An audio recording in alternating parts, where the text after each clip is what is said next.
Day of competition. We started with Cirque. We're at the pool yesterday and we are back right now, and I've got a new special guest in the studio. Wonderful to have Harold Marshall from the Super Lifesaving Club. Harold, welcome to the Gold Coast Aquatic Centre. You've been down at the beach. A bit of a change of scenery today for you. I am ready to fire this up, Jen. It is beautiful outside. I didn't realise how many extra caps were here, so there wasn't as many with the Youth Championships over on the beach in the sand yesterday.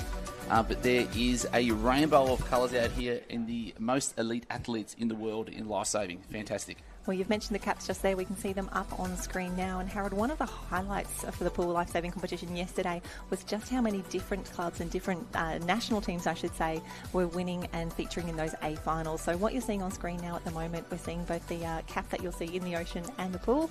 So many wonderful A finalists, B finalists, incredible PBs. We saw national records broken everywhere, world records as well, which we absolutely adore. To have so many of those in the first heats and final sessions for the Lifesaving World Championships was phenomenal. And today promises to be just as big and exciting.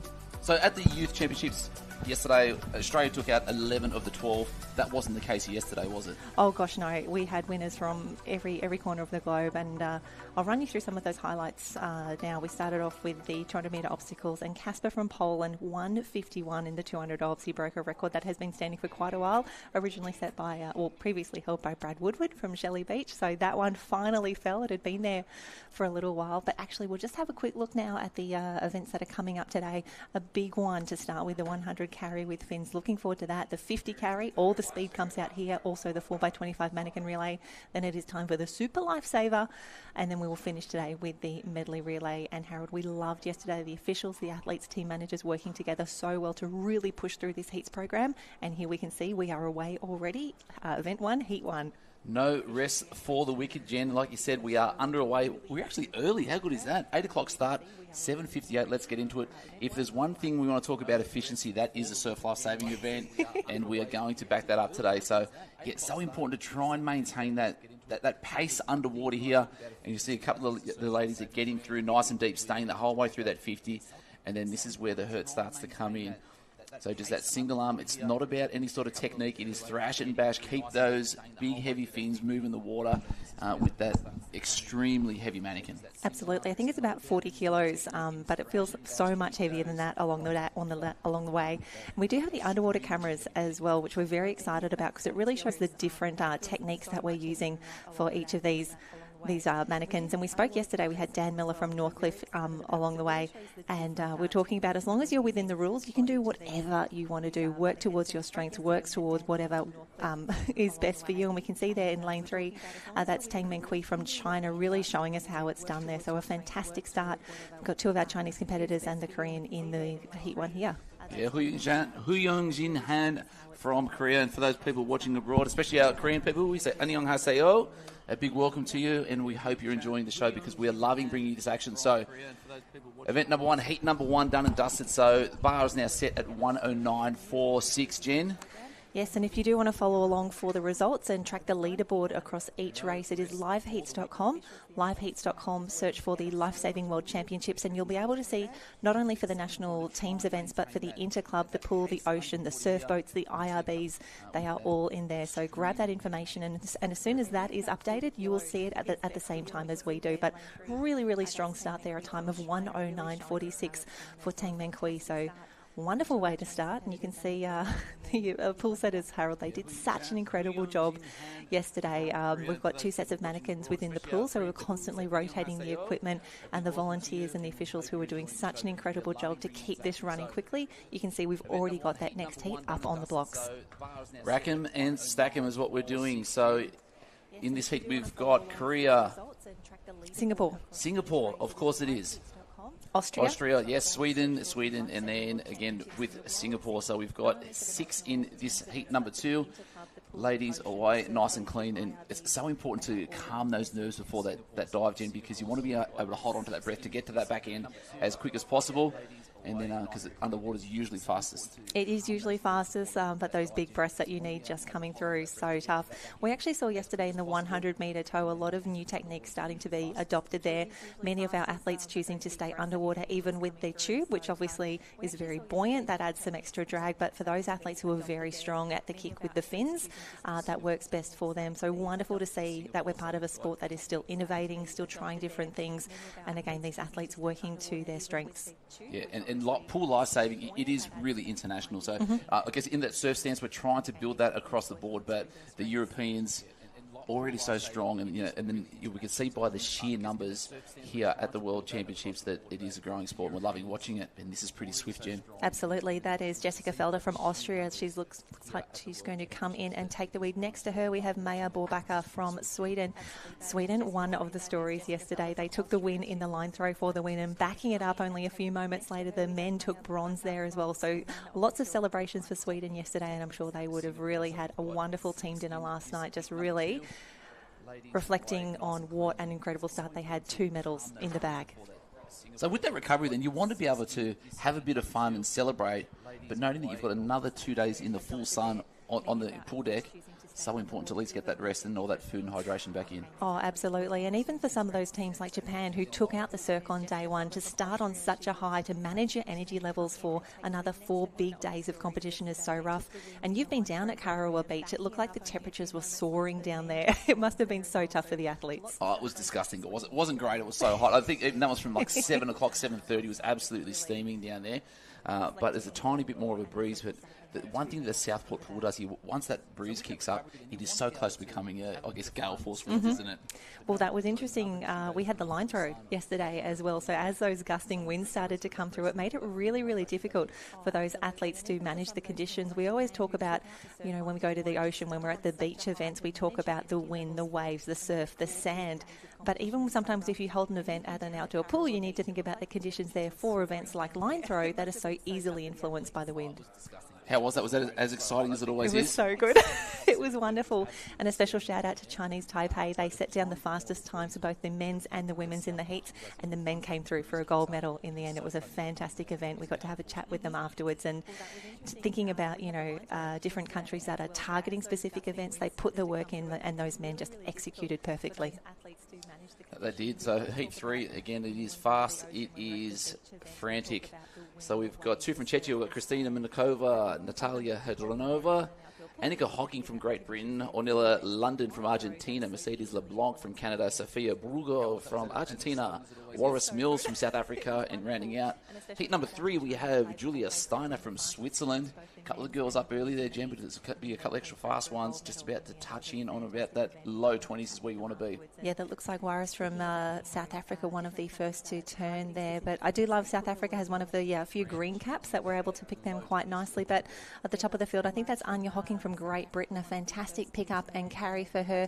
However, she's being challenged in the middle of the pool there. Our 2 Argentinian competitors determined to put a good time in there. And you can also see, Harold, we spoke yesterday about some of our athletes also bringing in that butterfly, that undulating kick when they're carrying a manikin as well. It's very different. Yeah, crazy. So it is about the innovation, but sometimes we might have some specific butterflies that are in there, obviously, which are going to move a lot more water, but a low touch in there. We've seen the minute barrier broken for the first time this morning.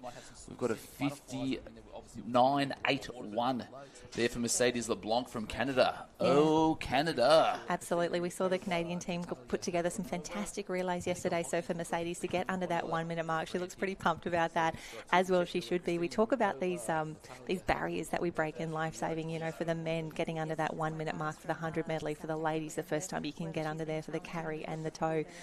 Cannot wait for the 50 carry later today just to see how many of those men get under the 30-second mark again. Danny Wick's record of 27.27 could be under threat. It has stood for such a long time, but again, big day. I can't get excited too early. No, get excited. I need to get excited, Jen. Keep the powder dry because we have a massive day of racing. And Harold, speaking to some of the athletes today, we had a packed program yesterday. To be putting an entire pool program within 2 days of racing is such a big ask, and they've got to back up today with Super Lifesaver carry, those really big fins events that really burn the legs. And what people don't realise that the pool rescue events, it is such a specific niche of athlete that does it. And these are these are huge men. They look like water polo players, but much more sleek. Yeah, every time I speak to Fergus Eady, I think he's getting taller and broader. But incredible racing across the day. We can see now that the ladies are lining up for heat number 4 for the 100 manikin tow. Stephanie Zweier from Switzerland, Samantha Tatter from the USA, Judith Hoetvast from the Netherlands, Zeto Winkar from Hong Kong, Karolina Swegwinka from Poland, Katharina Meyer from Austria, and Anita Drabrik from Poland round out the field. And wonderful to see 2 of our Polish competitors in the mix here. They were incredible yesterday. Casper taking that incredible win in the 200 obs, and the men backing it up for another gold in the 4x obs relay. Would he be the biggest man here? Close to. Between him and Fergie, that'd be my pick.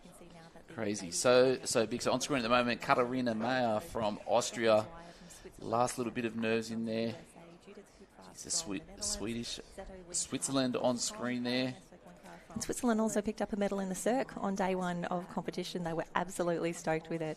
And Ireland got the bronze for that one as well. So three very different countries, 3 very different approaches there. But Japan, the clear winner in the Cirque to start off. And how was the scenarios? Oh, they're always so tough. We actually had heats for the first time in a very long time. They split the pool into 2 tanks, or 2 heats as they call it. So it was really interesting to see heats and finals for a Cirque competition. Same scenario, obviously? Same scenario in both. And then change for the final. And then for the final, it was a full 50-metre pool. We did 16 rounds of Cirque with the full pool. And it's always so difficult when there's only a very small entry and exit point, and you have to cover the entire distance of a 50-metre pool.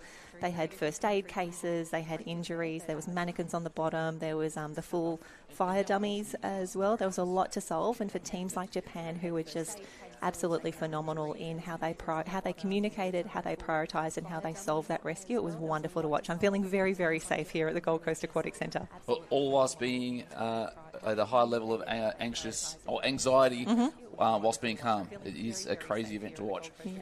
So we have number 4 up and away. The girls probably the quickest ones we've seen out of there at the moment. Through the middle of the pack, it looks like it might be there. Judith Satova there from Netherlands. Also, we saw the tiny little young lady. Zeto Winkar from Hong Kong as well, but middle of the lane, Jen, looks like it's about lane 4 that's going to be in the one, getting it done, so 59 high. Also Samantha Tada from lane 2, the USA. They've had an incredible competition so far. The USA really did come here to race and race well, so seeing those ladies come through. Actually, that's Stephanie Zweier from Switzerland coming through. I think she's going to get the touch on the wall, just grabbing our heats and our leaderboard here. And that is correct. Stephanie is actually going to set the fastest time to date. She's clocked 58.66. Oh, no, 58.58 for that one. So fantastic. 58 fast. 58 fast. All these ladies are fast, and she is absolutely cooked. This is one of those events where you practically need to be lifted out of the pool at the end of it. It is so tough. And for the ladies racing at the moment, they know they need to really throw down a great swim now to have any chance of making the A final, because it is going to be so tough. And you can just see how much the leg drive they've got coming through. It's really interesting to see. Everything is so intricate, but getting to that end of that first 50 metres with the fins, you really need to get that strong purchase off the wall to get that, I guess, maximum propulsion moving forward. Oh, there's nothing worse when you go to kick back and you miss the wall, or you're on the wrong angle, and you just, it's so heartbreaking, because, again, your mind immediately goes to, oh, I've mucked it up, I need to recover, and the rest of the field just look like they're already getting away from you. So for athletes like Stephanie Zweier, who've just clocked, 58.66, it's absolutely fantastic. And if we have a look back to the previous World Championships, the A qualifying time for this was a 54.35. Now, what we saw yesterday, that there was a significant drop in time from the 2022 to the 2024 World Championships, which just goes to show that we are continuing to improve. We're getting bigger, better, faster and stronger. So really keen to see if that previous A qualifying time, that benchmark of 54.35, stays for this World Championships. Yeah, it will be very, very interesting to see what transpires. So heat number 5 up, we've got Ainsley McMurray from Canada, Pin Lee He from Taipei, Germans Undine Lerderwild, Anita Garcia Silva from Spain, got the other German competitor Lena Oppermann. Lane 6, Julien Hamil from France, Marine Hadse from Belgium, and Norway's Ina Assum is our last one from Norway. But away, clean, what did we say? 58 low at the moment is the lead. Yeah, 58.5 at the moment. And a special shout out, Anita Garcia from Spain. She's actually the 2018 world champion in this event. She's had an incredible career, lots of longevity. Great to see her back in the mix here. And we've also got in this one Undine Lauveld from Germany. She was actually third in the tow yesterday, so we know that she is on form. And have a look at her make her way down the field here as well. Incredible job. So even just that sheer pace, and they were just on sort of 20, 21 seconds just for that first 50, which is extremely quick, trying to hold on. You just see how important it is to keep those fins in the water. So, and no one doing it better than, was that lane 5 there at the moment? Lena Opperweld. This is going to be really low, Jen. Look at this time coming through, 52.48. Get out of here, Lena Opperman. Lena's already had an incredible competition. We spoke to her yesterday. She was second in the 100 medley behind teammate Nina Holt. Nina broke 2 world records yesterday. The medley, she broke it in both the heat and the final. She owned that record coming into the championships as well. So Lena definitely on form here. She's already got that silver medal in the medley and she's looking fantastic now. Hopefully that is good enough for an A final here. 52.48. in the 100 carry. And great to see teammate Undine Lauveld in the mix as well, a 53.20. But Antia Garcia Silva in the mix as well, the 2018 world champ. She is back and she is determined to... God, it'll be great to see the 2018 world champ come back through. So, yeah, that is so. We've still got 2 more heats left. So, I know, it's ridiculous. So the pressure is on there now. So let's talk about that. So you'll be there trying to focus on what you need to do to execute. 2 more heats to go. But all of a sudden you're looking up and then Lena's just dumped a 42.5 out there. I know. It's so tough. And we saw this yesterday for the 100 tow, for the 200 obs. There were some really interesting situations where obviously all the heats are seeded and it should be really, really consistent in terms of the athletes that come through. But you'd have a bolter in heat 2, you'd have a bolter in heat 3, and you could really see how do our athletes manage their nerves in those later heats, knowing that there's this significant, really, really fast benchmark that's already been set. Just to make an A final, just to make a B final, a huge, huge achievement here at the National Championships. Yes, we've got Aisling Barry from Ireland on screen there, the Japanese competitors as well. So Hanita Machi next to her cohort from Belgium, Elise Crows. We've got Zoe Crawford from New Zealand and 5, Maria Rodriguez de la Seria from Spain, Thais Xavier from Brazil, and then Rachel Eddie from Australia. That's our 7.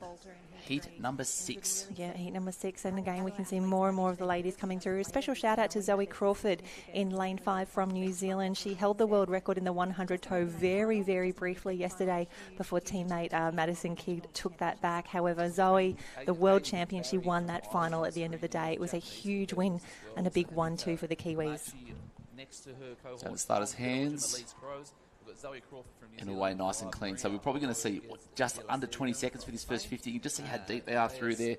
Maximum propulsion, solid leg drive. Everyone with that big butterfly, keeping that streamline. So important to tuck that in. And geez, out in front, that is absolutely flying at the moment. Yeah, I think the camera is just struggling to keep up there, and I think that is going to be Zoe Crawford. She was so good in the tow yesterday. She's incredible once you get a pair of fins on her, and you can really tell that she has done everything correct last night. She has rested, she has recovered, she has rehydrated. She is the world champion in the 100 tow for a reason, and she is really taking it to the rest of the field now, determined to put in this great first effort here. It's a bit of work to do there for Maria Rodriguez at the moment, but yeah, so strong out in front there. Zoe Crawford, that turn was absolutely fine. Eddie trying to hold on, but dear life, Zoe Crawford going to touch in on a 52.58. That is a fantastic time, 52.58 for Zoe Crawford. And second, Maria Rodriguez is there as well, 53.4. And third was Rachel Eddy from Australia, 54.2. So fantastic swims across the board. And I love that Zoe Crawford has come out so strongly after such a big day of racing yesterday. The New Zealand girls also took out the win in the 4x50 obstacle relay. So quick on that turn. And Harold, I think one of the benefits of having the live stream running now is that our athletes are going to be able to look back and watch these races. She'll be able to see that incredible turn that she did. I'm sure the New Zealand team have cameras on their athletes as well to see that. But to be rewarded with a 52.52, that is a fantastic effort, and still another heat yet to swim. Yep, a couple more. Last one to go, but what have we still got? 52.48. Lena Opperman still holding that fastest time. I'm just still blown away by Zoe Crawford's changeover there. That was seamless, it was perfect, it was precise, and it was powerful at the end. That was really, really impressive, and we can see the ladies lining up now, and this will be the 7th and final heat. We do have, I think the last 3 heats are all seeded, which means that the athletes would have put in entry times leading into the competition, and then the system would have automatically allocated the lane so that we have at least three very fast heats with very, very consistent times there. So if we look at the current leaderboard, again, you can find this on liveheats.com. The A qualifying time at the moment is a 55.28. We'd expect that some of the ladies in the field lining up now will be very, very fast. Hot tip, keep your eye on the Italians. They are so fast. And in lane 4, you have the current European and world record holder in Lucrezia Fabretti. So lane 4, the hot pick for this one. That sounds fun to say. It is, and she is very, very fast to watch. The Italian men and women so strong across the board yesterday. Very much expecting them to feature today when we have those carries and those fins events. Super Lifesaver later today. That is going to be absolutely phenomenal. All right, so they're out nice and clean. Like you said, 52.48 is that lead time at the moment. Pretty even, like I said, having the seeded heats here. And we're just going to watch on this changeover. Everything needs to be perfect, and it doesn't look like they're just going to be just outside. What are we touching on, about 21? Seamless transfer, but the top of the screen there. Oh, wow. We have a look at that. That is Maddie Kidd.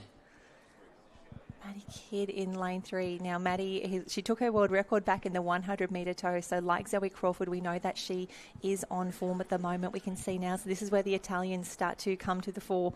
But Maddie Kidd at the moment really making a statement. The Italians so close. They're coming up now. Can Maddie Kidd hold on here? We need to see what times will be posted. Oh, my gosh. I love watching quality towing. That is phenomenal. Within the flags, the final touch. Woof. Very, very quick for the ladies, and that will be enough to get the first few of them at the very least through to that A final. Lucrezia Fabretti, the world record holder for a reason, 53.27 for her. Maddie Kidd, 53 as well. Federica Volpini in the mix, and this continues a really strong championships for Lucrezia. She's already had some fantastic swims. She's got 3rd in the obstacles, 3rd in the medley, so she's already got some hardware from the Lifesaving World Championships, looking to add to that here in the 100 carrier with fins. Now, already having the hardware, does that put more pressure on you, or does it release a little bit knowing that you've already, I guess, achieved some goals already, or will it just fire you up to keep going? Oh, having seen the Italians yesterday, they looked really, really focused, but they were having a wonderful time seeing them celebrate after those incredible relay results that they had. And for Lucrezia, I would say that the pressure's really off. She's got 2 medals already. She knows that she's swimming fast. She knows she's on form. She's also the world record holder in this event, so this is her office. She knows what to do. I'm expecting big things from her in the final. So fast. Lucrezia Fabretti, 53.11. Now, the overall seedings, how are you going there, Jen? Are we up to date and ready to go? Yep, so Lena Opperman has recorded the fastest qualifying time there, 52.48 for her, ahead of Zoe Crawford of New Zealand. Anita Garcia Silva, the world champ from 2018, will be 3rd in 52.63. So the Italians, they will have 2 in the top 8. We'll have 2 Germans in the mix and 2 Kiwis. So some very familiar faces in the mix. This will be so important as we come to the overall point score. But again, our A and B finals are set for the 100 carry for the women. The men are up next. We can see Heat 1 is already behind the blocks. Did you have a favourite event, Jen, when you were doing pool rescue? Oh, I was a bit of a Super Lifesaver fan back in the day. You liked everything? Yes, it was super. And that you are. So here we can see the first of our men lining up. And I think, again, we will have 7 heats for the men now. So we can see we've got Korea, China, Austria, India and Korea in the mix. And Harold, we also spoke yesterday, not only do we see different techniques of diving, carrying, towing, but you'll also see a few different fins in the mix here as well. So similar to when you go to an ocean championship where you need to get your board or your ski scrutineered, we do have fin scrutineering here as well. So the officials will be checking for the material of the fins, the length and the depth specifications as well. So everyone who's wandering around the championships here, they'll have some stickers on their fins that show they've been through scrutineering, they have been checked, and they are good to race. So don't be alarmed if you see a few different fins in the mix. They are all compliant. Are they still only made in Estonia? No, I think they have branched out a little bit, but wow. Estonia definitely the home of pool fins equipment. Do they race? I don't think we've got an Estonian team in the national championships. It'd be interesting to see if we do have anyone racing the inter-club championships next week. No, they're just making fins. So watching for the touch in on the wall. That's going to be Korea getting in there. Songyeon Shin touching in. That's pretty good. Yeah, wonderful to have the first race out of the day. The boys would have been in the marshalling area watching the women go through their heats. Just to get that first race out of the way always feels really good. We talk about blowing out the cobwebs and just having that confidence of, I've done a great warm-up, I've eaten the right things this morning, I'm ready to race. And again, these great shots here of the pickups. And we can see the boys turning for home from here. Now, what I want to talk about, Jen, one thing that's really exciting about the Pool World Championships is the breadth of nations on showcase. And I'm going to point out Varun Chavan from India. We had some of the Indian boys competing yesterday in the surf and on the sand. It is amazing to see and to have such a nation that has got so many people, and to be able to, you're probably a trailblazer, we're going to call it. So Varun, congratulations on a 105.9. Keep working on those times, because we can only move up from there. It's fantastic to see. Absolutely, and a shout out to Iran, who actually picked up a silver medal in the line throw yesterday as well. Huge celebrations, as well they should. If I got anything at a World Championships these days, I would be claiming every single place there. So to see, as you say, the breadth of nations that we have here, not only making up the numbers, they're not here just to participate, they are here to win. And seeing Iran pick up that incredible silver medal yesterday really showcases the Lifesaving World Championships. Yeah, exciting times here for the Pool Rescue Championships. Gold Coast Aquatic Centre, world-class facility. It has been absolutely wonderful here, and I think what a lot of our athletes have really been enjoying is not only the competition pool, which we've been showing through the live stream here. There's a diving pool, there's a few warm-up pools. We are spoilt for choice in terms of where our athletes can warm up, warm down. And we do have those breaks across the day as well. There's lots of spaces for everyone to take space. 5, go to the cafe, grab a coffee and really rest up. Very excited for those finals this afternoon as we get ready for Heat 2 of the 100 manikin carry with fins. So starters' hands will run through. So I've got Marc-Antoine Bernier from Canada, Jaroslav Odrazal from Czechia, Chao Hua En from Singapore, Ollie Peterson from Sweden, Dawson Sheehan from Canada, Andrei Simonek from Czechia, and Sindre Jensen from Norway. Jen, they're away clean, and again looking for that low 20, trying to maintain that breath. Nice little pop up and down, touching on the wall, and it has to be technically perfect. Absolutely. I think that's Peterson from Switzerland, the first to touch there. You can see he's got the mannequin a little higher up on his back there. That's the technique that works for him. And then you see Dawson from Canada in the red cap just making some gains there. He's holding it a little further down, so you can hold the mannequin under the water now. That is allowed. You can hold the mannequin around the neck, around the throat, as long as you are in front of the mannequin as judged by your head compared to the mannequin's head, and as long as you're not using any of the plugs or the bungs as a way to secure your fingers in there. So touching on the wall, that's going to be Canada. Dawson. No, Canada. Dawson Sheehan getting it done there. So we've got a 57.56. Times are coming down at a rapid rate. Yeah, that's Dawson. He has recorded the second fastest time of the heat so far, a 57.56. Fantastic racing there ahead of Peterson from Sweden, 58.24. Again, we are looking ahead to the A and B qualifying times and having a look back to the 2022 World Championships. Harold, it took a 46.64 to make the A final at the previous World Champions. Did you just say 46? 46.64, and even more ridiculous, Jan Malkowski from Germany still holds the world record in this event at a 44.04 set back in 2019. It's incredible. Jan was one of the absolute superstars. Again, another of the big German men that came through. Wonderful to see him do a tow and a carry as well. He was just phenomenal. That's mind-boggling, to say the least. Well, when we think about the improvements that we've seen in both the 200 obs and the 100 tow, also the medley yesterday, I'm very excited to see what our athletes can deliver for the 100 carry today. We can see the next heat up on the blocks now, and Harold, something that I've been really impressed with for our athletes when we have these fins events. We spoke yesterday about how tricky some of these fins are to get on and off. They're incredibly tight. They're actually moulded to the athlete's feet.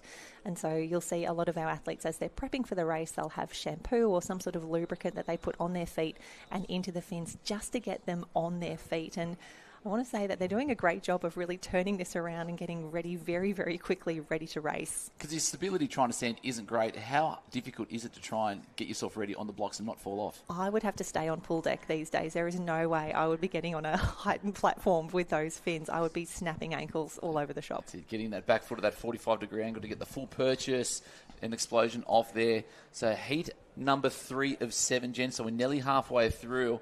But this is a rapid rate at the moment. Geez, look at that. That's going to be a low 17 touch. Decent pick up there, wanting to drive that little bit harder off the wall. And that's Dylan O'Brien from Ireland, a fantastic swim there. We saw him in action as well. And again, a great example of how some of our athletes are adopting that butterfly stroke as well. You can see him undulating through the water there. Fantastic racing for him. That's Dylan O'Brien, the white cap with the shamrock there in lane 5. Closest to him looks to be Federico from Argentina. And the Argentinians, Harold, they are having the best time. If you want to hang out with any team on pool deck, find Argentina. I would like to go to a barbecue at their place. 49.26. Cop that, everyone else. That is extremely quick there from Dylan O'Brien. He's put that one down. Gauntlet has been thrown down somewhat, and that's an amazing time there. Last of the touches coming in on the wall. So we had, again, just a couple just outside that minute figure, but with Chinese Taipei in there as well.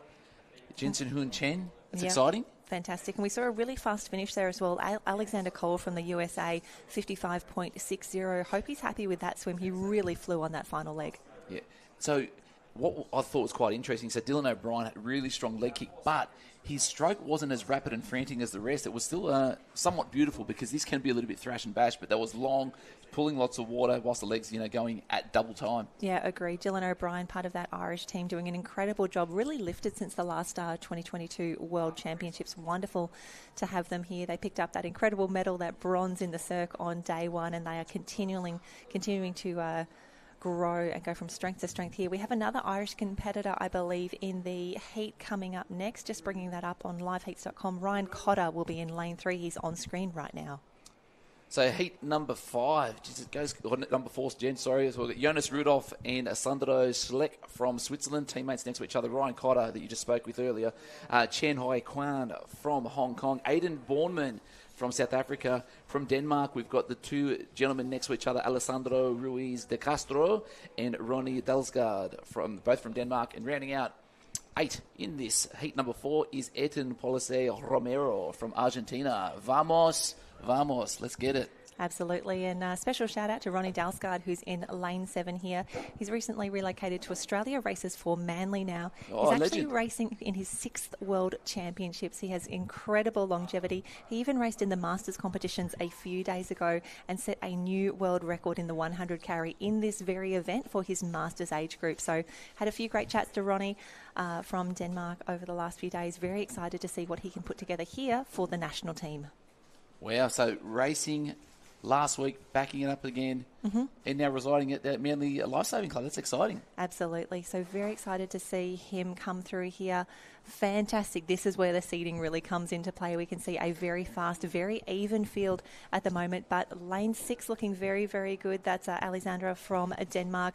Further along the field, that looks to be Aidan Bourneman from South Africa in the green cap, being challenged now by Denmark. Ronnie on the outside there. What can we get our hands to the wall on, remembering that it is a 49.06, the time to beat so far? Waiting for that touch. Aidan Bourneman, wow, 49.36, 49.81 for Alessandro. They're the top ones in there. Geez, that's pretty swift at the moment. Yeah, we're really bringing those times now, as you would expect, as we progress through the heats. But a fantastic swim there from the South African, really strong in those closing stages. And Aidan Bourneman is now the 2nd fastest qualifier for the 100. I'm getting all emotional about it. 100 carry with fins. Oh, Jen, this is so good. No, she's enjoying it. And I'm pretty sure you guys at the home, same way as well, just trying to turn that head to see if we can see what that view is happening at the front, because we want to see who's touching on that wall first and checking out those back markers as well. Aidan Bourneman, 49.36. Alessandro Ruiz, so good there as well. Ryan Cotter came out strong, a little bit flat towards that back end, but it is the event that does hurt so much towards that last, 15 to 20 metres? Honestly, from about the 5 metres onwards, this is such a tough event. And especially when you see the size of the fins, the weight of them as well, the amount of leg drive that is required to really bang out a great 100 carry. These men and women do an incredible job.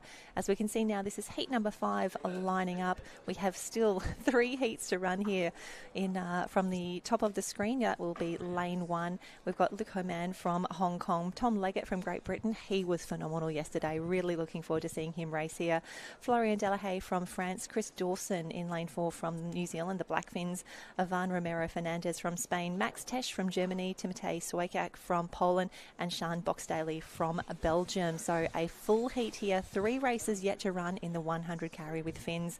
And just checking that leaderboard again, Dylan O'Brien maintains the fastest qualifying time so far, a 49.06. 49.06. Can I just give you a massive shout out, Jen? That was some amazing enunciation then. That was really good. I think I'm only at about 50% for some of the names here. I promise that we are doing our best. And honestly, if you see Harold and I on pool deck, please come and correct us. We want to make sure we're recognising our amazing athletes here, getting our pronunciation correct. We have been practicing. We've got phonetic pronunciations written everywhere.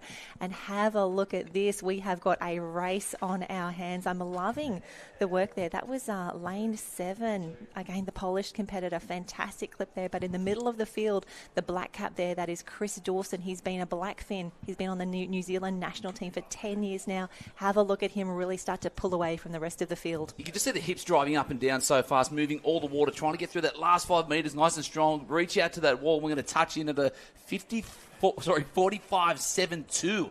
Chris Dawson in there.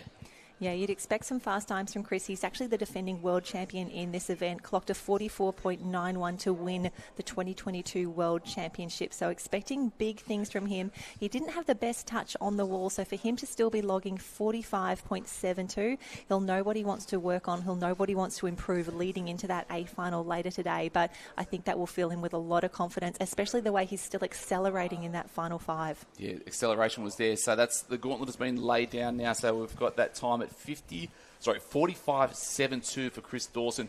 2 more heats to go, Jenny. How much lower is that going to be? Because you have to get to that A final. Well, just from that heat alone, we've had another 4 gentlemen qualify, put in some great times. I think the top 6 now are from that heat. So we've got Chris Dawson, Ivan Romero Fernandez, Florian Delahaye, Max Tesch, Timotej Sojak, and Tom Leggett, all in the top 6 now. Dylan O'Brien, who was our fastest qualifier up until a few moments ago, is now in 7th position overall. 7th overall. Wow. So on the screen at the moment, we've got Tom Duraga from France. The Aussie boys ready to go. Harry Hines. Yep, coming off 2 world records yesterday in the 100 toe. An incredible swim there. You can see him on screen now. Those bright yellow caps really do make it easy for us to find the Aussies in the pool, but very excited to see in lane 5 the Italian David Cremonini from Italy. Fantastic racing so far this event. And Jack Meerton, another easy cap to spot the Netherlands up the top of your screen in lane 1. Yeah, so lane 2 next to him, we're going to have Jack Sadbury as well from Great Britain and Northern Ireland. Tom Duraga from France. And then we've got Harry Hines, lane 4, David Cremoni in 5, like we said. Marco Puleso Jimenez from Spain. Antonio Peters from South Africa. Rounding out the 8 is Huber Nikolevsky. Get excited. Get excited. You can feel the nerves on the block from here, honestly. We know that the boys know how much is at stake right now. They know that there's a spot in the World Championship A final up for grabs. They've seen the times that have already been posted. I don't know if that's a good thing or a bad thing. You just know you've got to rip in the heats. Cannot leave anything to chance. You really need to nail every part of your race, your speed, your technique, and the skills that we're about to see. Harry Hines looks to be just ahead of the pack at the moment. Actually, I think he's neck and neck at the moment with Tom from France. So that's 1 and 2 at the moment. And gee, that looks swift and heavy with that stroke at the moment. So what are we at? 54. But have a look at the Spaniards starting to come through now. Marco from Spain looking very, very strong. Next to him as well, David Cremonini from Italy. But Harry Hines at the moment, full of confidence after that fantastic toe event yesterday. You can see again, carrying a little bit differently, a little lower down by his side. It's obviously working very, very well for him. We'll grab the time as we come through here. 45.18. 45. Fantastic work. 8 there for David Cremonini from Italy. So that's, again, some really fast times that are in there. Is that the fastest one we've seen so far? Yeah, from Harry, that's the fastest so far. Chris Dawson from New Zealand, the defending world champion too, David Cremonini in 3. So again, some really, really quick times. And I use Dylan O'Brien as my benchmarker here. He's been pushed down to 13th position, so still in the B final for now, but it will be up to the results of this final heat. As we see Harry Hines come through, just looking at that yellow cap. He and France, the white cap next door, very, very close at the turn. Harry able to pull away in the closing stages, but I'm very excited just looking at the touch here. David Cremonini, watch out for him in the A final. He is going to fly. Flying, they were swift through the water. So I think the cutoff for the top, and that one is not too far off. So top 8 is going to be, the cutoff time is 47.75. So the final heat has got some work to do.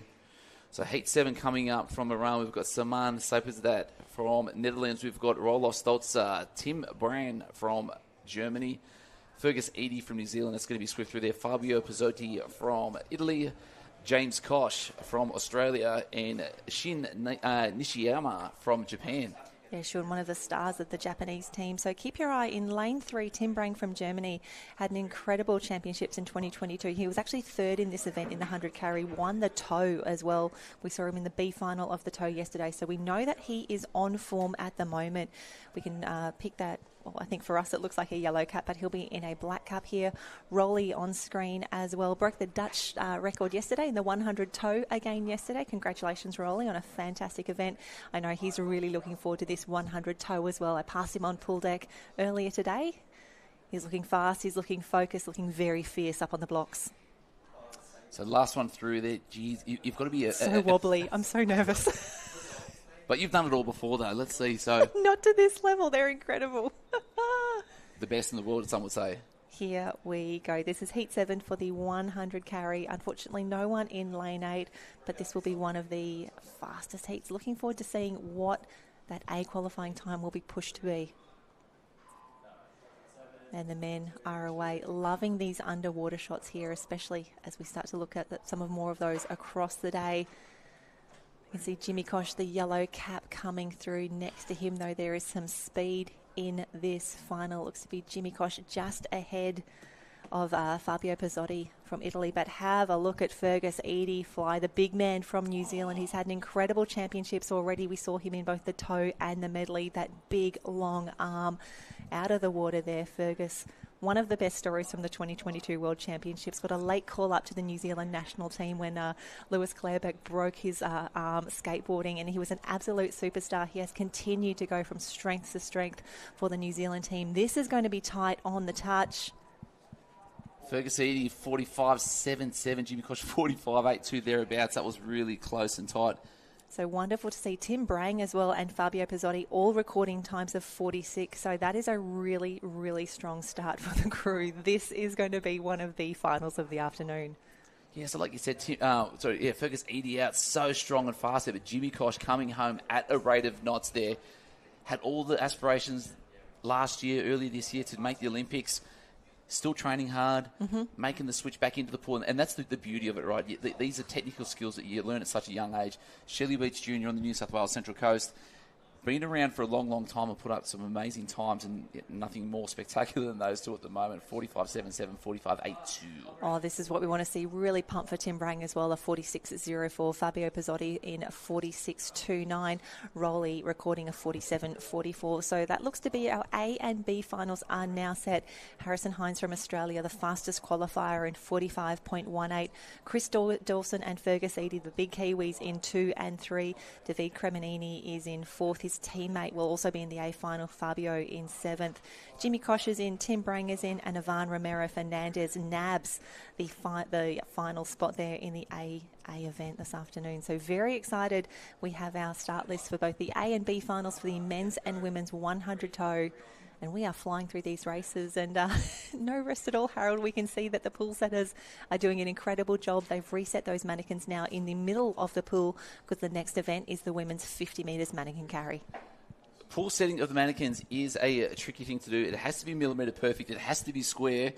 And the hardest thing about pool setting, and I used to hate doing it, but love doing it, it was getting away from the mannequin with no wash or movement or anything. Mermaiding yourself backwards. But it's, yeah, tiny little pitter-patter of fingers just moving yourself back so that, you don't kick it out of place. No, this seems the perfect time to say thank you so much to all of our volunteers and our officials who are doing an incredible job. It's 17 days of racing here at the Lifesaving World Championships. That's nuts, 17 days. We've got action here at the Gold Coast Aquatic Centre for the pool events. You've been down at Kurrawa Beach where the ocean events are happening as well. We've also got march past, surf boats, IRBs. The world has arrived on the Gold Coast for the Lifesaving Championships. A small heat to start, but a quality field here. Two of our Chinese competitors, Li Jingyi and Peng Ayuan from China, lanes 4 and 5. They will be the first to set some times here for the 50 carry. If you haven't seen this event before, it's only 50 metres in total. Our competitors will start on the blocks. They will swim 25 metres freestyle, head down to the bottom of the pool, collect a submerged mannequin and then tow it without fins 25 metres to the end of the pool.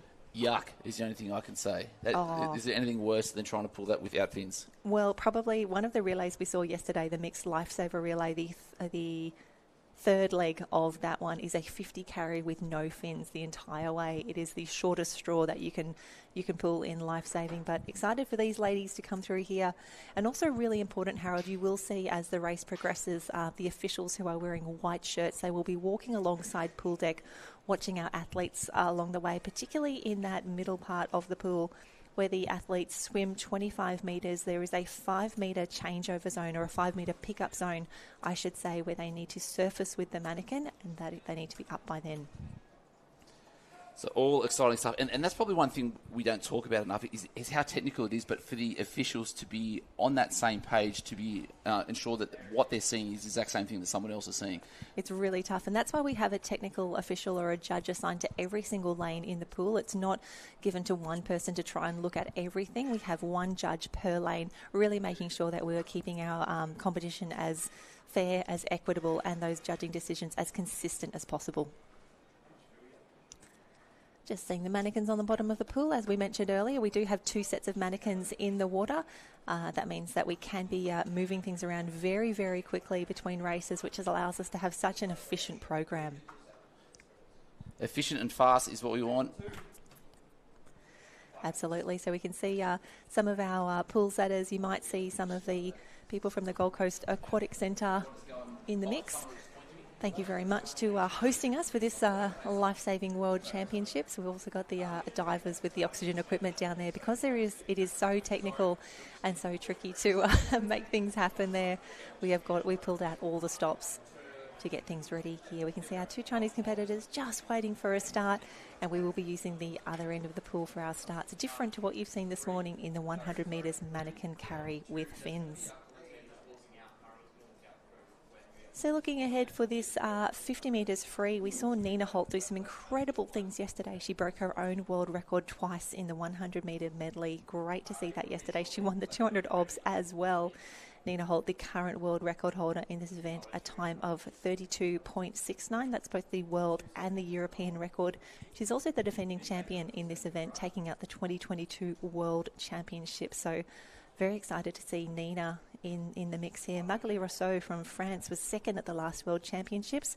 She's also the 2014 World Champ. Some incredible longevity from Magali. Wonderful to have her here as part of the French team at the Lifesaving World Championships. Is that better?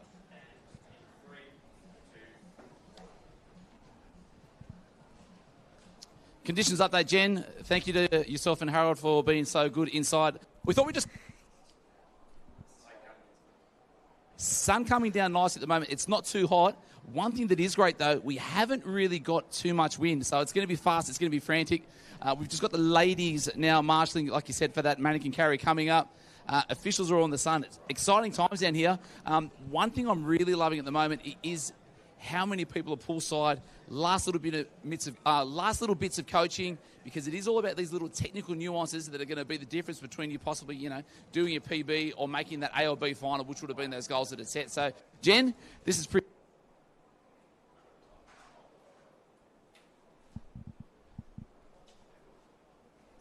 Oh, fantastic work, Harold. Wonderful to have you here after a big day at the beach yesterday. You were down at he was down at Karawa for the youth national teams competition, and a gorgeous shot there of the mannequins lining up, ready to go.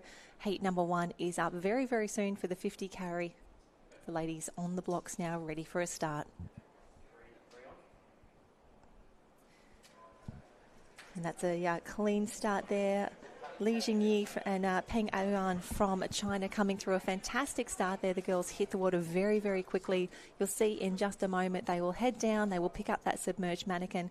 And Harold, one of the absolute best developments this year for the Lifesaving World Championships is those underwater carries, those underwater cameras that give us a real inside view of the techniques and the skills employed by our athletes. Yeah, really nice cross on the pool side. That goal was pretty good. Just saying the guy at poolside doing that cross is pretty good. It's nice to see him out there as well. Thanks for your work, Harold. But we've got heat number 1 coming through. What are we going to touch in at a 39? That's not too bad there. Yeah, 39, considering that the A qualification time was only 37 at the last World Championship. So very, very exciting to see both of our Chinese competitors in the mix. China had some great relays yesterday as well. So wonderful to have them part of the Lifesaving World Championships. We will have 7 heats in total. 7 heats in total. And one of the hardest things is picking it up off that pool deck, a little bit of propulsion off there, but then just driving those legs like a person possessed is bare minimum. Absolutely. We saw in the 100 carry the propulsion and the power that you can drive through your legs when you're wearing those massive fins. It's a completely different story when you're just kicking your little heart out along the pool here. It is really tough to build that speed so quickly. And you'll see for a lot of our athletes who have had the opportunity to race at the Gold Coast Aquatic Centre before, we had our national championships here for the Australian competitors just a few weeks ago. It's a real advantage knowing the depth of the pool, what sort of material the pool is made out of. It really does help. So heat number 2, we've got Min Seo Huang from South Korea, Wei Hong Hui from Singapore, Safia El Hadidi from Austria, Stina Klevetvang from Norway, and then last one, rounding out lane 6 from Singapore, is Christabel Chi Sweat-Er.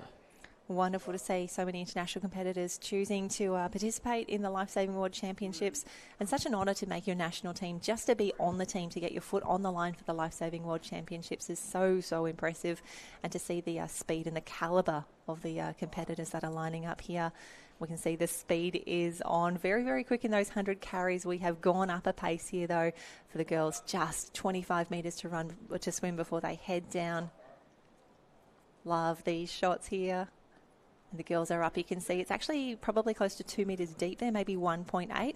So tough to get those mannequins up. But the best of the carries at the moment, Safia El Hadidi from Austria, fantastic swimming. You'll see that there are some yellow lane ropes in the middle of the pool. The top of your screen is lane 4. The one closest to the bottom of the screen is lane 5. I'll need to keep remembering that. I'll forget throughout the course of the day, but we'll do our best, and I'll watch them coming in, touching it on the line. Tiny little poke through, 43.36. But just the amount of strength that's just required to even just get that one-handed pickup, full grab around the throat, and then we're just away. Absolutely. I think we really we can't overstate the grip strength that is required to get your hand around the mannequin's neck or throat or head there, just to be able to be secure in the way you pick it up there. And we can see some of the athletes actually choosing to grab the mannequin around the waist or just under the arm there as well, just to get that power off the bottom of the pool. But Austria, fantastic swim there, 43.69. That is 3rd overall so far in the qualifying for the 50 carry. Safia El Hadidi, great swim there, followed by Wei Hong Wei and Stina Klevetvang from Norway. So 7 heats again. Next ladies on, making their way through to the marshalling area, setting up from the north end at this time. Beautiful little grass area out there. Do we have a lunchtime break? Yeah, absolutely. We love a break here at the Lifesaving World Championships. And we will actually, I'm glad you brought this up, Harold. We will have a break again between the heats and the finals this afternoon. We will confirm those times as we just double check in with the officials for when the finals package will kick off. The live stream will be running for both the pool and the ocean all day, but excited for those final packages. And we can see the next heat, Heat 3, lining up now. Yep, all underway. So that's Montana White from the United States on screen there. Next to her, we've got Luciana Ruiz Sator from Argentina, April O'Gorman from the United States in lane 6. Fleur Beckers, Netherlands. Tindra Norden from Sweden. Julia Salapa from Austria. And from Switzerland, rounding out heat number 3, we've got Sarah Morganegg. Wowee, Montana White in lane number 7, the closest to the bottom of your screen. We got an amazing shot earlier. She actually went down to the bottom of the pool a little earlier than the rest of the field. She was incredible with that butterfly kick as well.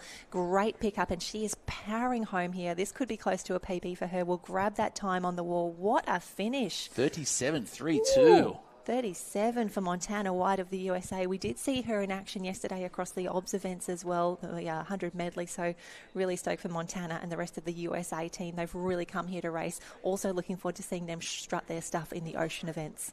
Strutting their stuff. Oh, they are so good, and they are building year on year. I follow a lot of their different clubs and organisations on Instagram, and their technique, their skills, their power is growing year on year. Yeah, and we talk about power. We just saw Montana White, that underwater footage, good. so good. She probably got about 5 to 6 solid butterfly kicks in there. Quick two-handed grab up in that left hand, nice and calm.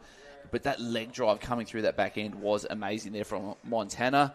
That was okay, USA. And I love that Montana and the other athletes are going to be able to go back and watch these events and really, analyse their races, look for improvements, or really just say, I nailed that one. That was a great pickup. My carry looks really good. My fins look great. Excited. A little bit jealous as well as we see one of our Dutch competitors on screen at the moment, because we are looking forward to heat number 4. We are really ploughing through the program here. On screen right now, that looks to be one of that's Ine Assume from Norway. So the top of the screen, you're going to have Savannah Voigt from South Africa, Ashley Barry from Ireland, Ine Assume from Norway, Waris Mills from South Africa, Christina Mnikova from Czechia, Julia Steiner from Switzerland, and Dion Klomp from the Netherlands will be at the bottom of your screen in the bright orange cap. So in the starters' hands, just wait for the pool status to get them out there. So what you'll find is they'll be sitting in lanes 0 and 9. Mm-hmm.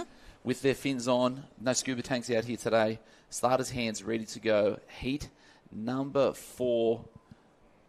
And the White from USA has set that nice time there, but through the middle looking so strong at the moment. Waris Mills there from South Africa, really strong stream on. Just coming up before that 12.5 metre, because that's where we need to be down early there. A couple of butterfly kicks. Watching that pick up there, a little bit of a foot slip off the back there, but not too much damage there. And this is where it goes. The 6-beat kick.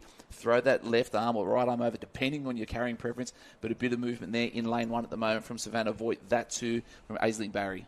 Yeah, wonderful to see Savannah in the water here. She's actually been over in Australia for a few months, just prepping for the World Championships. She's done some incredible work over the last few months. We've seen her as well in the ocean events, doing a great job. She's actually it's her 3rd international appearance for the South African team. She races for Clifton Beach back home, and she is studying at Bond University on the Gold Coast. Wow. Some fun facts about Savannah Voigt. Thank you very much. Have you got any more stats of anyone else in this race? That was pretty good. Let's have a look. So that was a 38.67 there for Aisling Barry. Ines Assume from Norway, 39. So just below that 40-second mark. Steiner from Switzerland and Voigt from South Africa just on that 40-second mark there, as along with Dion Klomp. Yeah, Ashley from Ireland, 38.67. I'm loving that we're seeing so many of our Irish competitors really starting to step up here. Definitely some finals berths on offer for them as well. Very strong across both the men's and women's racing. Yes, so 37.32 still that lead time at the moment. Jen, couple more to go. Yeah, Montana White still maintains that leader position, and we're about to come into the fastest seeded heats now, so very excited to see what we can put together here. The first of I think we actually have both of our Kiwis lining up in the next race.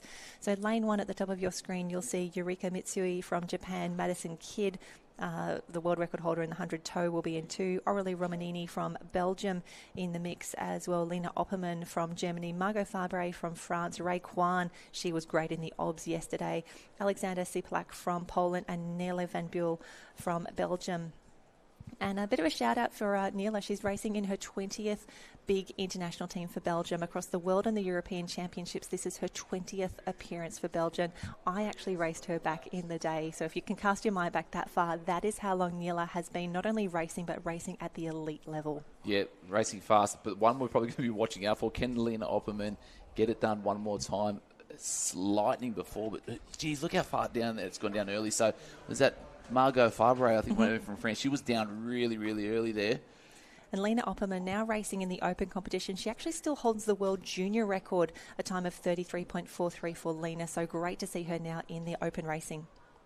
Crazy. I just shake my head at how fast these ladies got through the water, waiting for that touch on the wall. Oh, 33.5. That is quick. That is that could actually be close to a PB. Her junior world record is a 33.4. But just having a look at the improvement that we're seeing from the previous World Championships, that's an incredible swim, 33.57. In a heat swim. Get out of here. I know. And that would have actually got her a bronze at the last World Championship. So just to show the quality of racing that we're seeing here, great touch on the wall as well. 33.57. I know. Lena Offman, get out of here. Aurélie Romanini from Belgium as well, 34.8. Fantastic swim. Margot Fabre, 35.1. And Maddie Kidd from New Zealand, just ahead of teammate Raekwon. The Kiwis are both on 35 there. So this has really shaken up the leaderboard. Lena Opperman now the fastest qualifier in the time of 33.57. Aurélie from Belgium, 34.89. Margot in 3, Maddie, Ray, Montana White now in 6th position. So what's the cut-off at now? So the time is now 37.93, the time that is needed for the A final. On screen now we can see, oh no, she's gone. Yeah, it was Chichi. Dominika goes over. So that's lane 8 for us, making our way through 7. We're going from bottom to top. Ainsley McMurray from Canada, Chelsea Jones from Australia, Lucrezia Fabretti from Italy, Nina Holt from Germany, Anita Garcia Silva from Spain, Chen Xingqing from Hong Kong, and rounding us out from Brazil, Thais Bastos Javier.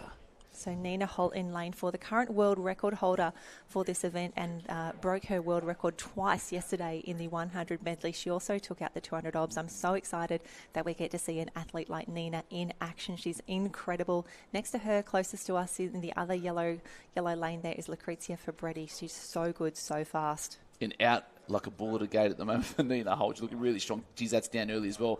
Keeping that leg, that momentum moving forward, up and away. And this is where the action's going to be. 33.57 is the mark on the board at the moment, Jen. 33.57. Nina's world record in this event is a 32.69, set at Stuttgart in 2023. She is really taking this to the rest of the field. Next to her, Anita Garcia Silva doing an incredible job. Chelsea Jones trying to hold on, but I think that is going to be Ainsley McMurray in Canada. A fantastic swim there as well. Nina Holt setting a fantastic time here. 33.61. As we would expect. 33.61, which is actually just behind teammate Lena Opperman. Lena's time of 33.57. Previously a fantastic result, but Lena and Nina from Germany, 1-2 qualifiers at the moment. Ainsley McMurray as well, 34.75. What a swim for her.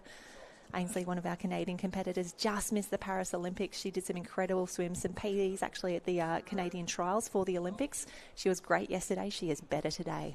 Yeah, wow. So Nina Holt, 33.43 to set up on screen. 34.56 McMurray. Chelsea Jones, 34.75 from Australia.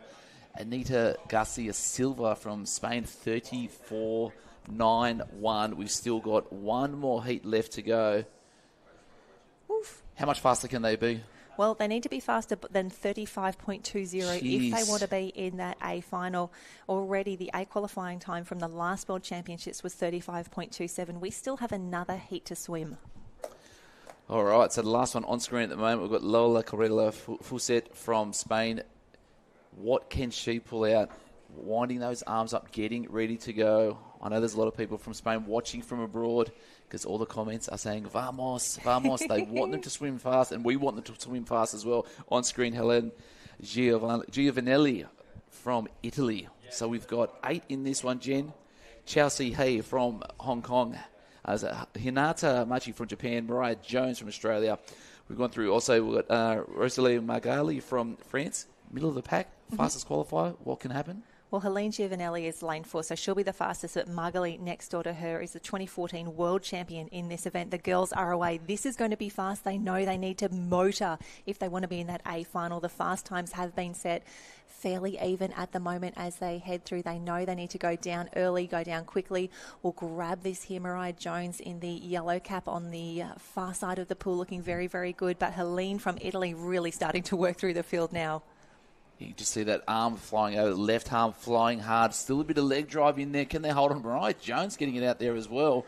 So what is this time going to be? We're looking probably about a low 34, 33. Ooh, 33 starting to come through. This is what we want to see. This is so fast. The girls doing an incredible job. Just waiting for that leaderboard to update as well. An incredible result. Fantastic racing. And yes, the big thumbs up there from Helene Giovanelli. She has clocked a 33.89. That will be third overall behind our two German competitors. Medley Rousseau from France is in 5. Ainsley McMurray holds on to an A qualifying spot in 6. Chelsea Jones is still there as well. And Aurélie Romanini from Belgium will be the 8th fastest qualifier, a time of 34.89. That's nearly half a second faster than what was required at the 2022 World Championships. Unbelievable. And Anita Garcia misses out by 0.02. Oh, so close. So close. But fantastic work there. We have set up some blockbuster finals already.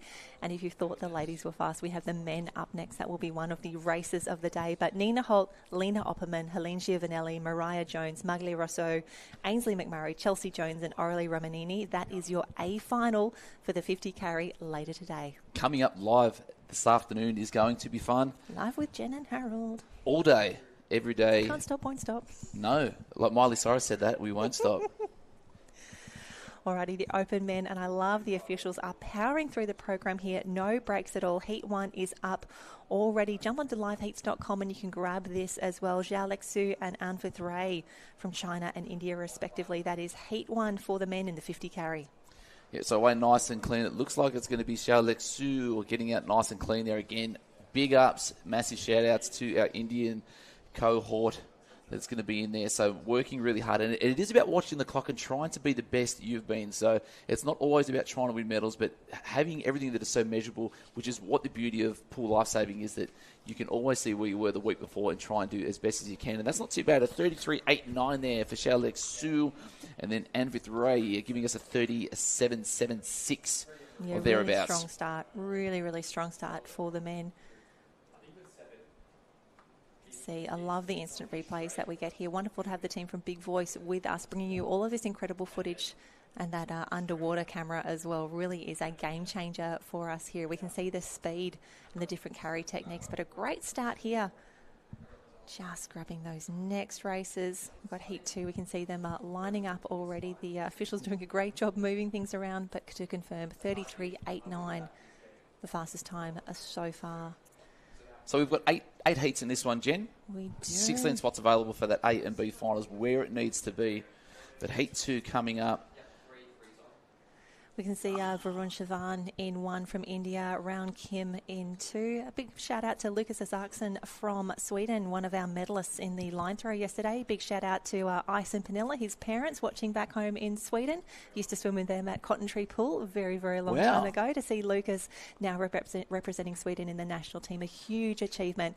A lot of pride in the family there. We have Dawson Shin in lane 4 from Canada, Eugene Lingzhen from Singapore, Ji Xingguan from China, Louis Xinhua from China as well, and Sengwan Han from Korea. Rounding the field, they are ready for a start already. No rest here, Carol, in the 50 carry. No rest for the wicked. Starters' hands, away nice and clean. So to see the boys getting the nice little streamline, coming up just on that probably 10 and a bit metre mark. What are we looking at? Probably 15 to 20 strokes, not even.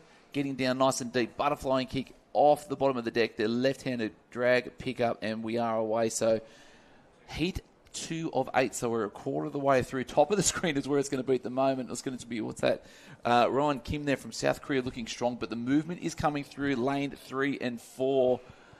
Dawson Sheen as well. We saw him in the obs in the 100 carry just earlier. I think he's going to be able to get his hand to the wall first. We'll grab those times for you and see if that is going to be enough. It's a 35.54, and that will be second overall for Dawson Sheen.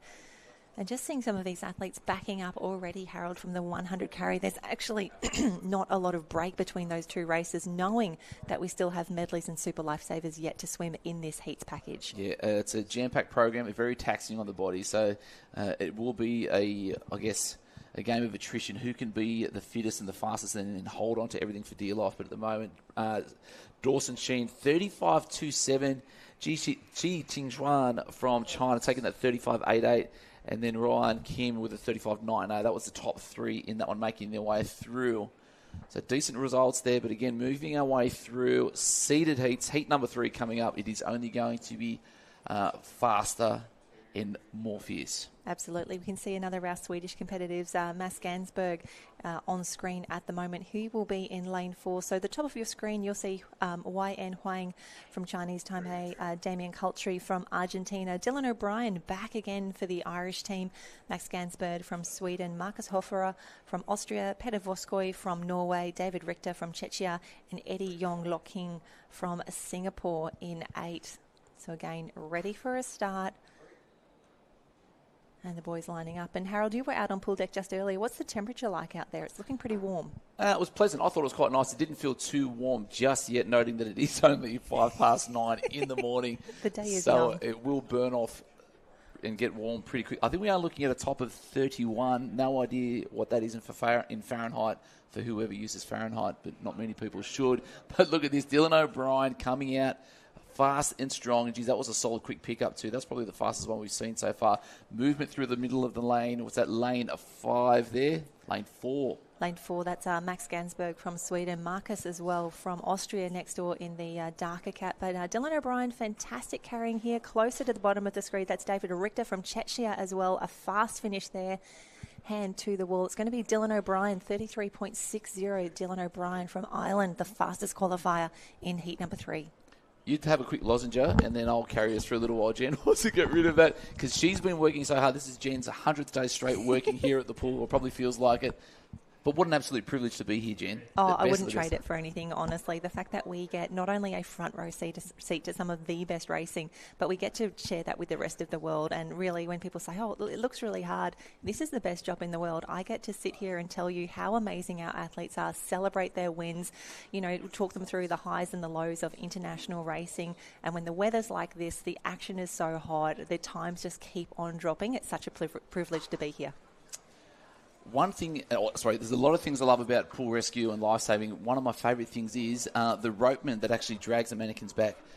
Whoever figured out how to do those knots or you can loosen them and tighten them back up, I find that amazing. Because one thing I didn't do was Cubs or Scouts as a child, and I don't really know how to tie knots that well. I will introduce you to Mr. Parry one day. He will take you through that. He knows all the knots in the world. It's rather impressive. I did not learn that, unfortunately, but yeah, definitely a skill, and a shout out to all of our officials and volunteers who are really moving this program along, allowing us to really celebrate the best of the lifesavers across the world. So we've got Sandro Schleck on a screen there at the moment. From Switzerland, looking good. So too, the Danish competitor, Tor Morgensen, going to be fast there as well. The rest of the crew in this one, we've got So Huan Huing from Hong Kong, Itzvan Bassini from Norway, Matthias Van Leer from Belgium, Tor Morgensen, which I spoke about earlier, Anton Pietes from South Africa, Sandro Schleck, Switzerland, and Alexander Cole from United States. This is heat number 4, Jen. And what a start from Alexander Cole from the USA. At the bottom of the screen, looked very, very good. One of the first to head down and grab that mannequin. We'll see who is going to be the first to surface. I think that's lane 4, Matthias Van Leer from Belgium. Fantastic swing, but closest to us here, Anthony Peters from South Africa with that green cap there. He is powering. What a stroke he's got there. Very long, very deep. Here we go. Good touch on the wall. 30.84. That was you.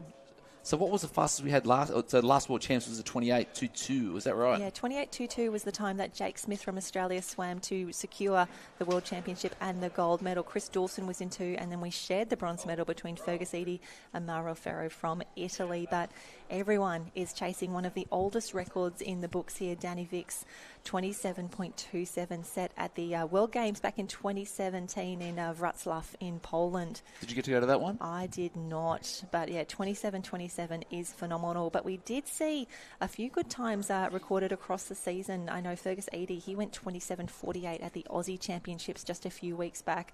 Jake Smith was in that race as well. He went 27.68. So some very, very quick times being recorded at home and internationally over the last few months, getting ready for the World Championships. But Danny's record, 27.27 from 2017, still stands. Can it be broken? Anything is possible at the Lifesaving World Championships, and having seen 6 world records set yesterday, it was incredible. And that was from the heats onwards. It was just phenomenal. I would not rule anything out at the moment as we see heat number 5, I should say. Yeah, it's moving quick, Jen. It's moving quick.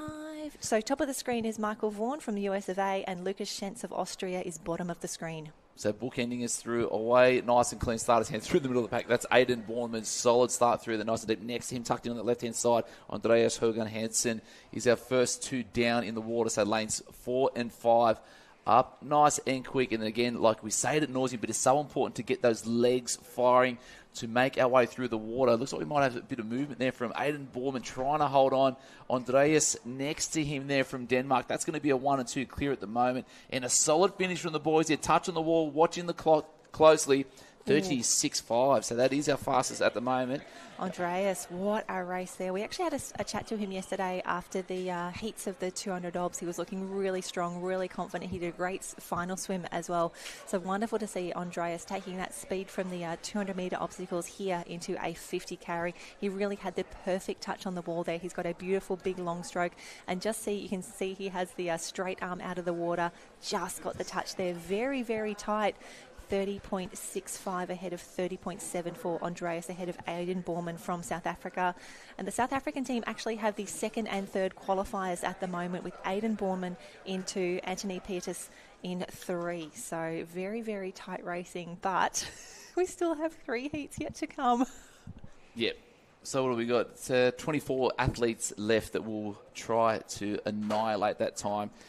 Heat 6, underway very shortly. Yeah, and I was going to say, one to watch in here, the gentleman on screen, Francesco Ippolito from Italy in lane 4. He took out the medley yesterday, did an incredible swim, the 100 medley. He's already got a world championship. He's already got a gold medal. Can he add to that tally here in the 50 carry? Expecting big things from him.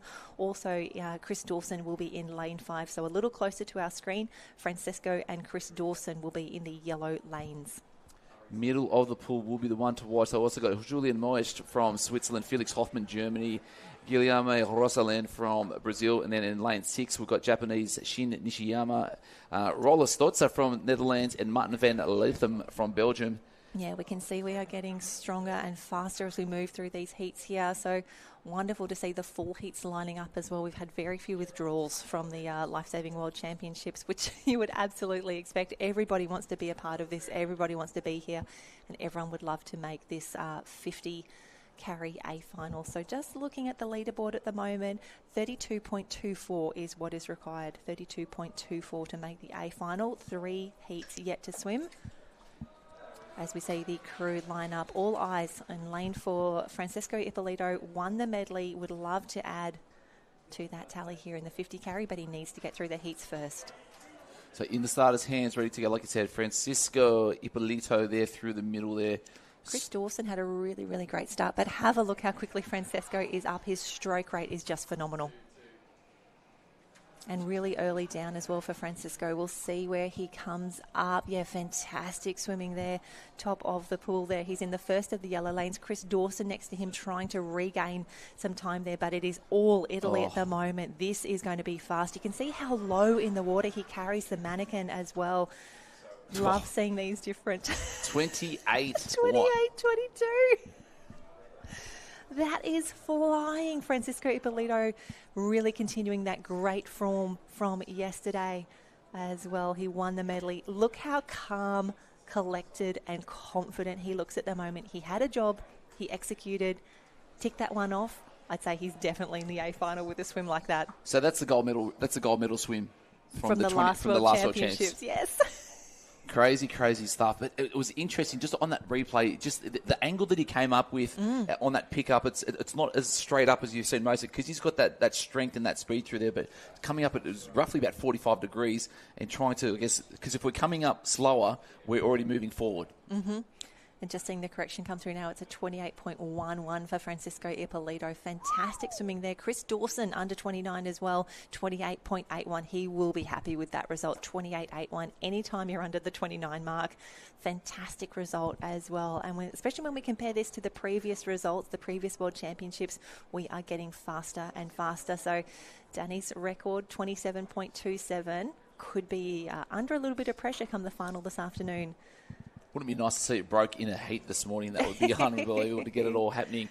But the men lining up already on the screen at the moment is Jake Smith. He is the defending champion next to Harry Hines, the world record holder in the 100 toe. Another fast race expected here. They are in the starters' hands and away. So the two Australian boys next to each other, is that going to help them through this race, Jen? Oh, there is no help in a 50 carry. You just have to dive in, go your fastest and hope for the best. And then you just look at the scoreboard at the end, see where you're at. But with racing like this, I'm so excited that we've got Conradi Grocco from France. That is the white cap in lane 3. Next to him, that is Jake Smith, showing why he is the world champion in this event. Harrison Hines, the other yellow cap, just needs to get that hand to the wall. But Jake Smith, what a way to start. This is fantastic racing. This is what we want to see.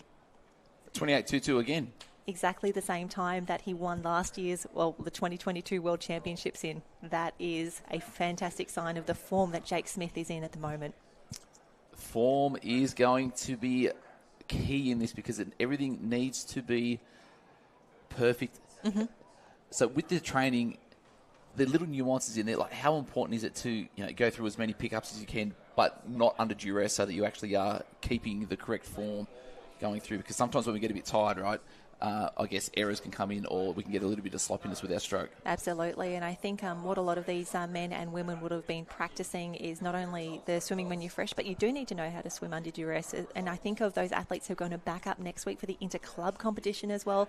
They're going to be absolutely exhausted. They will have done upwards of about 40 races by the time they get to that point. So seeing the incredible races like Francesco Ippolito, Jake Smith, Chris Dawson, they are 1, 2 and 3 in the qualifications so far for a reason.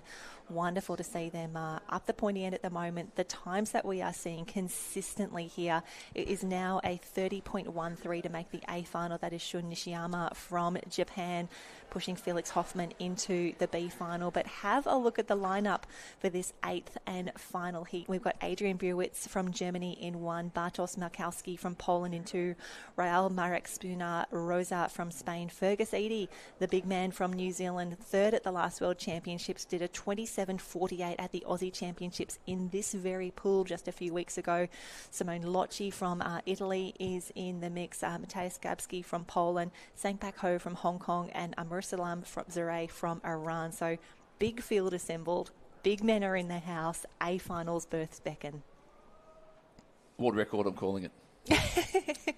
Well, Fergus Eadie would love to agree with you, Simone Locci as well. We've seen the Italians, they are so strong with fins and with a manikin in their hands. They are unstoppable. I can feel something in the air.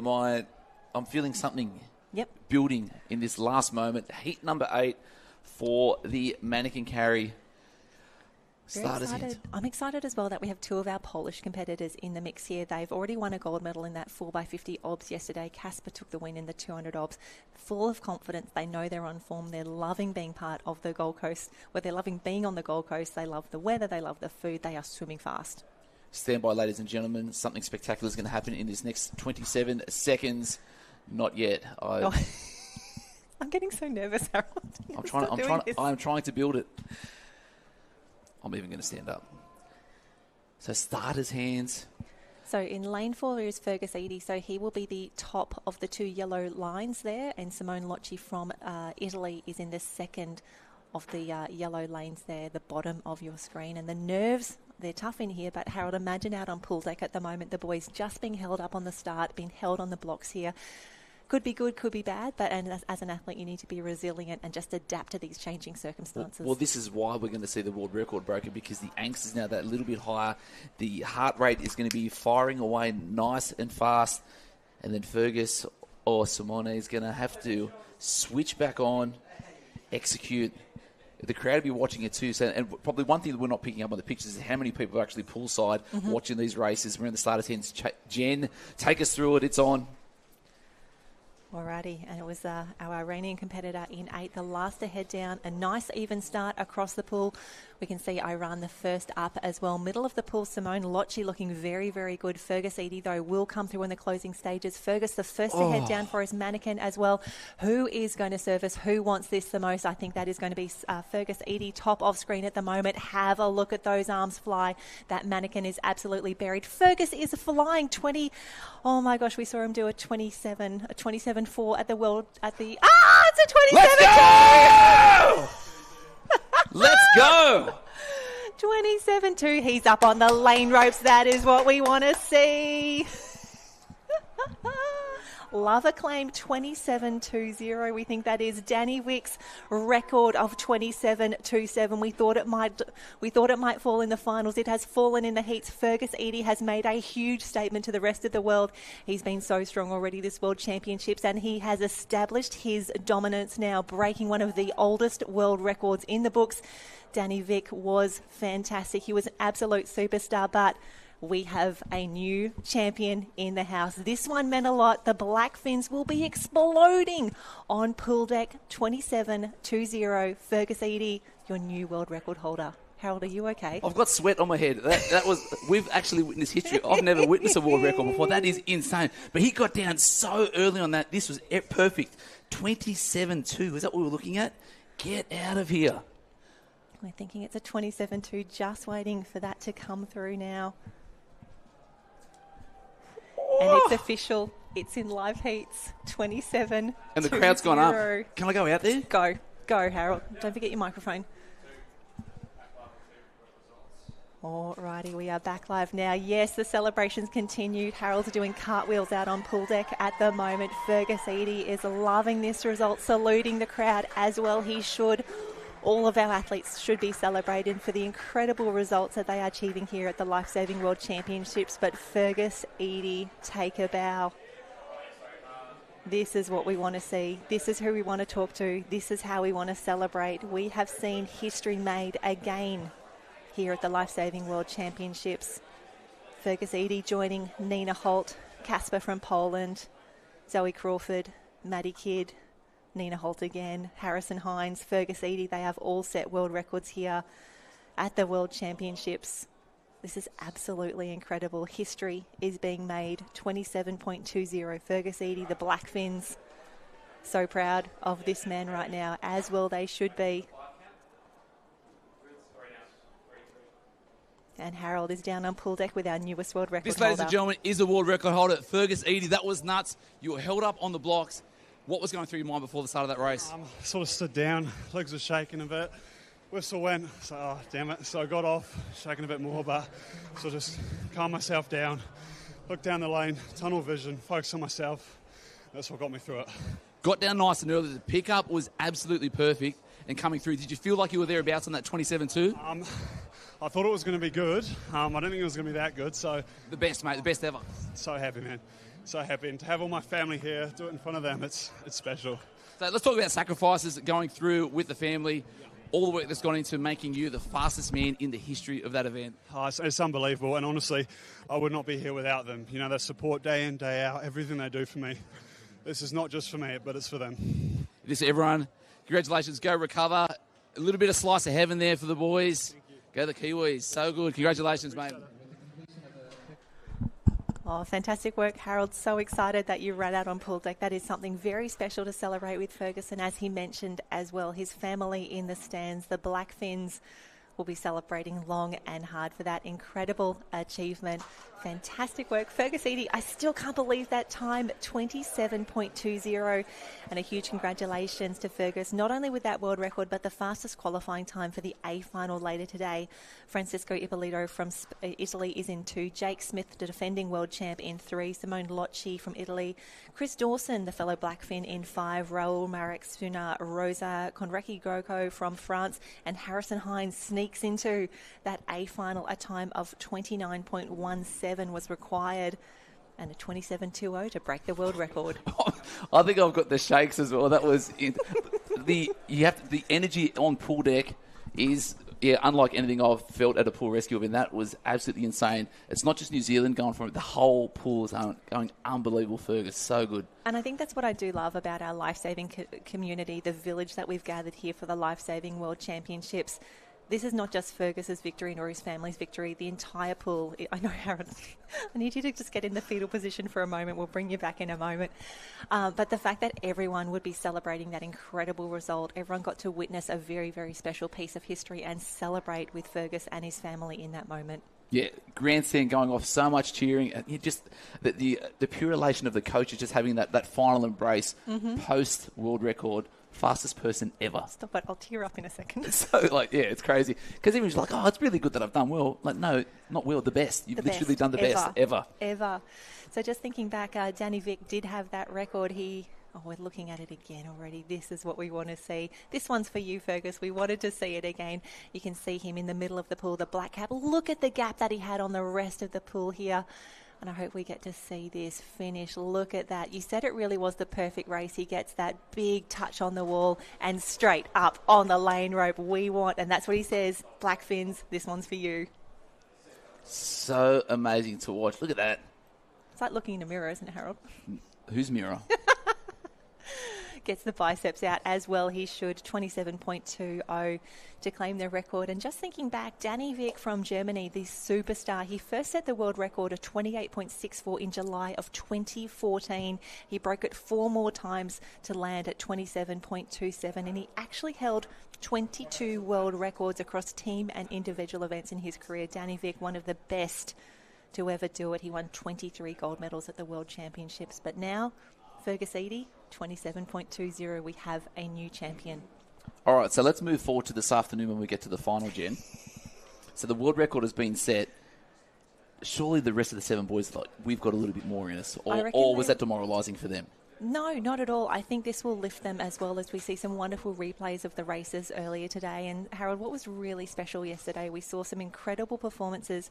Both Harrison Hines and Nina Holt, they broke world records in the heats and they broke it again in the final. So what we're seeing is not unprecedented. It could happen again, and it may not be Fergus Eady. When we look at the quality of the field that has been assembled here at the Lifesaving World Championships, there were definitely specific events that we were excited about, that we were targeting, where we felt that something special may happen. To see that unfold now, to see you predict a world record in that heat, Harold, you and your crystal ball on fire. Well, that's why they brought me here, Jen. I said I could feel something in my waters. There was something in the air. And it's really, really special to see this, to have it happen right in front of us right now. As we see some of these highlights just rolling out, there's so many special moments to remember, to appreciate and to relive. And we are only a day and a half into the speed events here at the pool. From here, we will go to the beach tomorrow and on Sunday as well, where we will see a whole new set of skills and a few new athletes enter the fray as well. Always love watching the beachies in the sprints and the flags, the beach relays as well. And it really shows the depth and the strengths of the teams that have been assembled. So for a National Teams World Championship, you can pick 6 men and 6 women. Between that team, you need to cover 43 events. 43 events with 2 individuals in every individual event. So it's really, really tough just to select a team with that strength. I'm sorry, I just want to watch Fergus again. I just want to watch him celebrate. It's phenomenal, 27.20.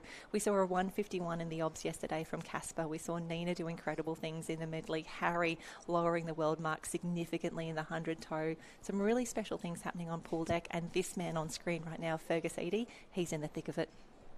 Full thick of it. And what we talk about culture, and getting the club and everyone bringing together, but there's something special about the Kiwis and our New Zealand counterparts from across the ditch. It's something about the way in which they can embrace the culture, and they call it mana. So it's that extra level of respect, love for your family, to be able to come through and be as one to achieve something like that. It's truly amazing. Absolutely. And I think a lot of the credit there needs to go to a man called Steve Kent, one of the long-time superstars of the Black Fins. He's actually the New Zealand campaign lead for Lifesaving World Championships 2024. So that means he's been the driving force with a significant support staff, to give credit where it's due. But Steve Kent has been in charge of building the Kiwi team, building the Black Fins to really come to race fearlessly at the Lifesaving World Championships. They are delivering in spades, and the message that they've really given to their athletes, they've been doing this in their media, in their socials, in their talks. It's all about being fearless. They said, go fearless into your racing, and I think that is what Fergus Eady has just shown us as well. Steve was an Olympian back in London 2012, and he actually raced for New Zealand at 7 World Championships. 7. He's an absolute superstar. I love seeing Steve on the pool deck here. His passion and his enthusiasm is infectious. And to see him, I can't even imagine what he is feeling right now, to see not only a team that he's been a part of, but a team that he absolutely loves coming together, arriving at the World Championships, making their intentions very, very clear and delivering. They are delivering here, and they are being rewarded for the hard work and the commitment that they have made to each other. He's helped build it, right? So, you know, the foundation of getting that through was just something completely special. And again, it's such a privilege for us to be able to watch that event transpire. Finals later on this afternoon, but back to the pool now. This is where the strength of the squad comes into it, Jen. We've got the 4 by manikin carry, and this is going to be tough. Yeah, the 4x25, one of the absolute speed events on the program. The top of the screen here, you'll see the team from China. Then we have Czechia, Poland, Spain, Belgium, Switzerland, and Great Britain. Coming into the final changeover now, you can see lots of legs in the water here. There is a changeover zone in the middle of the pool where the athletes need to pass the manikin from one to the other. And we have got quite the finish here. We've only got 3 heats for the 4x25, so we are expecting that there will be athletes in this first race that will likely qualify for the A final later today. So wonderful that we are keeping this progress moving, and that looks to be the team from Belgium, Marine Hartze, Bo van der Plas, Nila van Bel and Aurélie Romanini, a time of 1:20.92, just ahead of Spain, who clocked 1:20.07. So Belgium, the team to beat so far. They have been so strong in these events. Their technique is on point. Now, technique is going to be the thing. So talk us through the changeover there, Jen. So we've got that tiny little, what is it, like 3.5 metres, 5 metres? 10 metres in total. For the changeover? Yep. Which means that there is a little bit of room there, but when you think of the length of a person, the weight of a mannequin, that actually gets eaten up very, very quickly. You can see the ladies in the water there, hands above the water, showing very, very clearly that they are not providing assistance. That touch on the wall, Belgium 1:20.92, very, very quick. They will be very happy with that race. Spain just behind, Poland in third. So with that changeover in that 10-metre area, important that the mannequin can only go sideways or backwards, not forwards. Is that correct? Well, the mannequin can go forward. You can give it a little bit of a nudge as well, but you cannot lose contact with the mannequin, and that's really, really important. We do talk about, working within the rules, bending them where you can, but you cannot break them. And so I love watching different teams innovate and try different things for those changeovers. We've seen some incredible speed. The judges have their work cut out for them trying to get eyes on all of these. But 4x25 mannequin relay, so there's those 2 5-metre changeover zones. And those athletes will work to their strengths. If you've got, when we think about the team compositions, we will have some of our beach athletes lining up now as well, some of our Ironmen and Ironwomen, our board paddlers, our ski paddlers. There might even be a few beachies in the mix here, doing it for the team, bringing the strength here. Talking about strength, watch out for Team Italy and New Zealand in this race. So heat 2 of 3. So we've got Sweden, South Africa, Hong Kong, Italy, New Zealand, Japan, America. So we've got lanes 1 through 7. So 7 in this one. Exciting times. What's the lead time at the moment? I do apologise. Lead time from Belgium was 1:20.80, 0.03 ahead of Spain. A fantastic finish in heat number 1. Expecting the same here. And you can really see the different approaches there as well in how the ladies position the mannequin on the wall. But have a look at the speed off the wall here. Italy and New Zealand, as expected. New Zealand took out the 4x50 OBS relay yesterday. They've already got some speed on the board, but it was Italy who took the mixed Lifesaver relay yesterday. Oh, have a look at that changeover for Italy. That was quick. Yeah, it was quick. And just trying to get the swimmer up to, I guess, as close to maximum speed. So it's similar to, I guess, your running relays, right? You want to be having some sort of forward momentum when you're getting that mannequin, changing it within that 10-metre spot, and a solid lead at the moment for, is it the key? Oh, Italy. No, Italy in 1. And I think I just saw Sara Tazaki from the Japanese team coming through. And again, another one of our top iron women. But it is all Italy at the moment. Watching the crew come through here. This is what we are here to see. This is what we expected in heat number 2. But looking at the start list as well, Japan doing well. Hong Kong in the mix. Loving watching their techniques. Italy is now away. New Zealand into that final one. Japan, fantastic racing here. Japanese team is going to record a fantastic time here. Inadi Marchi, I believe, that is in action at the moment. So again, the team's working their strengths and weaknesses, but Italy, wow, you do not see that sort of gap in the racing here. Hong Kong as well in lane 3 are going to come through for a fantastic time. Hong Kong, second overall here, 1:24.28. That is quick. So Italy, 1:19.53 for them. Belgium, 1:20. Spain, 1:20. Hong Kong, 1:24. Fantastic racing across the board. And New Zealand, they will be 7th overall here, 1:25.19. Czechia holding on to that A qualifying spot. Czechia, a time of 1:32.25. Keen to see what happens. And this is the changeover for Italy. That was absolutely phenomenal. We see the 2 to 3. This is the tough one. Flipping that manikin 180. It is tough to do it with that dead weight there. But Italy, no dramas for them. Really impressed with Japan, but more impressed Hong Kong. 4th fastest qualifier so far. Yep, one more heat to go. Now, technicality and team composition. Mm-hmm. Will there be any team changes with the swimmers? Will they try to look to just qualify to get into that A final, or are we still putting our best four out there each time? I want to say it's the best four each time because the changeovers are quite technical here. You really want to make sure that your people who are starting regularly, they're strong on the start. The 1 to 2 changeover, who's on the wall for the 2 to 3, that is really tough. We can see some of our athletes starting to make their way down the pool now and loving seeing some of our Ironmen, our Ironwomen. And for the people who aren't as familiar with these races, who don't do them as part of their regular programming, you really want to give them the confidence of this is your spot, this is who you receive a manikin from, this is who you give it to. You really want to nail those changeovers. So no, I don't think there'd be too much changes within teams along the day. So the ladies about to make their way to the changeover there. So we can see the Australian duo there, Chelsea Jones and Surf Lifesaving Ocean Woman. I'm calling it Ocean Woman now. I'm not calling it an Iron Man. Yes, we are at the ILS events. The Ocean Woman, Naomi Scott.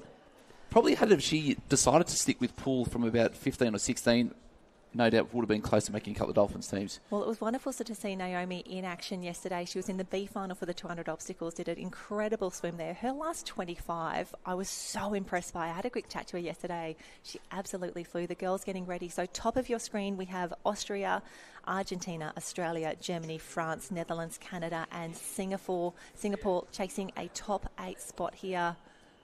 1:19.30 is the benchmark at Uno Momento, which is Spanish for one moment. I'm here all day, Jen. Alrighty, so here we see France are the defending champions in this event from the 2022 World Championships.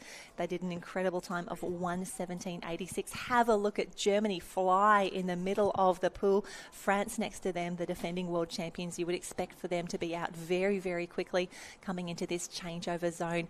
Germany have nailed that change, as have Australia next door. France still in the mix here, but Germany, look at that stroke rate. That is impressive. And that kick too, that is absolutely moving some water. You just see the variances there for how much more water is getting moved from Germany out in front. So much white water behind, solid leg drive on that changeover, wall touch, manikin changeover, strong push off the wall from Germany. So good. Australia's still in the mix, holding level with France at the moment. That's Mariah Jones in the pool. Naomi Scott did an incredible job for the team there.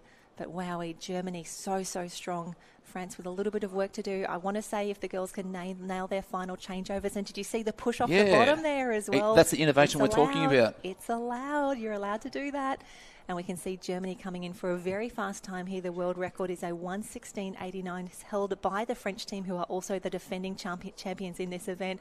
We are about to see some quick times starting to come through here. This is what we're here for, a 1:16.53. I think that could be another world record. Can you say that one more time with a bit more energy? Because that's another world record broken, ladies and gentlemen. In the heats, my God. Sound the alarm, sound the bell, sound whatever sound we've got, because we've just witnessed another one. We just need Disbelief. to make sure. I know, we're looking at that time. And she's like, did I just break another world record? I keep doing this. Nina Holt, yeah, she gives a big thumbs up, as well she should. She's saying, what do I do? What do I do? Is it official? Yeah, let's go. It goes. They've realised that now. Their changeovers, their technique was absolutely phenomenal. The acceleration that they showed in every single leg of that race. Germany on fire, doing incredible things. And you can see Nina Holt on screen. That could be, I think, her 3rd world record of the day. Yep, she gives the sharkers. That's what we want to see. We'll bring you that team in a moment. Just waiting for these results to be official. Well, I'm going to go pool deck. I was going to say, you've gone regardless. So all the best, Harold. And this is the changeover that we'd love to see here, that push off the bottom of the pool, and that is the long arms of Nina Holt coming through. She touches the wall. This is where we were wondering, I wonder what happens next. Was that a good swim? I think it was a good swim. Nina Holt, it was an absolutely phenomenal swim. Waiting for that to come through. It is now official. The German team, a time of 1:16.53. That is a new world record for the 4x25 mannequin relay. The team from France held that since 2022. They set that record in St. Malo. 1:16.89, but now the Germans come through. An incredible team. This is what we want to see. This is what we're here for. The team of Lena Opperman, Undine Lauwald, Nina Holt, and Alicia Gebhardt. Kai Sherva is going to be doing cartwheels in the stands as well. He should. He's been coaching this incredible team. They held their staging camp at Maroochydore in the lead up to this World Championships. They have executed this race. Their planning, their preparation, absolutely perfect and rewarded now with a world record of 1:16.53. France coming through in second, 1:19.5.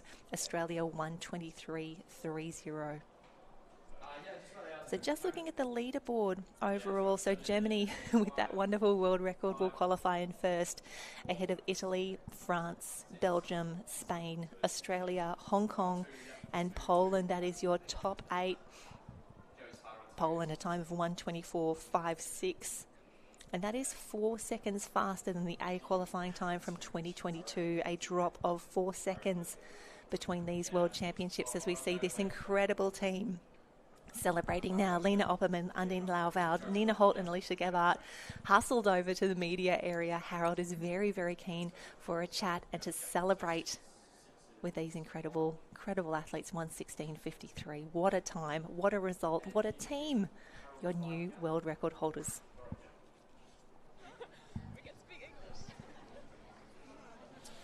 World record number 2 for the morning. Nina's third one of the event.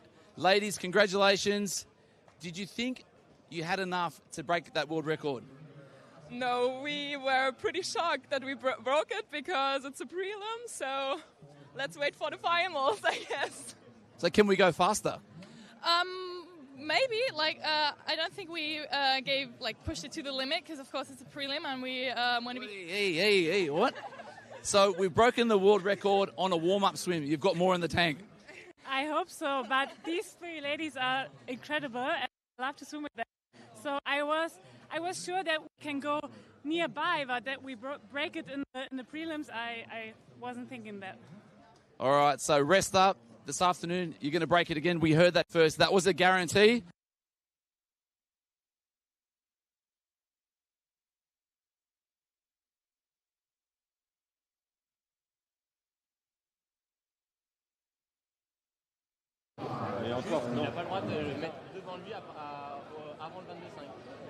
Your new world record holders. Big round of applause at home, ladies and gentlemen. This was amazing. Oh, fantastic work, Harold, and congratulations again, Lena, Undine, Nina and Alicia. Fantastic work. A new world record, a time of 1:16.53. The second world record that we've seen set here at the Gold Coast Aquatic Centre for the Lifesaving World Championships for 2024. Absolutely phenomenal. Harold is loving being back at the pool, being able to celebrate with these incredible athletes, and there is no rest at all because we are ready for the heats for the 4x25 mannequin relay for the men. In heat number 1, we have Singapore, China and South Korea in lanes 3, 4 and 5. The men are just lining up now, grabbing their mannequins, securing them, making sure we are ready for a start. And again, you can see the different techniques being used by the different teams here. Ready for a start. Singapore, China and Korea need to rest, recover, bring the energy back. Harold, how much do you love the German team? They're just wonderful. We can go faster. We can go faster. I think we could. I love the confusion of Nina when she touches the wall and she's like, I don't know, did that just happen? Well, it was only, in quotation marks, a prelim swim, so... Yeah. And imagine the confidence that they'll have now in terms of they know they've got the skills, they know they've got the speed, they know they've got the strength of the team around them as well. You can tell how much they're enjoying their time here at the Lifesaving World Championships. I think they will fly this afternoon. Yeah, and the funny, so the vibe was completely different to that world record being broken as opposed to earlier, because it just seemed that was a little bit more elementary, right? That's what they were supposed to do, and they've done it. It's a prelim, Harold. And we can see now the men in action. The first of the 4x25s. Have a look at this. Middle of the pool, China. An incredible swim here. They have got a solid 3 body lengths on the rest of the field coming in for this very important turn. And this is where the German team, of course, incredible individual athletes, very, very fast, but their skills. And then, as I said, they were playing it safe. They're within the boundaries. They weren't pushing it too hard to still record that incredible time. Very much looking forward to that final as the Chinese team come through. This is going to be a fantastic swim here and a great heat swim.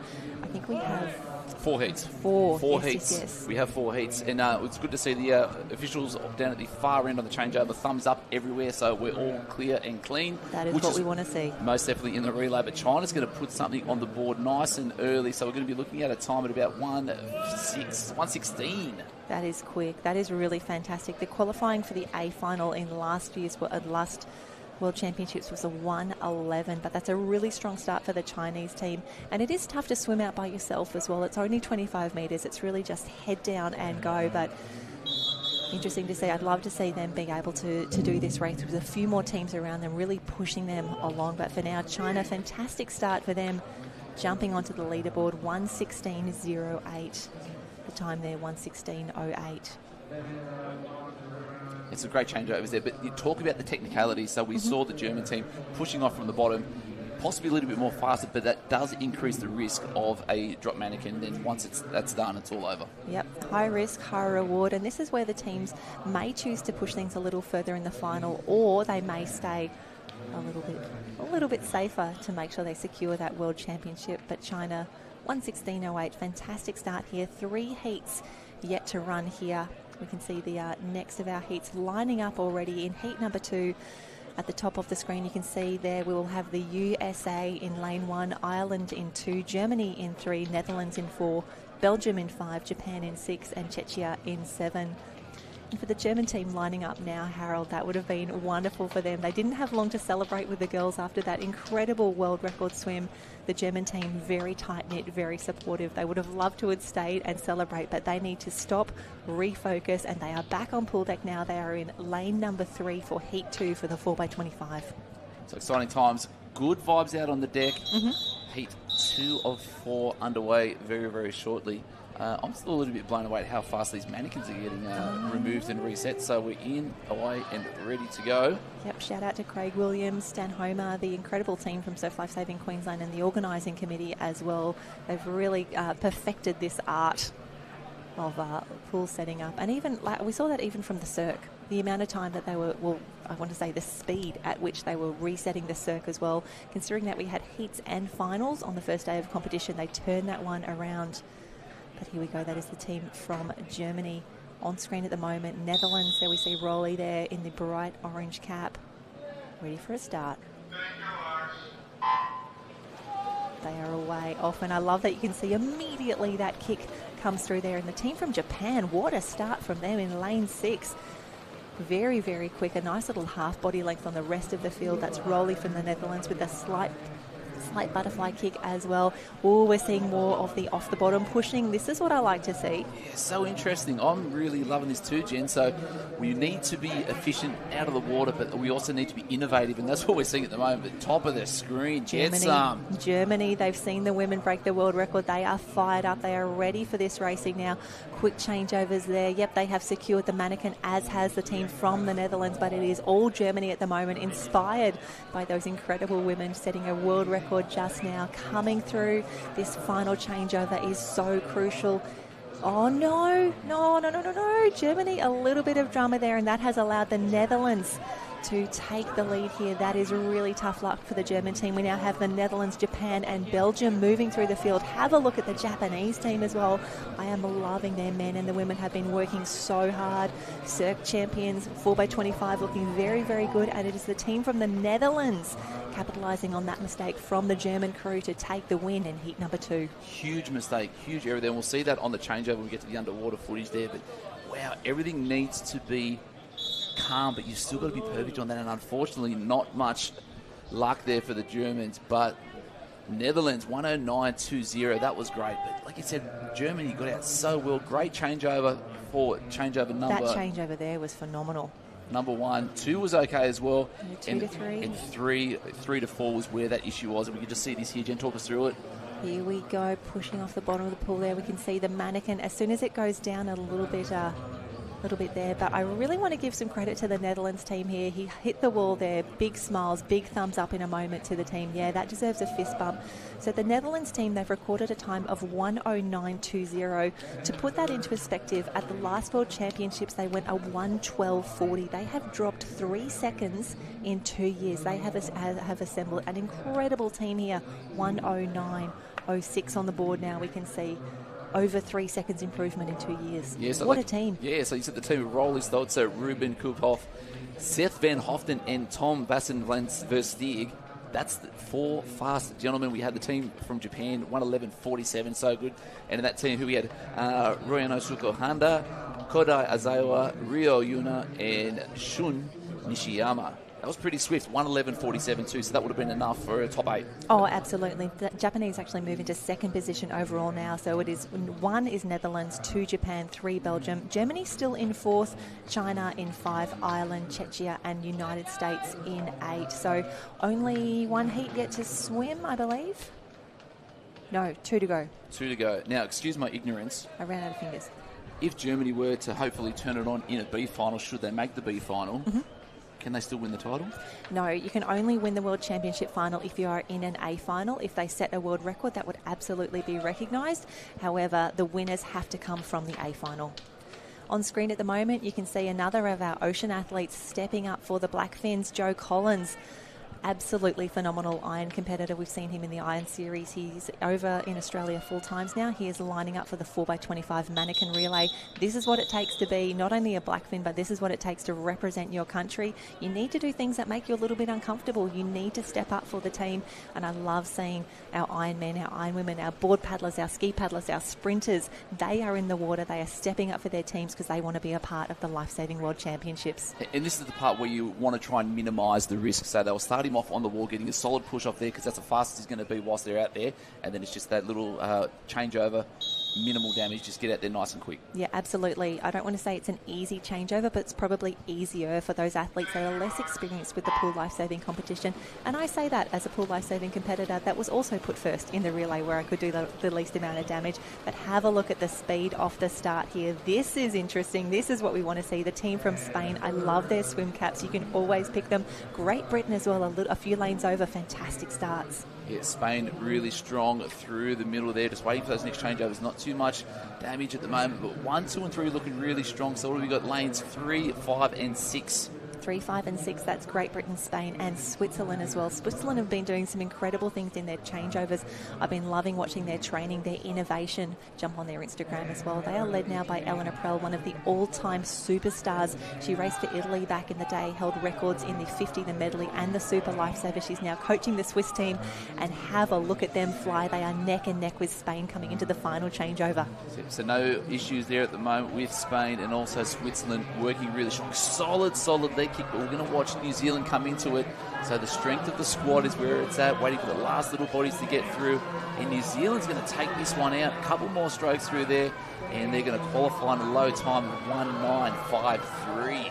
Yeah, that is fantastic. New Zealand really working their way through the pool. They back-ended the strength of their team.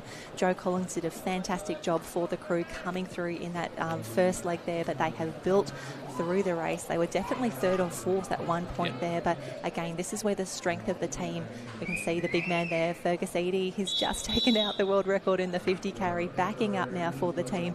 25 metres manikin carry, not going to bother him as well, but always great to get that one out of the way and to get through safely for the team. So 1:09.53 fastest in at the moment, Jen, I believe. The Netherlands 1:09.06. So when we're looking overall, so 1:09.06 for Netherlands in 1 at the moment. Top 8 is going to cancel out at 1:13.07. That's the German team. So they were flying, but they won't be flying into an A final anytime soon with one more heat to go. One more heat to go. We'll grip you that lineup in just a moment. But New Zealand, fantastic racing. I don't want to say it's a fantastic recovery because they planned that strategically. They made the best decisions for the team with the tools that they had available. They've been rewarded here, a 109.53. Very, very solid to get through here. Now we just await the results for this fourth and final heat to determine the A and B finals that will be run later today. Yeah, so Joe Collins, Fergus Eady, Lewis Clark, Chris Dawson. It would have been interesting to see the mindsets of especially Lewis and Fergus being the last two swimmers in there. Not usually going to be in that type of position, but how the mindset and would have been before that, knowing to not panic, but just still trust what we've been practicing the whole time, because we knew that that's where the speed was going to come through at that back end. Yeah, if you've got Fergus Eady as your fourth and final carrier here in the 4x25 mannequin relay, you could really give it to, you could give quite a lead to many countries here. And speaking of our Ironmen and Ironwomen, Corey Fletcher on screen at the moment for the Australians. Look out for him on the beach. Very, very quick on the sand, very quick in the pool as well, and he will be leading off for the Australians, lining up against the Italians in lane number 4. And it's interesting, you can always tell who the ocean competitors are because they put their goggles on the outside of their cap. That and the fact that they've all got sand in their bag as well. We can see everyone jumping in the water now. We were saying this is very similar to the line throw. You never want to be the first in the water. There's always some nerves around. Do I go? Was that whistle for me? Am I in now? I don't want to get disqualified. Wait for someone else to jump in. Do they still do that if you jump in too early? Oh, yeah. It's a highly technical event. We can see the athletes just getting ready. That's the far end of the pool. Here we go, ready for a start. Top of the screen, we'll have Austria, then Hong Kong, Poland, Italy, Australia, France, Iran, and Argentina. What's Italy got in the tank? There'll be something in there. Italy have so much in the tank for this. The Germans actually have the world record for the open men, a 1:04, but already we can see Corey Fletcher doing a great job there, mixing it with the Italians. He just has to get to that halfway mark for that first changeover. In lane 3 as well, as expected, Poland doing very, very well. The changeover from Italy, though, have a look at the speed. They are accelerating now. Look at the kick on the Italian. So strong. So we're at 109 at the moment, lowers what it's going to be. Italy leading us out. Australia holding on there at the moment. And then we've got lanes, 3 and 6. Just not too much in it at the moment.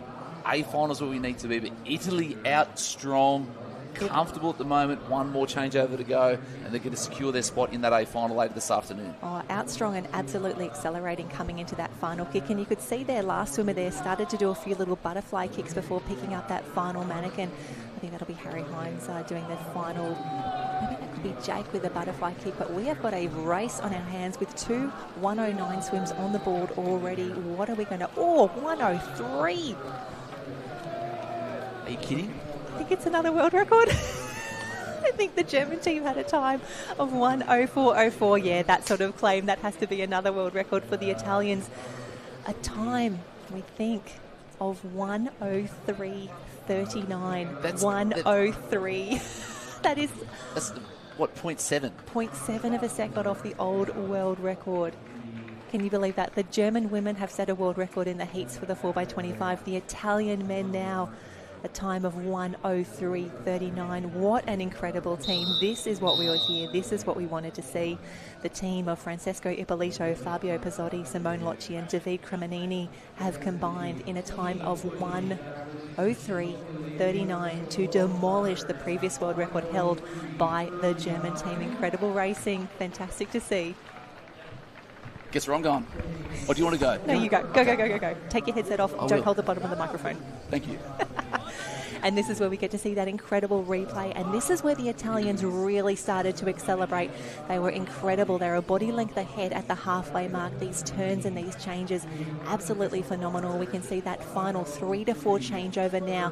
They were never challenged. Have a look at the lead they have on the rest of the field. That incredible finish as well. He touches, he turns around, and the fist goes up. What an incredible race. What a celebration.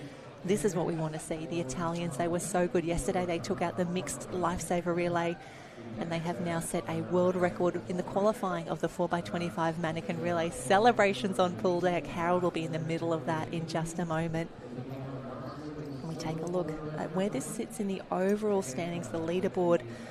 Italy in 1, Australia 2, Netherlands 3, New Zealand in 4, Poland, Spain, France and Japan are in the A final, their time of 1:11.47, just ahead of Belgium. Japan in the A final. Belgium will lead the B final that will be held this afternoon. But the big story, 2 world records in 2 events here. The German women took out the 4x25 relay in qualifying. The Italian men responding now as well. An incredible time, making their way over to have a chat. They are very, very happy with that result, as well they should be. An incredible performance, and we continue to get bigger, better and faster here at the Lifesaving World Championships. Wonderful to celebrate these incredible athletes. Again, Francesco Ippolito, Fabio Pizzotti, Simone Locci, David Cremonini. What a race, what a team, what a swim. 1:03.39, your new world record for the 4x25 mannequin relay.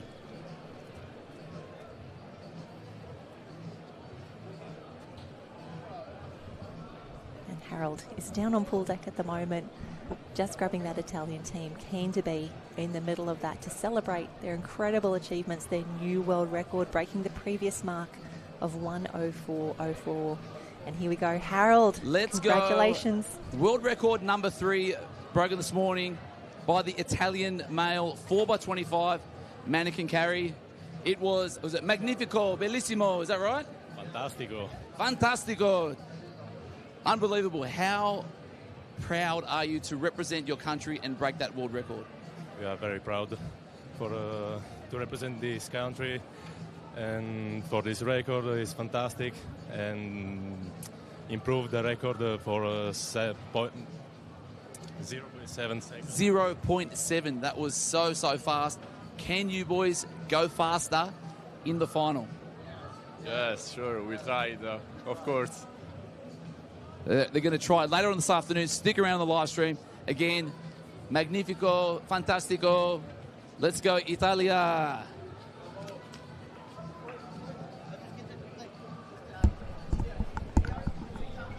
Oh, fantastic work, Harold. And congratulations again to the team from Italy, Francesco, Fabio, Simone and David. 1:03.39 to smash that previous world mark. I can't believe that we've seen such incredible performances. 3 world records already just in the heats on day 3 of the international teams competition. Harold, a very, very short break because we have the next competitors on the line. We are moving now to the 200-metre Super Lifesaver. How confident are all these world record holders knowing that they're going to do it again this afternoon? I know. Well, it's like having another opportunity just to swim, and the fact that they get to celebrate this with their teammates as well is very, very special. And you can really tell. I love as soon as there's 2 moments for me when they realise that they've broken the world record in the water, and when they all find each other on pool deck afterwards to really celebrate. It's something very, very special, and for us to be able to bring that to you on the live stream is very, very special. So special, or magnifico. I'm trying to learn as much as I can from other nations, and I'm doing my best. Fantastic. We're loving having you here, and we'll now bring you the Super Lifesaver event. So this is probably, I know I'm speaking to Paul Lamont, one of our incredible Masters competitors who races for Terrigal, and he always compares this to the Ironman of the ocean. Sorry? He compares like a Super Lifesaver is similar to an Ironman event. It's the Ocean Man. Ocean Man event. I'm sorry, I am at the World Championships now. In that it allows our competitors to showcase all the different elements of the races that you've seen so far across the championships. It's a 75-metre swim, at which point they head to the bottom of the pool. They will carry a mannequin with no fins 25 metres. At the halfway mark, they will put on their fins and tube. They will swim 50 metres. Then they will secure a mannequin with the tube and swim that back for 50 metres. So lots happening, very technical. You need to keep your speed and endurance up. Lots of things can go wrong in a Super Lifesaver, but this is one of the premier events of the day. So 2:19 was the 2:19.88 was the mark at the World Champs in 2022. Mm-hmm. Can you just read out that world record again for me? 2:16.07. Medley Rousseau from France, who is the defending world champion. She also took out the world title back in 2014. She first set the world record in 2014 as well. So she has been dominating Super Lifesaver competition for over a decade now. Magali, one of the absolute superstars of our sport. That time of 2:16.07, just incredible. Wonderful to have her back racing with us today. And it will be fast, no doubt. So heat number 1 coming up. So what have we got? A couple, 1 from Austria, 2 from China. So it's Katarina Meyer. Mm-hmm. Good to see her on the international stage, along with Tang Menghui and Cheng Wanting from China. Yep, so wonderful to see these three athletes lining up now, and you can actually see their fins and tubes just on the side of the blocks there. Now, it's up to the athletes to position their fins and tubes wherever they see fit and in whatever way makes it easiest and fastest for them to don both the tube and the fins. It can be on either side of the blocks based on their personal preference, generally on the side that they will be stroking with the mannequin to hit the wall. Now, scrutineering is a big thing. You spoke about ensuring that everyone has the fins that are compliant. But how about just our officials making sure that the rope is still intact and strong and taut for these events? Absolutely. We've got all the equipment out on pool deck at the moment that has been tested significantly to make sure that we don't have any mishaps throughout the race. We also do have spares of the same technical equipment that we can bring in and out to make sure that all of our racing is as fair and equitable and consistent as possible. Yeah, consistency is that key thing. So we're just waiting for the last of our competitors to get ready, officials at the ready as well, and they'll be underway. So heat number 1, and we're making our way through 6 heats in this one, Jen.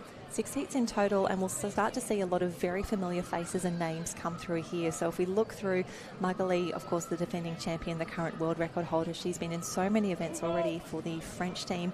We'll see Lucrezia Fabretti from Italy. She's already had 3rd place in the OBS and the medley. Undine Lauvard, we saw her in that 4x25 world record-breaking team earlier. She was 3rd in the 100 toes. She's qualified also for the 100 carry later today. So a lot of our athletes really starting to come to the fore as they find their strengths in the events that they've really been targeting ahead of these Lifesaving World Championships. So ladies, nearly ready. Now, with this race, we're looking at a little bit longer time, so it won't be as fast-paced on the changeovers, but these ladies are going to be at full exertion mode for about 2.5 minutes here. Heat number 1, I said 6, didn't I? It is, yes. 1:06 and we're away. And it's not just the exertion for these ladies. Fantastic underwater work there as well from Chen Wanting from China. It's also that you need to stay focused and relaxed, as mentally relaxed as possible, because there's so much to think about in a Super Lifesaver. So at the moment in this first 75, they're just trying to pace it correctly. They know it's the start of the race, but you don't want to drop too far behind here. So got to pace this one really well. You'll see the mannequin, they'll swim over that, turn back to the 75 metre mark. So this is really where the 50 carry element of the race starts. So this is where they swim 25 and carry a mannequin 25 without fins to the end. And then it's another like 100 toe. So that's 50 with fins and a tube, clip up at the end and put it all together. So lots to think about. You've got to hold your nerve. You've got to stay calm, remembering there's so many opportunities to be disqualified as they come down now for the first pickup. It's so important to save your legs up to this point, right? So you just see all 3 swimmers there were treating that more like a distance race. So just a tiny little flutter of the legs, trying to save anything in the tank, because this is where it gets ultra hard, getting that mannequin through, and then it's on that next changeover. Yep, this is the really tough part now, and this is what I love watching this element of the Super Lifesaver. This is where you know who can carry really well under duress, who can carry under fatigue, because this is where you can really either make up or lose a lot of ground. And the most technical of the changeovers coming up now, they have to touch the wall first before they can drop the mannequin, and then they will pick up their fins and tube. So this is the really technical element, and you can see a few different fins being used here.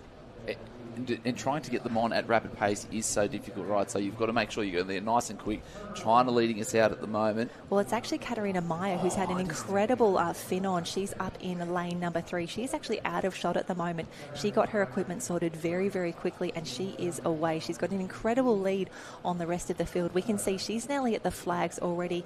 Her handler is waiting for her here. She needs to touch the wall. They will then release the mannequin, and this is where it's like the 100 toe. The tube goes over. You want to grab that on the first clip. She's done that beautifully. She is away now, 50 metres to home. Yep, and really nice skills there. So just getting that little bit of a back scull in there whilst we're trying to clip up so we can get off the wall as quick as possible, noting that we have to get that clip up done before that first hole, which is going to be coming into shot very shortly. It's about 7.5 metres-ish, I believe.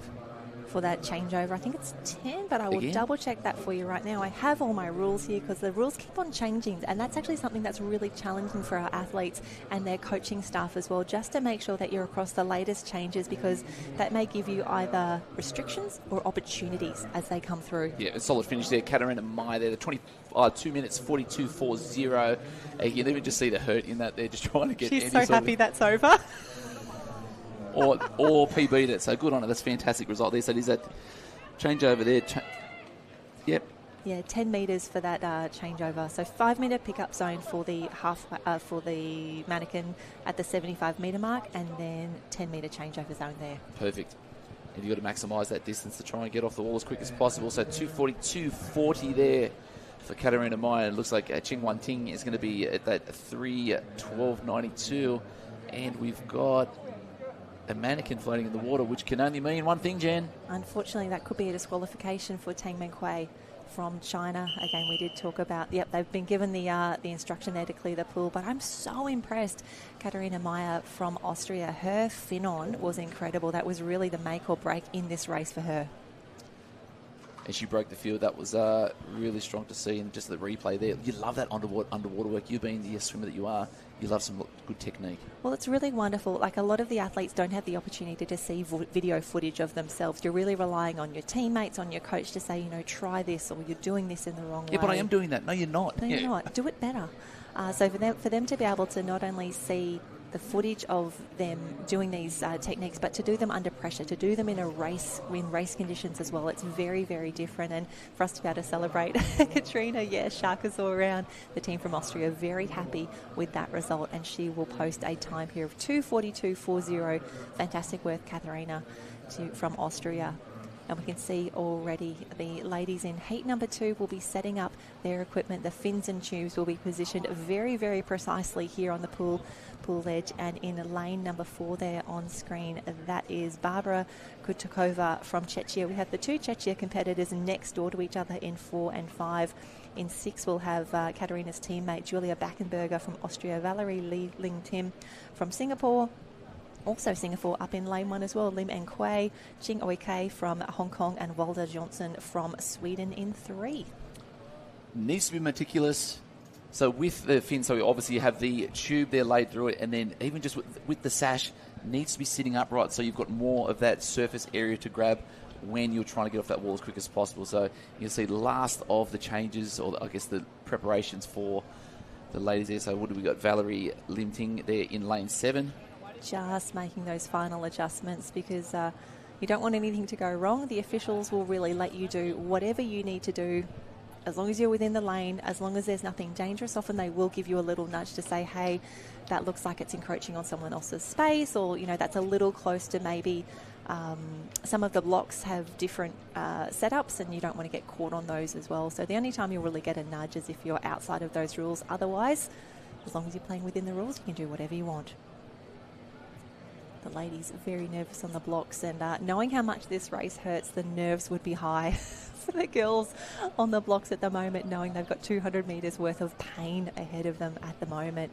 Quite a few races yet to go. We are chasing an A qualifying time roughly of about 2:28. The girls have really brought the time down over the last few years as they really start to work within the rules. And when we talk about the hurt, you know that this is going to be terrible for you. Well, there's no great races. There's no easy races in pool lifesaving or at the Lifesaving World Championships because we know just how strong every single field is. But already we can see the pace increasing on this first 75. The girls are really starting strongly. They're about to go over the mannequins. They'll turn 25 to swim, 25 to carry. Yeah, and a little bit more frantic. So heat number 2, leading us out through the middle, it's going to be, it was the Czechia there. So Barbara Kutukova and Teresa Vilmalova next to each other. Going to change in 1 and 2 at the moment, getting off that wall. And then we're getting to that next part of the mannequin pickup after that next 25 metres. Yeah, here we go. The girls turning very, very strongly in lanes 4 and 5. That is our 2 Czechia competitors eyeballing each other at the moment. A really strong start there. Barbara and Teresa coming through, just easing off a tiny bit now, getting in those big breaths before they head down, grabbing that mannequin. And again, strong off the bottom there. A few big butterfly kicks, and that's when you need to now bring in that strong freestyle kick, get that mannequin up, transfer that swimming speed to carrying speed. Carrying speed is going to be key there. So just throwing those arms over. It's not about being beautiful and being technically sound. It's just about thrashing it, getting through that water, ensuring that that leg drive is going to be there. And the 2 ladies from Czechia are leading us out nicely at the moment. 5 metres or so to go. This is where the technicalities really need to come in. Touching on the wall, getting up on that right-hand side. You'll see the hands come over, the left hand there for it. Arm through, fins underwater, eyes having a quick peek down.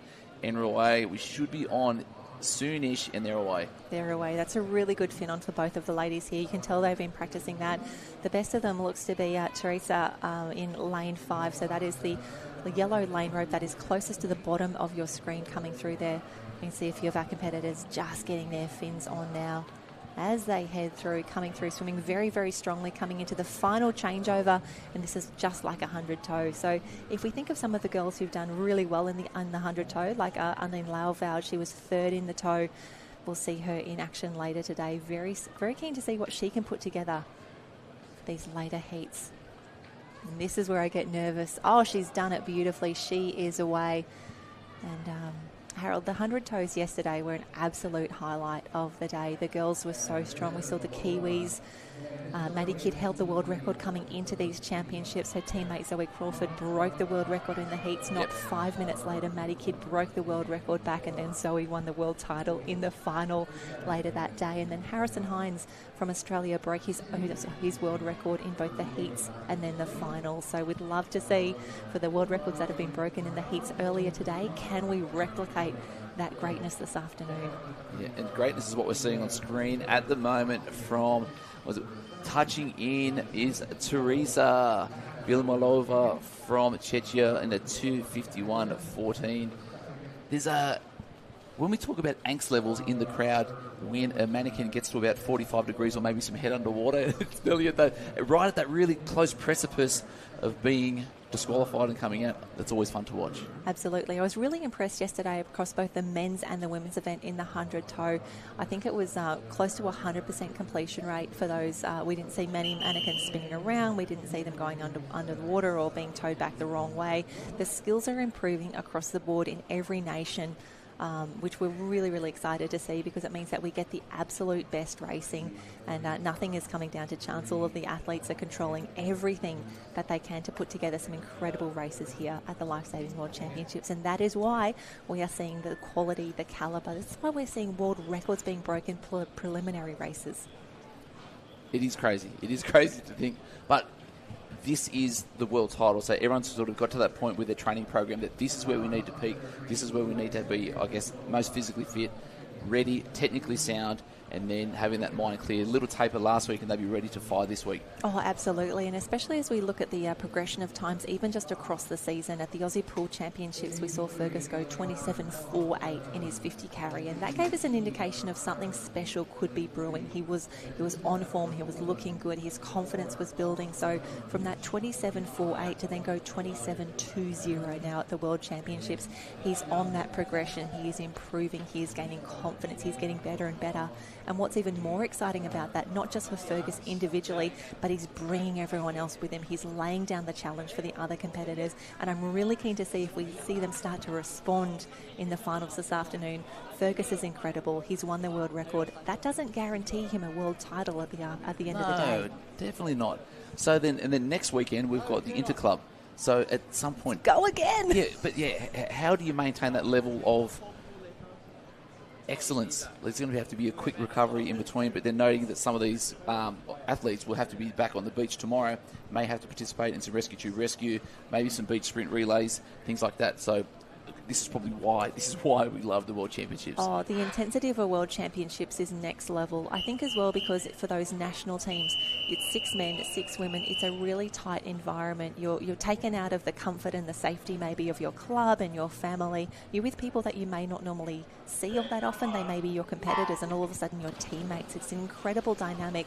And to see people like Steve Kent for the Black Things team really manage that culture for the athletes, it's something very, very special. And it's paying off now in so many different teams. A great shot. I think that's Danique Klomp from the Netherlands. We've seen her in action quite a few times. Montana White as well. She'll be very strong in these opening stages here. She was great earlier today, Montana. Wonderful to see her. And the USA team really coming here to put their best foot forward.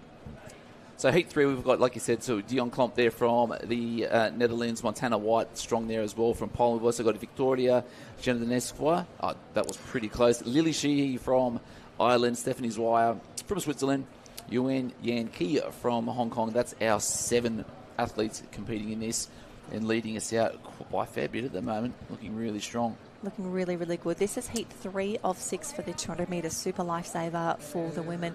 Wonderful to see two of our Dutch competitors in the mix here. They've been training hard, but Montana White doing an incredible job. Some great screen time for her as well. Wonderful to have her in Team USA in the mix. She has not slowed down at all. Her carry speed from pick up to finish here has been incredibly consistent, and that is what you need to see in these endurance races. Fins on, tube on, come on, come on.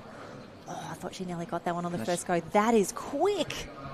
Just Montana, inside look at the lead that this now opens up for her on the rest of the field. This is phenomenal racing. Yeah, and obviously the quicker you can get them on, as soon as you're swimming, that means you're through to the race. So whether it's half a second, 1 second, whatever it may be, the preciseness and power to get that through needs to be on point, and that's what Montana White has done. Oh, Montana really showing us how it's done here. She's taking in those big breaths, breathing every second stroke at the moment. And I've got to tell you, back in my Super Lifesaver days, this was my resting leg. This is where I took in the big breaths and had a little rest, much to Danny Short's chagrin. But Montana just needs to get this tube clip up done because the rest of the field's coming through. She's got it cleanly on the second run. That's fantastic work. But have a look at Ireland on the top of the field there. That is Lily Shee. What a race. She is doing fantastic. She's doing very, very well, Lily. Get into it, young lady. So solid finish here. Montana White, a little bit sloppy, we're going to call it, on that last clip up, but it shouldn't be too much. You're going to be coming into the wall. We'll watch that clock closely.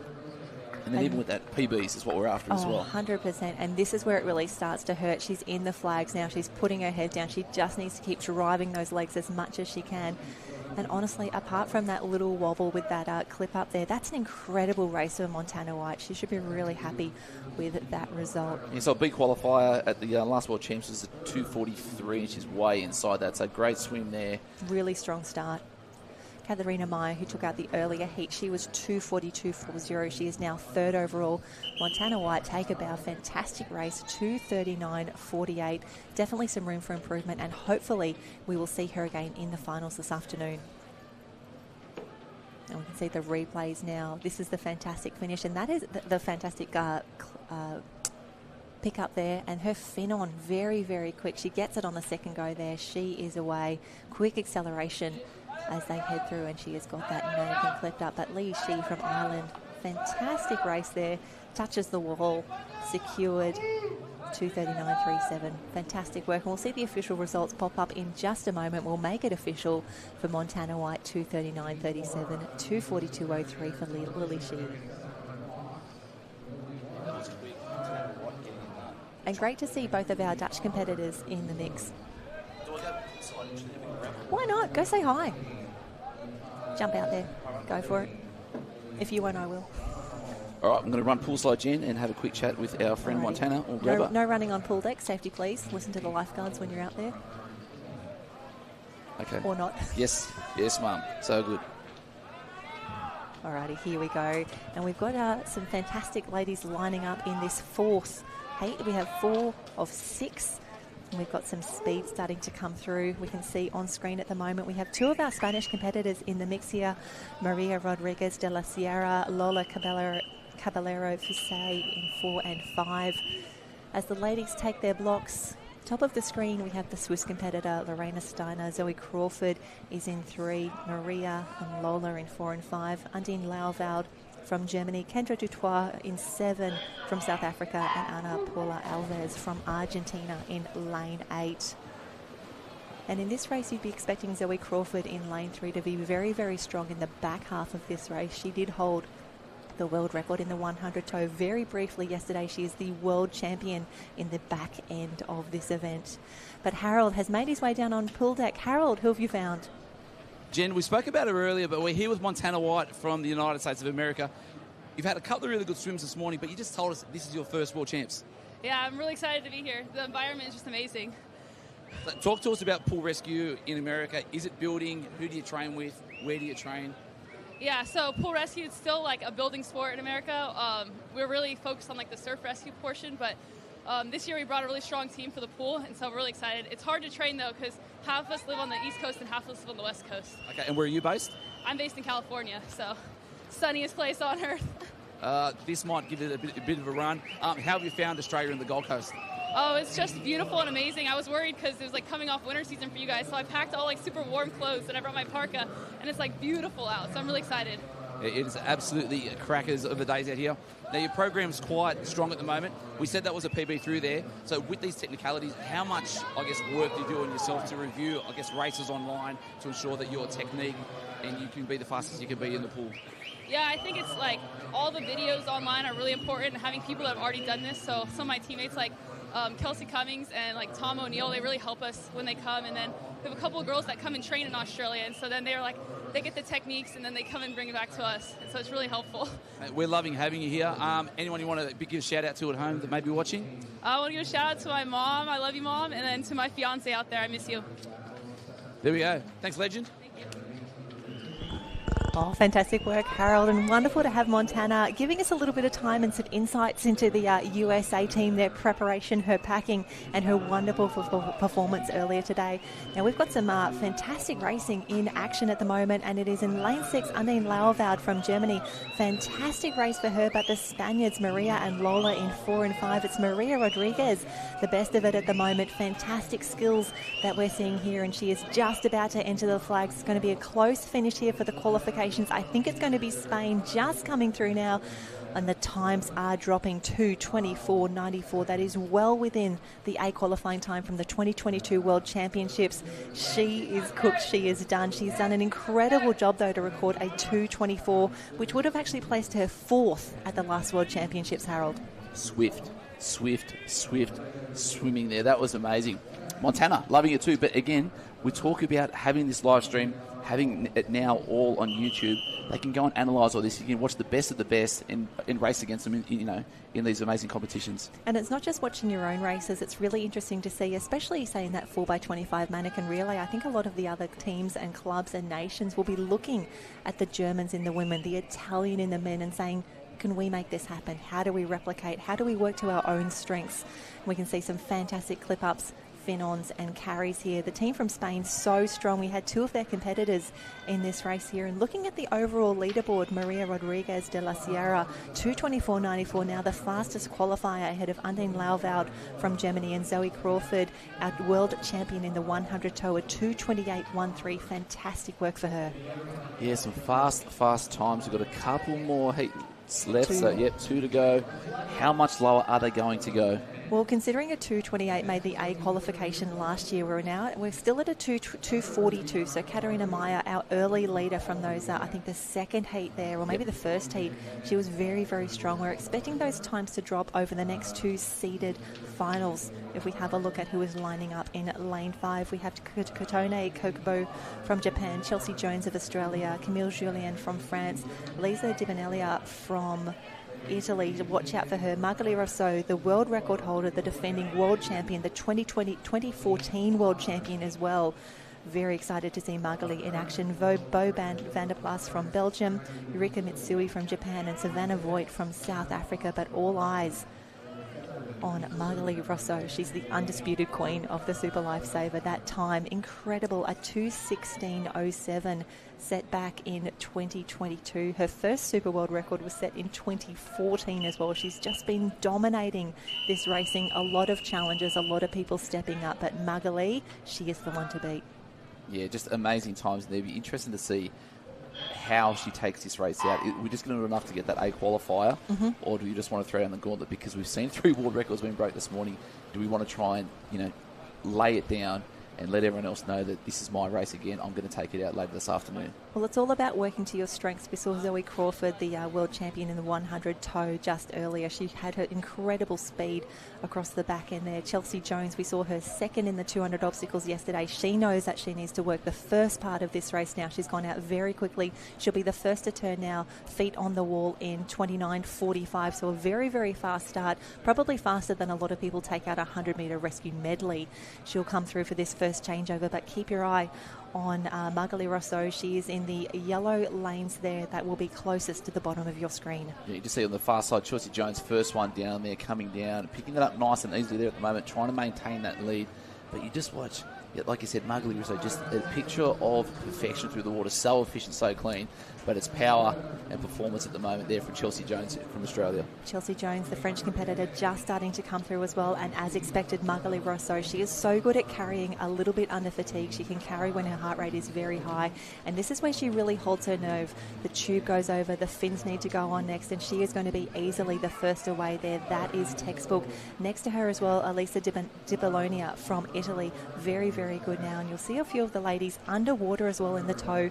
We're seeing this in the individual tow races, but for them to do that in a Super Lifesaver, they are backing the strength of their legs. They have done the quad work here, and it is Camille Julien and Margaret Rousseau, the two French women in this race here. A little bit of underwater work coming into the final changeover. That is insane to have that much energy, I guess even probably just some breath in the tank when they're under full fatigue and still being able to drive is amazing. So 1 and 2, nice and clear at the moment.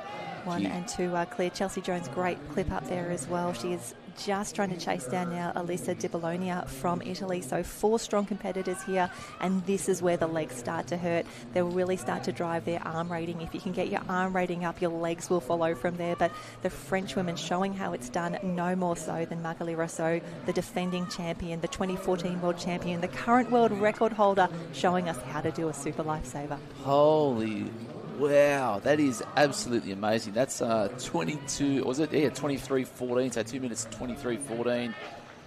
Yeah, fantastic race for Margaret. She looks pretty controlled, pretty calm at the moment. She'd be really happy with that result here. It looked like she just come off a training run. There was no, she could blow out all the candles from that. I know, she's pretty incredible. This is why she is the defending champion in this event. So that is the 5th heat. We're seeing the replay for this one already. Chelsea Jones, really smart racing, working to her strengths, going out early. She finished 4th overall in this race. She recorded a 2:26.48. We'll see where that places her in the overall standing. She's 6th overall at the moment, but the French women 1 and 2, Spain in 3, Undine Lauerveld in 4. Fantastic racing. This is what we want to see. The girls so strong. I'm so excited for this final. I don't know how to articulate what I just saw then. That was, record that one, ladies and gentlemen. Come back to that one if you want to know how to be the best in this event. The clip ups, the changeovers, just even the fin work to get them on so fast it's like she's won this event a million times. Mm-hmm. Crazy that you say that, Harold. Do I have news for you in my fun facts booklet? Yeah, and again, I'll be here all day, ladies and gentlemen. Send your feedback through to whomever, whatever it is. And here we have the 6th and final heat for the 200 Super Lifesaver lining up now.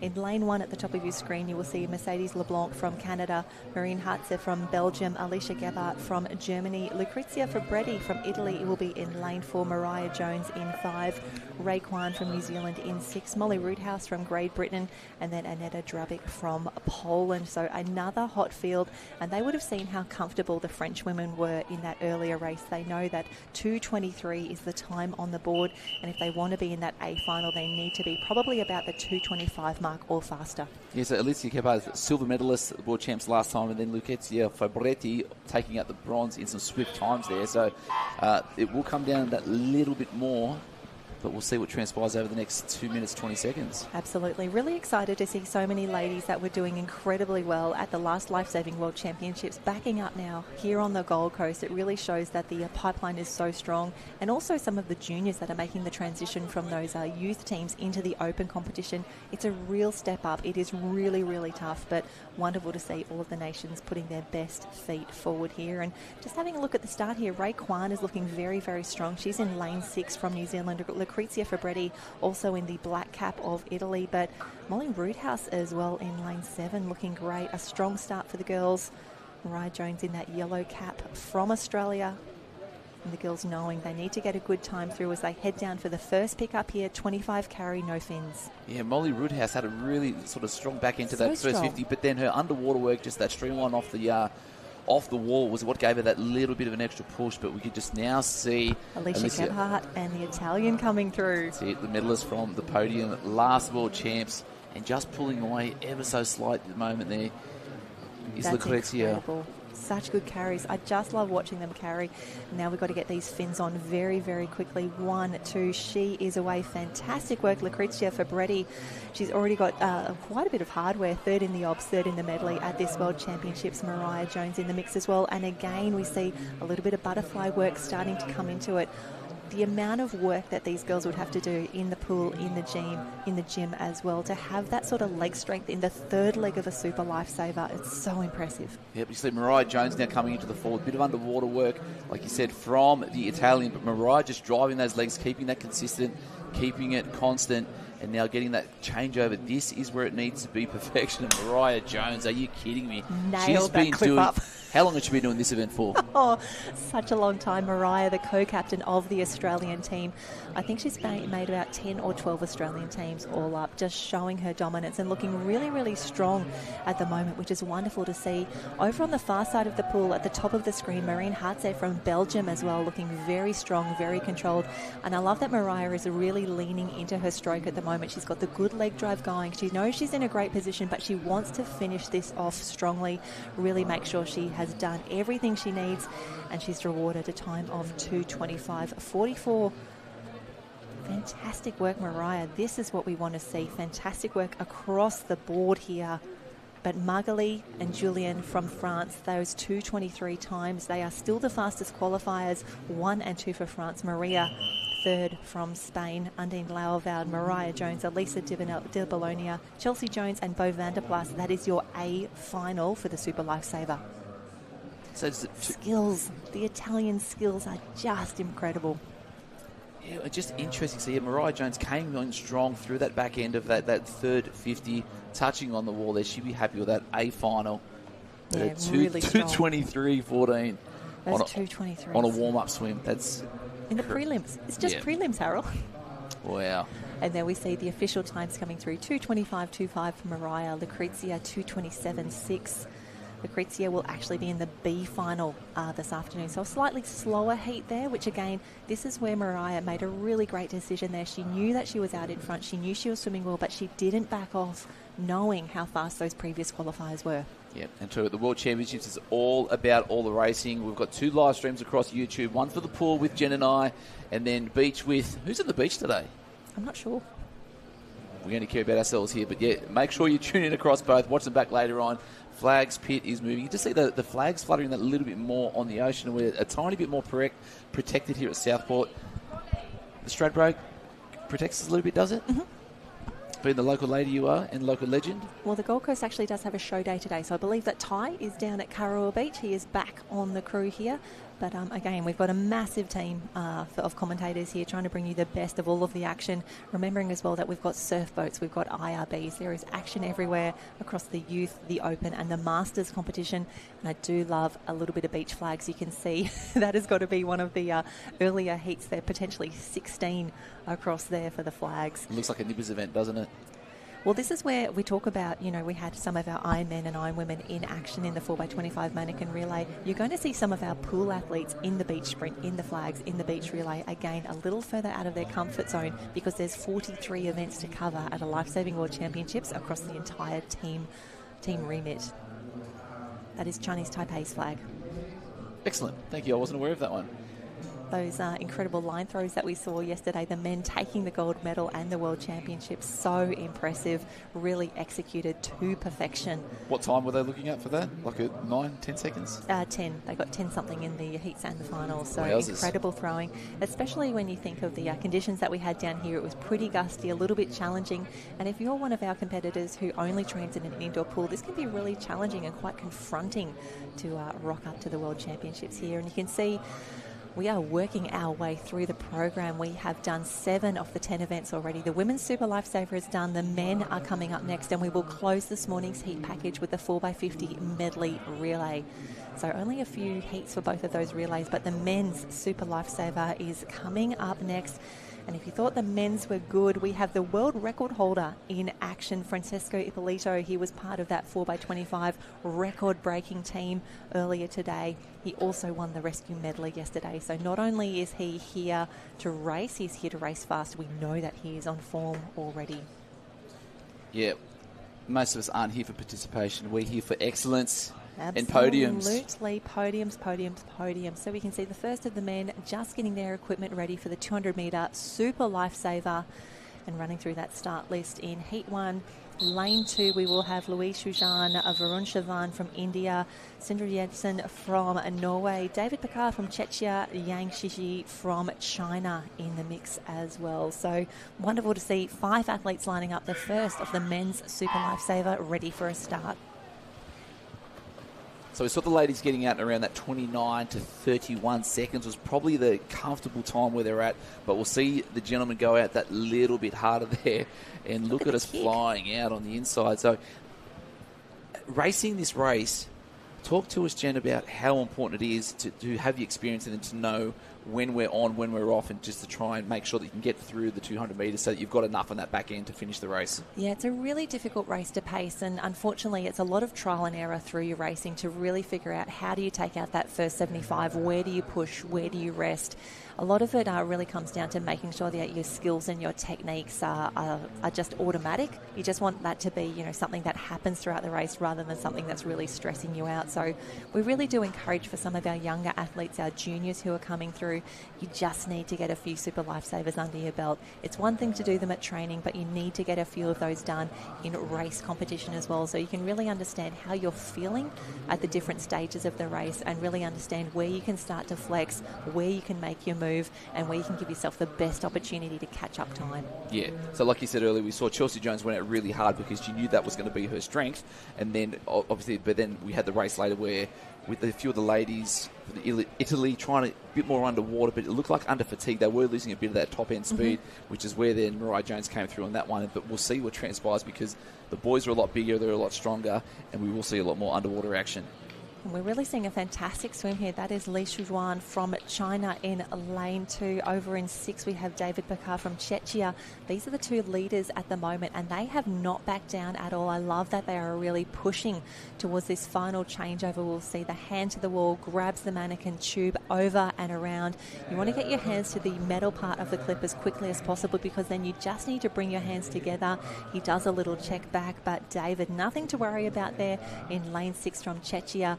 And you can look at his kick go through here. You can really see those fins working, doing everything he can just to get through this final 25 metres. That's it. We'll get to the line. We'll watch the clock to see where it's going to be because, like we said earlier, it's about podiums. It's about trying to get as many medals as possible. But it's also about trying to be the best you've ever been. And we'll be watching the clock for these young men making their way through heat number 1. What are we up to? 6 heats. Yep, 6 heats in total. So David coming through in a time of 2:28.38. That's actually not far off the beat qualifier time that we had from the previous Lifesaving World Championships. So for David from Czechia, a time of 2:28.38. Really pushed by the Chinese competitor Li Shujuan over in lane number 2. So wonderful to have these heat seedings starting to come through. Expecting the speed to increase, but for now, fantastic racing. David and the rest of the Czechia team, they have really started to perform. They're getting some lovely, consistent results and a great vibe on pool deck. Yeah, the vibe, the momentum is what it's all about. Maddie was talking about it before, about there being in the infancy stage of pool rescue in the United States. Same again with Czechia. We've got a number of competitors in the surf and then out here on the pool as well. Build that culture and just talk about the enjoyment and how much fun you're actually having at these titles, all the people you meet, because it's great. The racing's fun trying to be the best you can be, but realistically the memories you make along the way is always the thing that stands out the most. And I think that's something really special that you and I get glimpses of when we get to interview the athletes, especially when they've had those incredible results. They win an A final, they get a medal.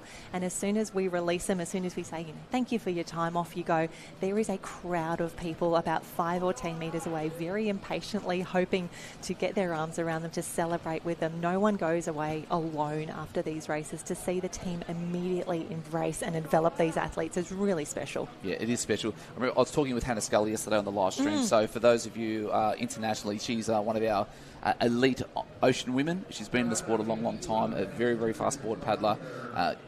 Loves the sport. Embodies everything that is great about surf lifesaving. Went to the French national titles last year, and she said, there was people running up going, "Oh, you're Hannah Scully," and she's like, "Yeah." Am I in trouble? Did the officials need me? No, Hannah, you're famous in France. Yeah, and she's like, it was just amazing to see, how these sports are building, because there's a lot of beaches around the world, and it is such an outward-facing movement. So regardless of whether you've got the beach or the pool, the lifesavers are always going to be prevalent and going to be present. And the fact that we've got this amazing platform for these athletes to showcase at the international level it's truly spectacular. Oh, absolutely. Clubbies are clubbies everywhere, and we do love being part of this international village. We can see those final preparations have been made. The athletes taking to the blocks here in heat number 2 for the Super Lifesaver for the Open men. We have 6 heats in total. From the top of the screen, we can see Singapore will lead us off in lane 1. Dennis Xiao Chen Yat. We have Arash Astane from Iran, Stefan Wurzer from Austria, Max Gansberg from Sweden, Marc-Antoine Bernier in 7 from Canada, and Tua Hao N from Singapore. And again, some really fast starts. Max Gansberg in that blue cap leading the field. Yeah, looking at nice strong lane 1 as well. So strong, making their way through. The boys going to touch in around a 27 high, 28. First leg turn solid off the wall and making their way back through. So was that lane 1? Dennis Xiao Chen Jet getting into it. But here we see Arash next to him. But is it Stefan there? Yeah, that'll be Stefan Wurzer in a lane 4. We've also got on the bottom of the field here, Marc-Antoine Bernier from Canada is currently in 7. Fantastic pickup there as well from the Canadian, really starting to get that moving through. The Iranian Arash is coming through. Iran, of course, silver medalists in the line throw yesterday. They were celebrating hard for that one, as well they should. We can see the Austrian Stefan moving through as well. Very, very good on his carry now, neck and neck with the Iranian as they come through the changeover at the halfway mark. Yeah, so skills are going to be at a premium here. So Arash Astane from Iran touching in 1 and 2 with Stefan Wurzer from Austria. They're our leaders at the moment.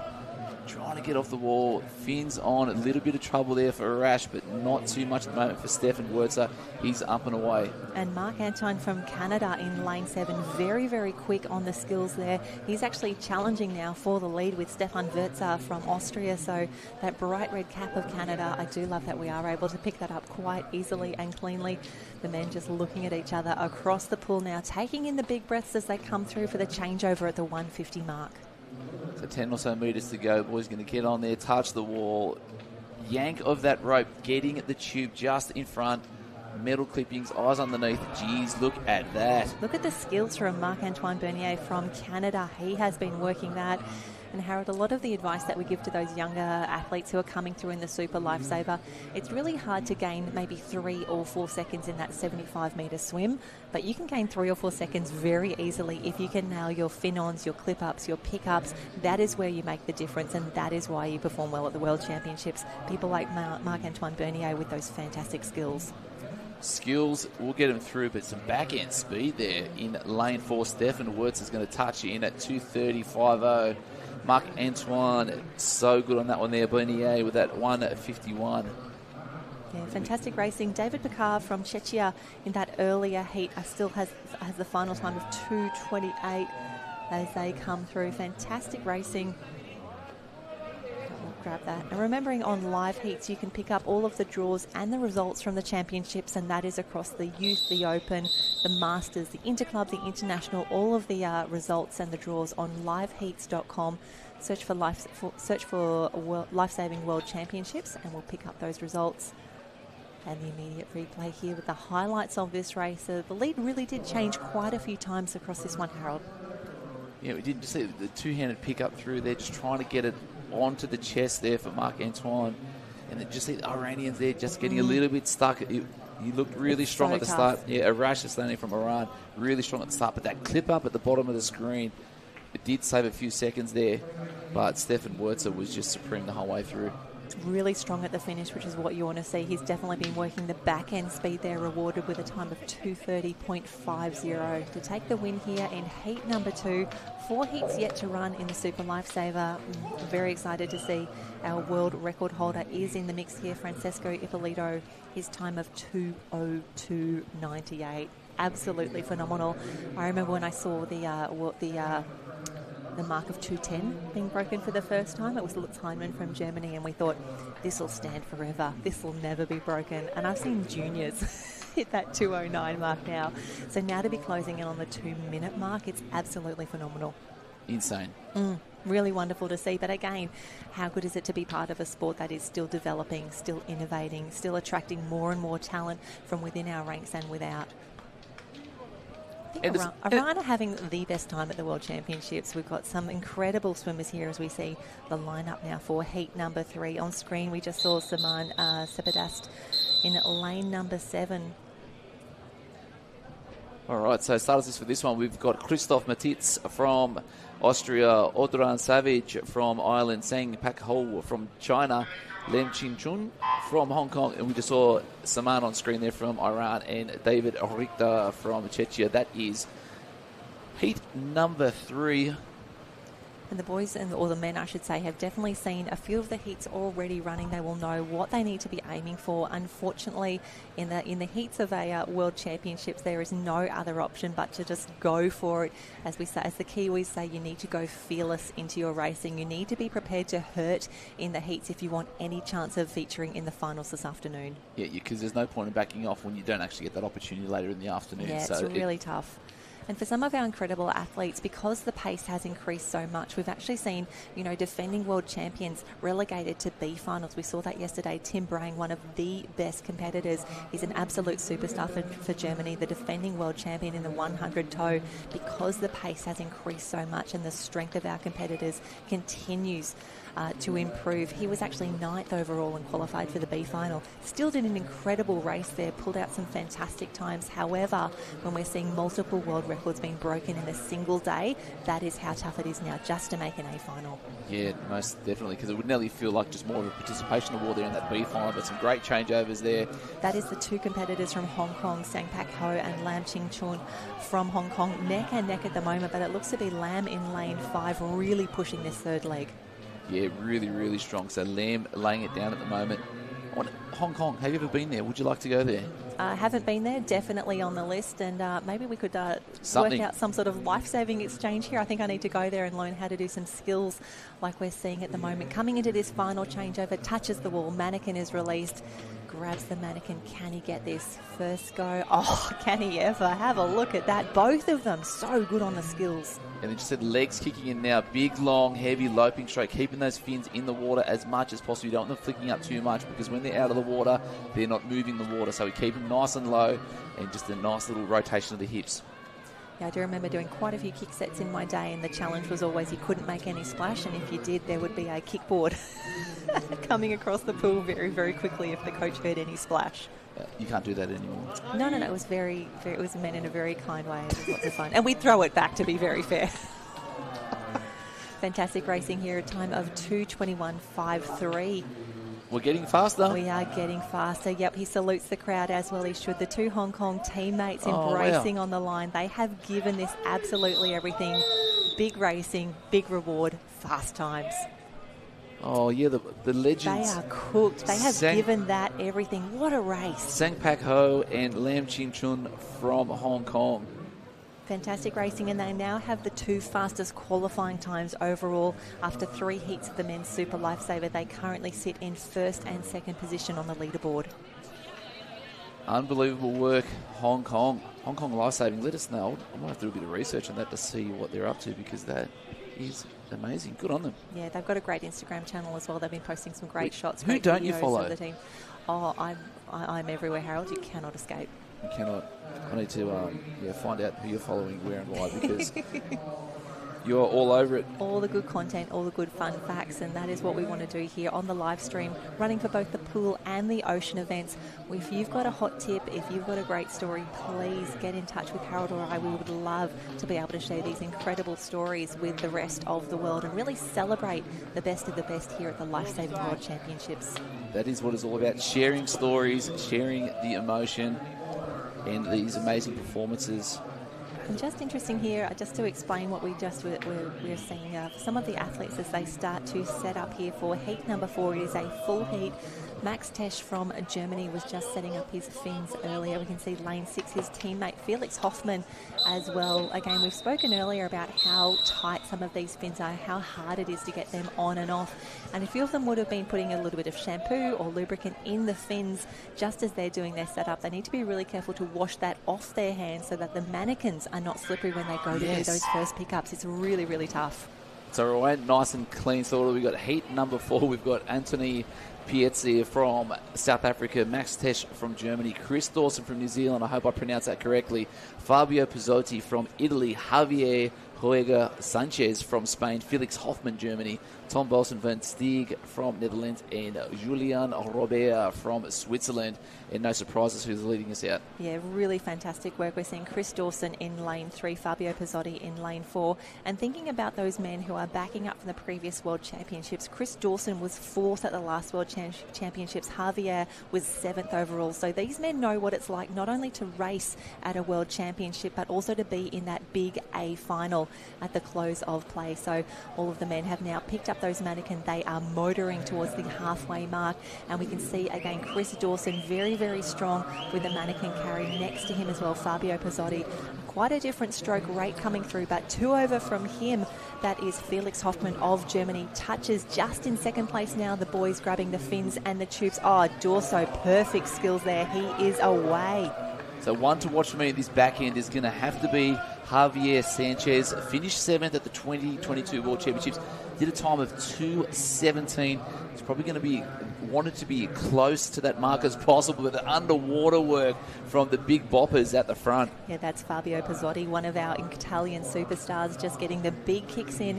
Chris Dawson still swimming the entire way there. The boys touch the wall, grab the mannequin, turn that around. Who is going to get that on the first clip? Oh, the Italian, so good. Fabio Pizzotti in lane 4. He is away. Dorso is chasing hard, looking so controlled, so calm. Look at that stroke. Look at that technique. You would not know that this is the final leg of a Super Lifesaver, and he is on track for an A qualifying berth. Oh, that they are. Fabio Pizzotti, that is a Magnifico, looking absolutely pure through there. So 1 and 2 on the screen at the moment, and we'll just pan out to see where those top 4 spots are going to be. But this is going to be fantastic race. 2:07. 2:07. 2:07.65 for Fabio Pizzotti, really laying down the challenge to the rest of the field. Dorso, Chris Dawson from New Zealand, a 2:09.18 in third. We had Felix Hoffmann really work the back end there, 2:10.48. Fantastic work there from the crew. And as we see the quick replay here already, Javier just faded towards the end, the A finalist from the previous championships. But Harold, these skills, textbook perfect. So let's put this into perspective. So I'll go at Javier Sanchez, 7th at the last World Champs, did a 2:17.39. He just came out, got 4th in his heat. With a time of 2:11.73. It's ridiculous. Wowza. Whoa. Very, very fast. Good for them to see. And also, looking at that, Javier is now 4th overall with that time. He was 4th in his heat, 4th overall. So we're now really getting into the seeded heats, the speed of the speed end here. I know what you're trying to say. Oh, I'm just overcome. 2:07.65 for Fabio, Dorso 2:09, Felix Hoffmann from Germany 2:10, and Javier 2:11.40. Drops 6 seconds from his last World Championship time. So 2:07.65 is on the board at the moment. I forgot we've got 2 heats left to go. Still 2 heats to go. 2 heats to go. Lots yet to come. And if we have a look at the lineup, we've got some significant form coming up as well. In lane number 1, we will have Jack Sadbury. He is on screen at the moment, just getting ready from the Great Britain team. That's Jimmy Kosh from Australia. He'll be joined by teammate Jake Smith as well. Robin Kupov from the Netherlands is in the mix. Alessandra Rui de Castro is in lane 8 from Denmark. But the one to watch for me, the 2 Frenchmen, Conradi Goroko and Kevin Lassar, they are in lanes 2 and 4. Their women qualified 1st and 2nd for the Super Lifesaver just earlier. Let's see what Conradi and Kevin can put together here. Kevin. Down for a start. Here we go. The boys are away. Never met a French Kevin before. Well, if you head out onto pool deck after this race, you could maybe say hello. Are you calling a world record? No, just making friends. So Fabio Pizzotti from the previous heat, a time of 2:07.65. That is what we are chasing here as we see the next heat take to the water, and it is going to be Garocco from France. A very, very strong start. He and Jake Smith are the first two out. They know that they cannot waste any time at all. Jimmy Kosh, my apologies, was the second to the wall there. The boys looking very good. Jimmy Kosh silver yesterday in that 200-metre obstacles, a fantastic time. Unfortunately, 1:51 was set. The new world record holder, Casper from Poland, just stormed home in that one. Lane 2. That is Garocco from France looking very, very strong. Jimmy Kosh coming through. Jake Smith also very good at carrying the mannequin without fins. You can see he'll make up a little bit of ground now. And both Jake and Jimmy were in that A final at the last World Championships in 2022. And have a look at the skills there. That's the Polish competitor, Adam Dubiel. We haven't given him enough credit. He flew through that changeover. He is now very clearly in second position. The Aussies, a little bit of work to do here, a little bit of ground to make up, because there is no rest. You cannot hide in a Super Lifesaver. And it is about getting that spot in the A final. And I tell you what, 8 from these guys with the times that have already been set, that is not going to work. So the last little bit of power is going to have to come through there. And wow, what have we got? There's not much in that top 4 at the moment, Jen, but great change over there. Yeah, lane 4, that's Kevin Lassar doing such an incredible job coming through. Really great clip-ups. And the Polish competitor, Adam Dubiel, coming through as well on his other side. The other Frenchman, Garocco, in the mix there. That is a 1-2-3. Jimmy Kosh, Jake Smith, some work to do here to be in this A final. Also in the mix there, we see Robin Koophoff in the Dutch competitor, the Dutch cap there. But have a look at this. This is going to be a great touch on the wall, a really strong start and a great statement from the team from France. Yeah, a little bit slower than that heat before. 2:09.25 is what it's going to be for that first one across the line, and everyone else will be watching the clock, and then we'll get back to the scoreboard to see where everyone stands. But that was that was a tight. big one. That was a big one there, having a look at the overall leaderboard. And it's Fabio Pizzotti from the previous heat again, 2:07.65, clearly ahead of the rest of the field. He and Chris Dawson very, very strong. Kevin Lassar coming in for third. Adam Dubiel from Poland. Felix Hoffman, Jimmy Kosh, Garocco from France, and Javier Huerga Sanchez currently holding on to that 8th position. 2:11. Very, very tough racing. Very, very great. And those skills, just phenomenal. And it just shows, unfortunately, if you miss any one of those skills, a qualifying berth could be out of reach. Amazing, amazing stuff there. So Kevin Lasser, 2:09.25, Dubiel, 2:10.17. Like we said, so just want to reiterate, 2:11.40. That's the cut-off for the A final at the moment, with one more heat to go.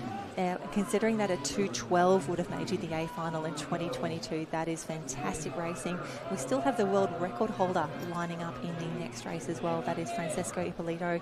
He won the medley yesterday, lining up again now in the Super Lifesaver. He was second at the last World Championships, and the Italians have absolutely dominated this race, Harold.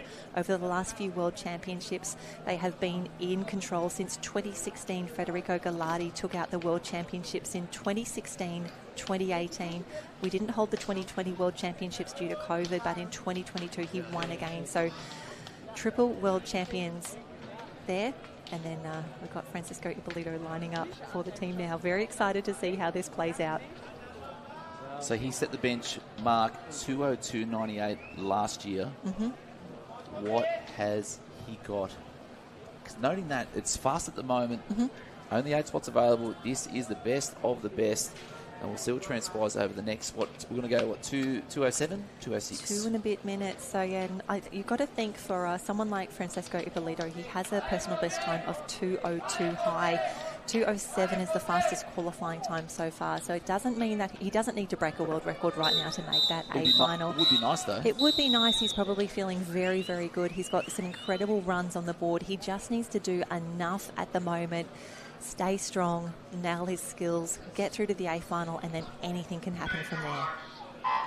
In the starter's hands, away, clean, through the middle, some great underwater work, streamlining through, and this is where it looks like there might be a little bit more there. So through the middle, we can stay underwater as long as possible. We just saw that competitor there through the middle. Is it lane 6? It might have been through Japan. Is that Right. Ryunosuke Honda. So he was under for a solid 25 metres there, but lane number 9, is that right? Lane 8, Andreas Hugard Hansen, we saw him in action in the 200 obs. Very, very strong, nearly leading at the moment. He actually turned in about a 26.6, and it was Louis Clark from New Zealand, 26.5. Just very, very quick. Just a sloppy little warm-up, 26.5, and they're all away. 26s in the 200 super. And we can see now they are grabbing those mannequins coming through the carry without fins. Over in lane 3, Louis Clark from New Zealand looking very, very strong next door to the world record holder, Francisco Ippolito. And here he comes, Jan. Francisco Ippolito, the last 10 metres, just putting an extra body length on everyone, coming from about 4th or 3rd, touching in first, and this is where the skills will be done, and to the most perfect you will ever see.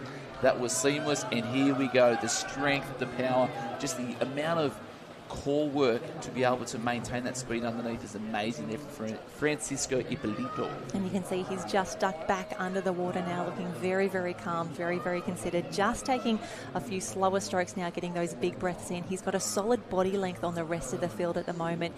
He can afford to take some good breaths now, just coming in for that glide. On the wall, touches, grabs the tube, straight to the clips and around. And the way that it looks so calm when he's doing this, it's absolutely wonderful to watch. New Zealand, Louis Clark doing very, very well on the inside, and Carlos Coronado Tahea from Spain. That is 1, 2, 3 at the moment. They are well clear of the rest of the field. Honda from Japan is not out of this just yet. He could be looking at an A qualifying berth. Yeah, Louis Clark's just picked up that pace at the moment. He wants to finish this one strong. Francisco Ippolito half shut that down. Time is going to be not too bad. It's going to be outside that 207, 208 low. And that's what we're looking at, 1 and 2. Lewis Clark has everyone else got below that 211. Carlos with a 211.61. That's not going to be enough. So that cutoff is Jimmy Kosh has snuck in with a 210.53. So Fabio Posito with a 2.765 early, 3 heats ago. Still the best on the board, Francisco Ippolito, 2.0830. Yeah, fantastic to see the 2 Italians. They have qualified the fastest, 1 and 2, and the New Zealanders in 3 and 4. That's Louis Clark and Chris Dawson. Kevin Lassar will also be in the A final. Adam Dubiel from Poland, Felix Hoffmann from Germany, and Jimmy Kosh from Australia. So tough. If we look at that mark, 2:10.53, Jimmy Kosh, that is 2 seconds faster than what we saw at the last World Championships, the B qualifier as well. Last year, at the last World Championships, 2:19. This year, 2:15. That is the speed. That is the times that we are dropping championship on championship. You cannot stay still in Lifesaving because everyone is improving, everyone is getting better, and the Italians are leading the way. Wow. That is, Forza. Jeez, that is unbelievable times. Fast racing. So the world record holder, Francisco Ippolito, he looked so calm, majestic. His last 25 really just started to enjoy being out there, feeling good, leaning into his stroke, still working the legs, but you could see the real difference between Louis Clark from New Zealand, who looks like he was really, really pushing. He was trying to get to the end. He wanted to do that fast time, whereas Francisco had enough, shut it down, knew he was in a great position, and he qualified second overall for the 200 Super Lifesaver A final. If you thought that was fast, ladies and gentlemen, stick around because you know what we've got now. The 4x50 medley relay. Strength of the squad is going to be on show. Jen, how pumped and excited are you for this? Oh, this is going to be a good one, and you can see the ladies just having a little bit of fun behind the blocks as well. We are nearly at the end of the heats package for day 2 of the national team's competition. 3 heats for the women, 4 heats for the men in the 4x50 medley relay. And this is where we'll again see some of our beach and ocean athletes come to the fore, and a lot of them will be featuring in this very first leg here. So a 4x50 medley relay, obviously 4 people or 4 teammates in this one. The first leg is just a 50 freestyle, no fins, no tube, no gear, nothing. So 50 free, 50 with fins. The third leg is, again, the short straw in this one. They have to swim 50 metres with a tube. At the 150 mark, they will hand that tube to their final competitor who is waiting in the water with the fins on. They will then be towed home. They are not allowed to provide any assistance with their arms, but they are allowed to kick.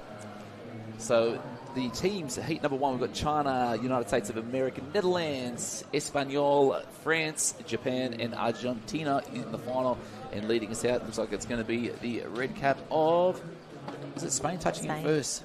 Yep, so with only 3 heats here, they will all be seeded. We are expecting some very fast times across the whole suite of heats here, and you would expect that some of the ladies who are racing now in Heat 1, they will be in the A final. Yeah, great footage here underwater. It's so strong. The ladies will be punching this one into probably high teens.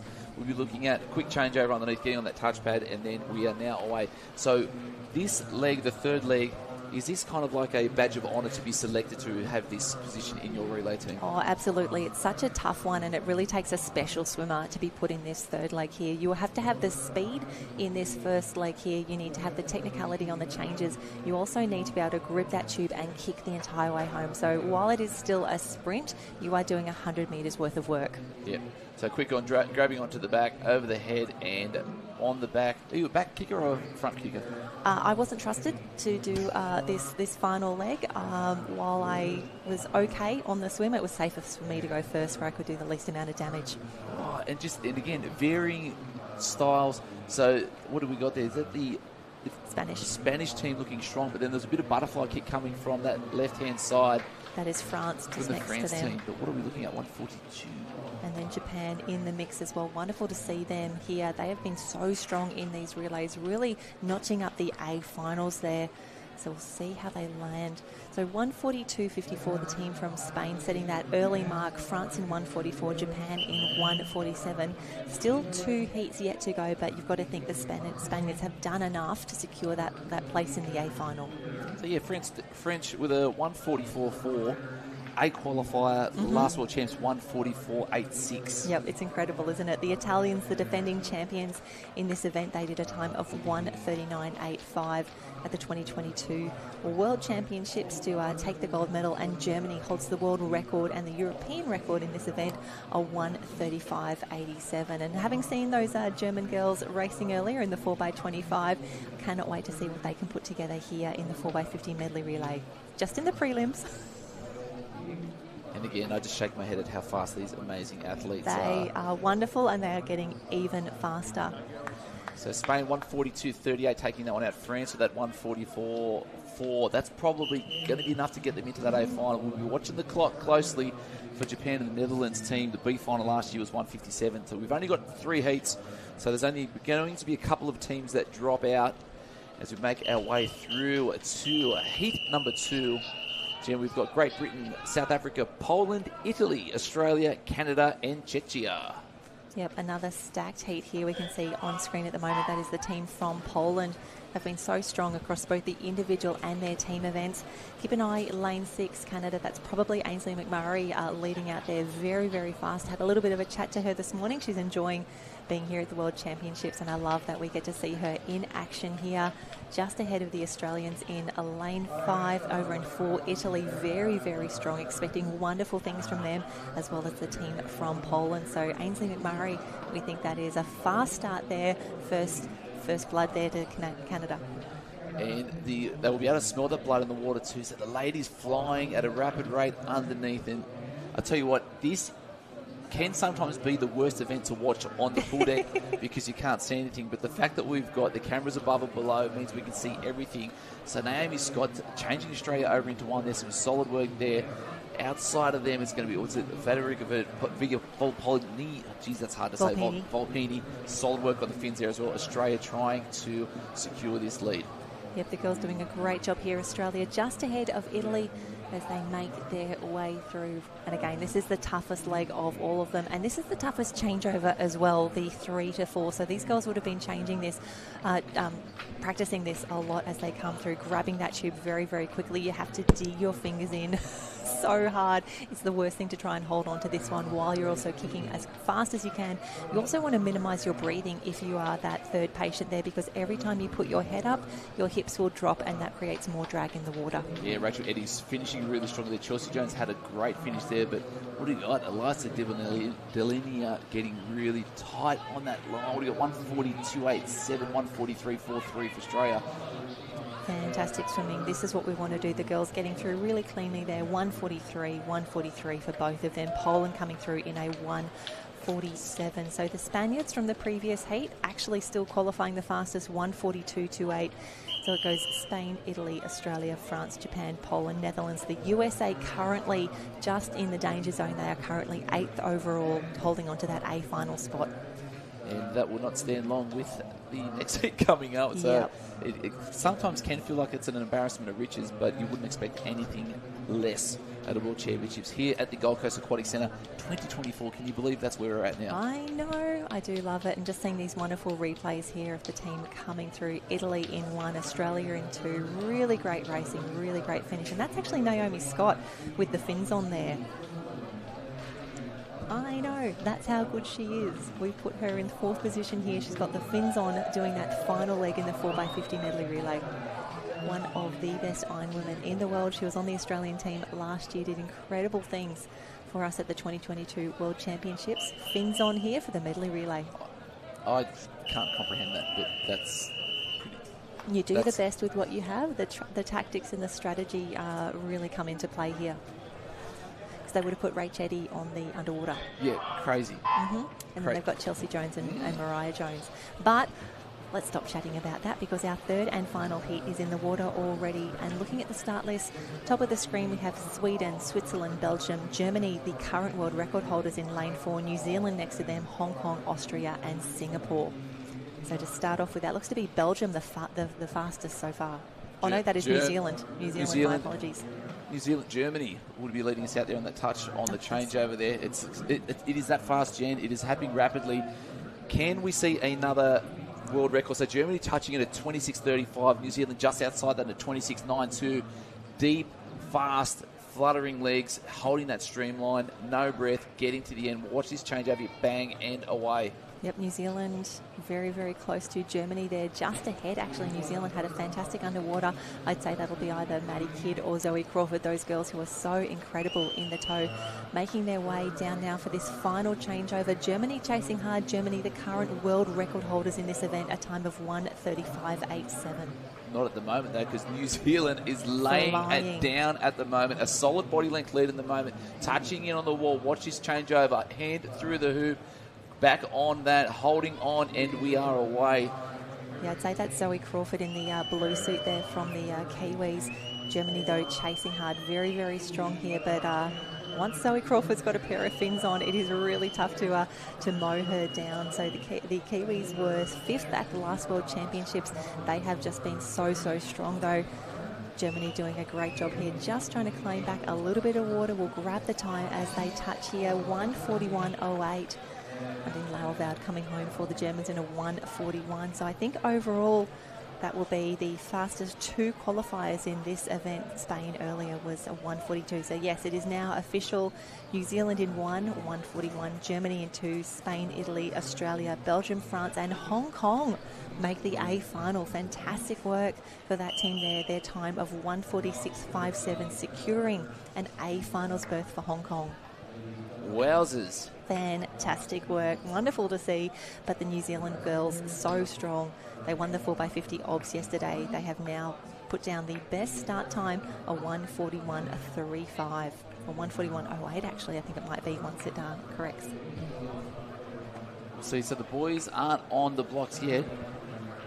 I want to go for a quick run. Should we do? Do it. All right, we're going to try and find the Hong Kong team who qualified for an A final. A final. Wonderful to see. They were in lane 6, so they would have been exiting on this side of the pool. Thank you, Jen. Don't hold the microphone. And fantastic work. That is the last women's team event, or the last women's event as well for this heats package. New Zealand out on top here, 1:41.08. Fantastic work for the crew. As Harold makes his way out onto pool deck and we get ready. We have 4 races left now in this finals package. Only 4 races yet to go, and they will all be the men's 4x50 medley relay. Looking at the men just getting ready now, we will have teams from Singapore, China and Korea in lanes 3, 4 and 5.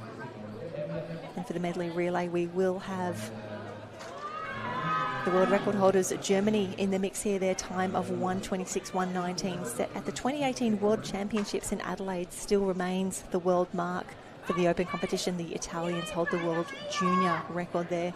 Australia, though, the defending champions in this event from the 2022 World Championships, and this was one of the races of the meet in 2022.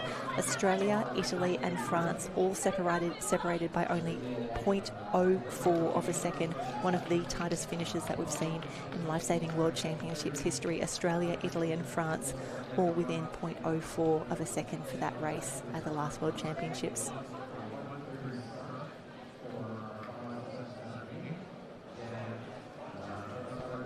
And we have Harold down on pool deck making new friends. Winners come in all different shapes and sizes. We talk about medals and podiums, but we also put so much attention on making an A final. You're the first A final for the Hong Kong girls. That is amazing. Yeah, we really didn't expect it because we never being in A final for this event. In this morning we qualified for A final in the kind of manikin relay, and then we are really happy about it because it's our first time we qualify for this event. So good, congratulations. What is the surf lifesaving and the lifesaving movement like in Hong Kong? There are more and more kids and more secondary school kids joining the team, and I think our team is growing and our community is being stronger and stronger. Yeah. Because obviously there's a lot of good swimmers over there, but to be able to come to the beautiful Gold Coast in Australia, how much fun have you had so far? I think the biggest difficulty is the ocean compared with Hong Kong, because the wave in Australia is too big compared with Hong Kong. The waves have been pretty small the last couple of days, so you should be in luck coming Saturday, Sunday. All right, anyone you want to say hello to at home? Hello, Gold Coast. Hello, Australia. Thank you for your support. Thank you. Thank you. Beautiful smiles. Congratulations, ladies.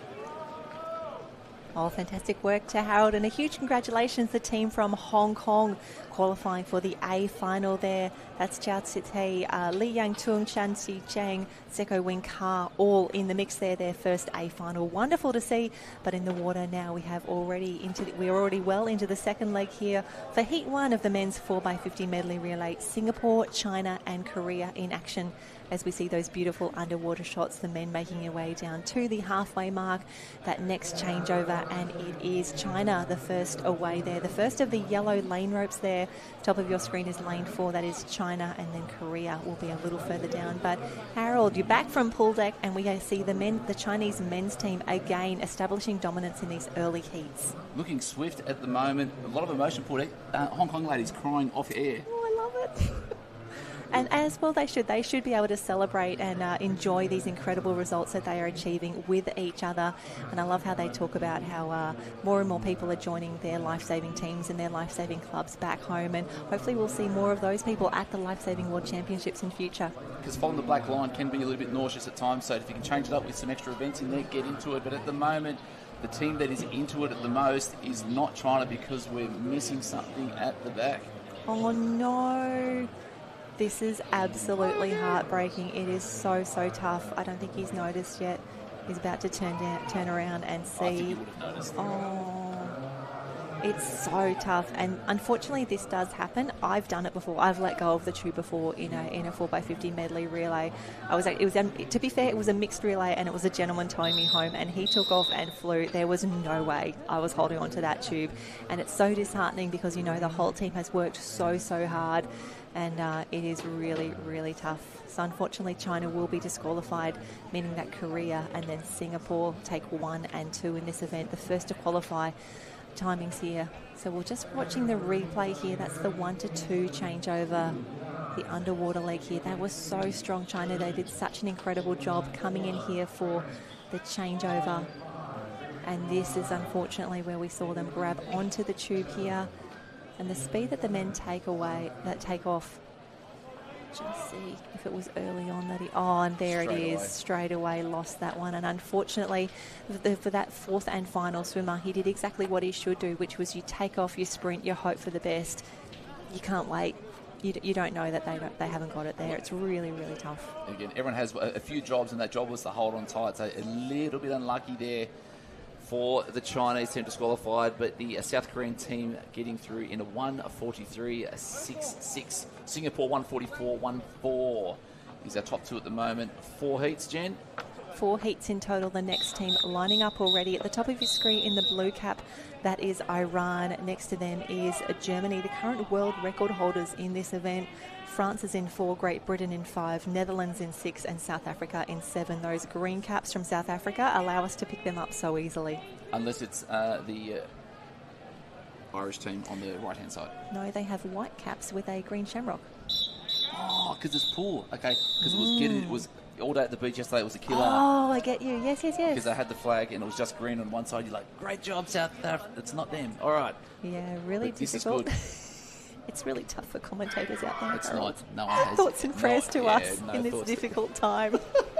But we're away. Heat number 2, Iran, Germany, France, Great Britain, Netherlands, and South Africa. But out in front at the moment, it's not too much in it, but it's going to be our mates from South Africa looking really strong. But it's about the strength of the squad, the 4 members of the team putting it together. Lane 3. France leading us off, going to touch in on a low 23. That is quick. 23.09, the touch there from Garocco Conradi as they come through. The underwater camera so good as we see the boys flying home. It looks like they're in double speed, Jen. That is so good.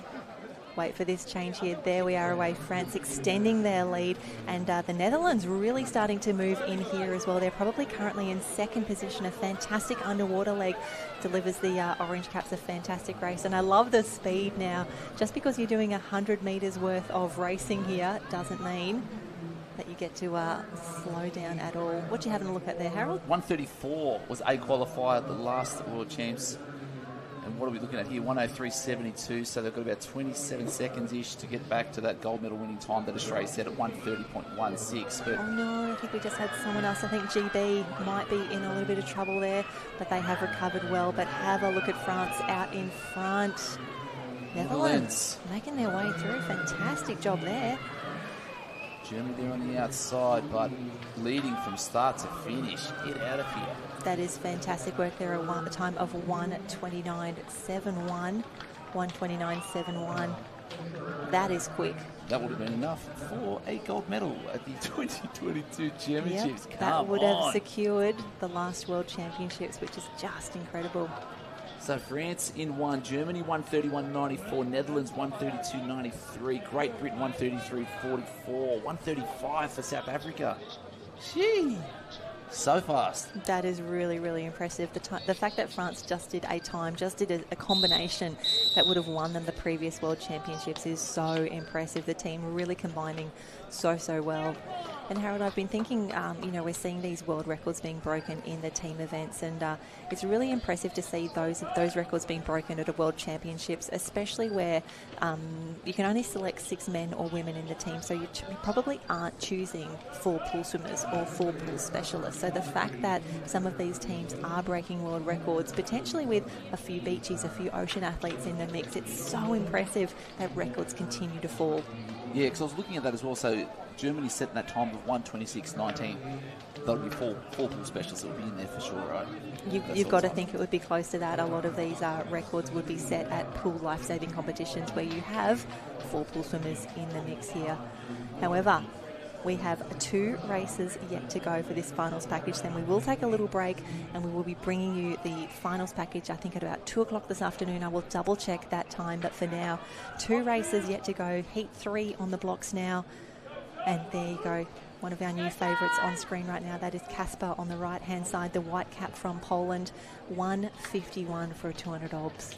What's he going to do for the first 50 then? Is he going to be like a something spectacular? 22 low? Next door to, we can see Joel Collins again, another of our Ironmen lining up here. Very quick for a 50 free. It's a really good decision in lane 5 from New Zealand to be sending Joel Collins off next. So top of the screen you can see we will have Austria, then Denmark, Poland, Spain, New Zealand, Switzerland, USA and Sweden to round out the second last event for this prelim package. Prelim package. Times are at the premium. Middle of the pool is where we'll be watching ultra closely. But the man of the moment, the man who you said was your favourite from yesterday, Kasper, superstar, coming up now. So we're just grabbing these start lists and remembering that France have already laid down a time of 1:29.71. That is the new benchmark. wonderful to see. That is going to be really, really tough to beat. We will see. 1:29.71. So heat 3 just taking a moment on the blocks here, just making sure that everyone is ready to go.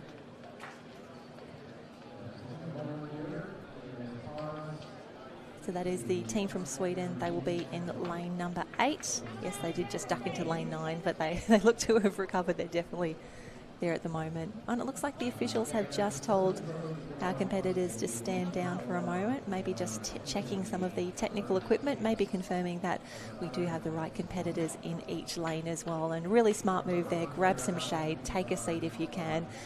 For some of these athletes, they may have been in nearly every event this morning, and we have not given them a break at all. Big racing, fast racing. Harold, after being at the beach, how are you enjoying your time at the pool so far? I am loving my time here at the pool. The weather, so that it was actually quite nice out there. The sun didn't seem like it was as hot as yesterday. Racing is fast. Racing is fun. Really enjoying it. But yeah, how world records? It's amazing. 3 world records. Because you don't get that in the surf. Oh gosh, no. You see some incredible performances, absolutely, but so excited that you got to be here. Well, actually, you got to predict Fergus Eadie's world record in that 50-metre carry, and then both the Germans and the Italians in the women's and the men's 4x25 manikin relay. France, they were so happy with that result, as well they should be. 1:29.71. The fact that they would have comfortably won them the World Championships last time around. Yeah, so just getting ready for a start. Yep. And here we can see Lifesaving World Championships. Now, Harold, from today, we will take a look at the points tally this afternoon. And while we are 3 days down here for the national teams competition, we've had Cirque. This is the second day of the pool lifesaving competition. The athletes will soon turn their focus towards Karawa Beach, where we have 2 full days of racing at the ocean and the beach. Yeah, it is all on, all exciting, jam-packed. So much goes into putting on an event like this at the world stage. All right. And we can see the men on the blocks, nearly in the starters' hands, ready to go for the second last race of this morning's prelims. So bottom of the screen, we've got Sweden, USA, Switzerland, into New Zealand and Spain. They're going to be the ones to lead us out. But this is where a lot of our specialists are on there. We said the big guy from Poland, Casper, look at that. Shades of Alex Popov, it looks like it. The big catch pulling the water. That is extremely fast. Yeah, very, very good. But Spain really holding there very, very well. Denmark over in lane 2 as well. Poland really front-ending this race here. We'll see what he gets his hand. Whoa, 23.28 to start. Fantastic swimming here, the team from Poland. Remembering in 4, we have Spain, 5, New Zealand. Really, really tight racing. The Germans have already swum. So this time is going to be really tight through there. So 1, 2, and 3 going to touch in unison there. Only 0.2 of a second in it. Just got the back markers coming in there from United States and Sweden. A lot of work to do from lanes 7 and 8. Also on the outside from lane 1 there with Austria. But at the front, 2 teams leading it. No surprise there, Spain. And still holding on Poland there as well. A bit of movement here, Jen. What's that? That's Switzerland starting to come through. And I'm really impressed with the underwater work of Spain. They did an incredible job in that second leg to really come into contention. But we see the changeovers very, very good, very, very strong. And have a look at this, Spain in the middle of the pool. Look at that stroke rate as well. Not only the arms, but the kick rate as well on the legs. They are accelerating away from the rest of the pool. But Switzerland as well. What a performance for them. They are in this with New Zealand. This is going to be a fast finish here. We'll grab the times as they come through. It's outside of 120, 129.71. Still the benchmark there, but Spain with that 130.48. So France, heat number 1, getting it locked down with that 129.71. France, strong. Just waiting for those to come through now. So it looks to be, just watching live heats update at the moment, it looks like there may have actually been a disqualification in this event. Spain in lane 4 may have been disqualified. They're just having a chat about it at the moment, and if that is correct, that would mean that New Zealand are actually the fastest qualifiers from that heat, a time of 1:31. Poland behind them, and Switzerland all finishing on the 1:31 mark. So we'll need to find out what happened to Spain there. It is showing to us at the moment that they may have been disqualified in this event, which would be hugely disappointing for a team that just swam so quickly. We'll grab the details for you as soon as we can. We're just looking through. So both of those changeovers we've seen from Spain have all been great, but did someone get out too early on that changeover? Maybe on number 2, because 3 and 4 looked okay at the moment. Spain, curtains for them. That is their campaign for. Yeah, unfortunately we do see this from time to time. We'll have to find out a little bit more in a moment, but for now we do have on the blocks the final race of this morning's heats, the finals of the prelim races today. And we have the 4th and final heat here, and across the pool, from the top of the pool, we will see Czechia in lane 1, Hong Kong, Japan, Italy in the mix as well, Australia, Ireland, Belgium and Argentina to close out. They are nearly in the starters' hands. Lane 4 is Italy.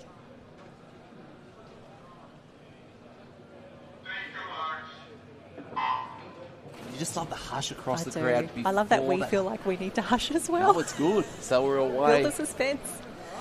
Italy, the Blue Caps, flanked on the right-hand side by Australia. Japan on the left of them at the moment. But we've seen some low 23s out there from these 50-metre specialists. And Australia pushing really hard through there as well. It'll be interesting to see where we're clocking at on this. Strength of the squad is going to be key. We're going to be a low 24, so 24.25, 24.42, and this is extremely quick already underwater.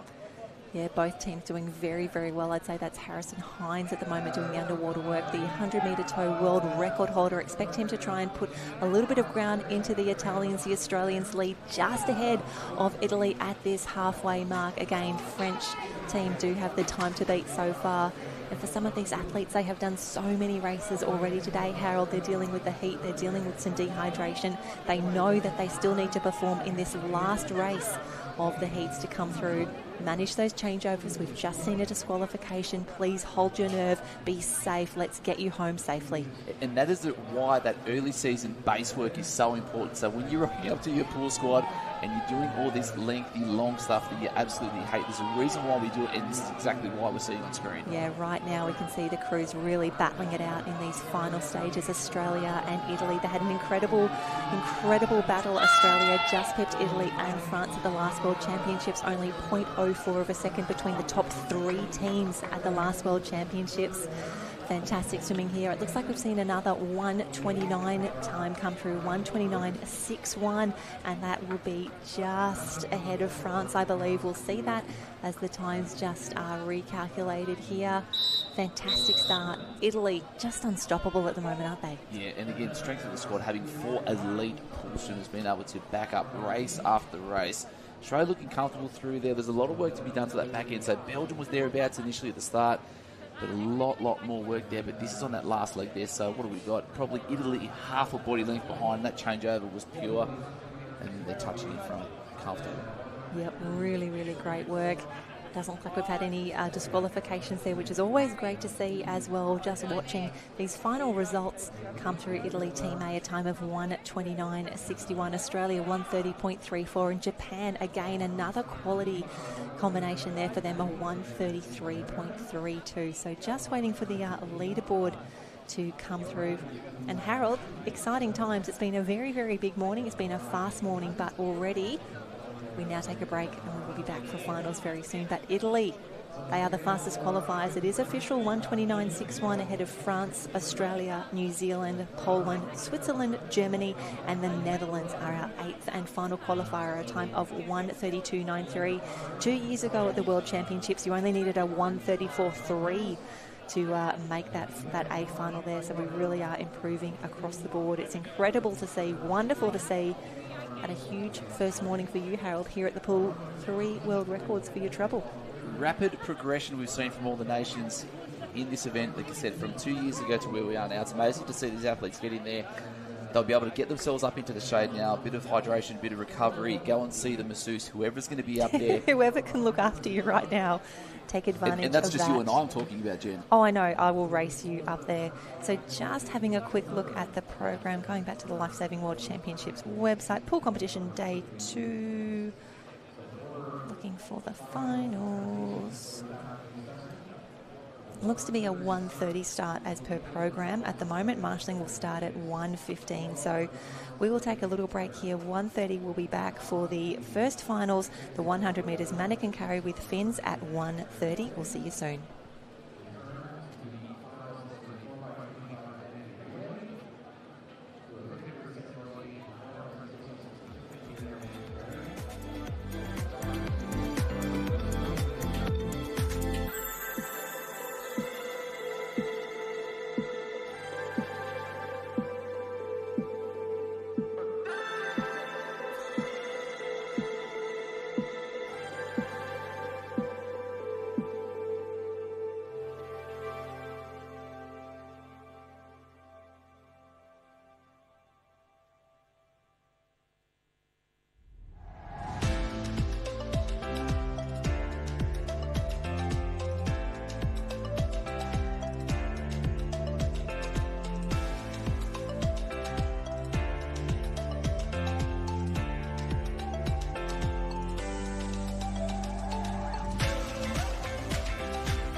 imagine. Better cool on your faction. Ready for the curtain call, lights, camera, action.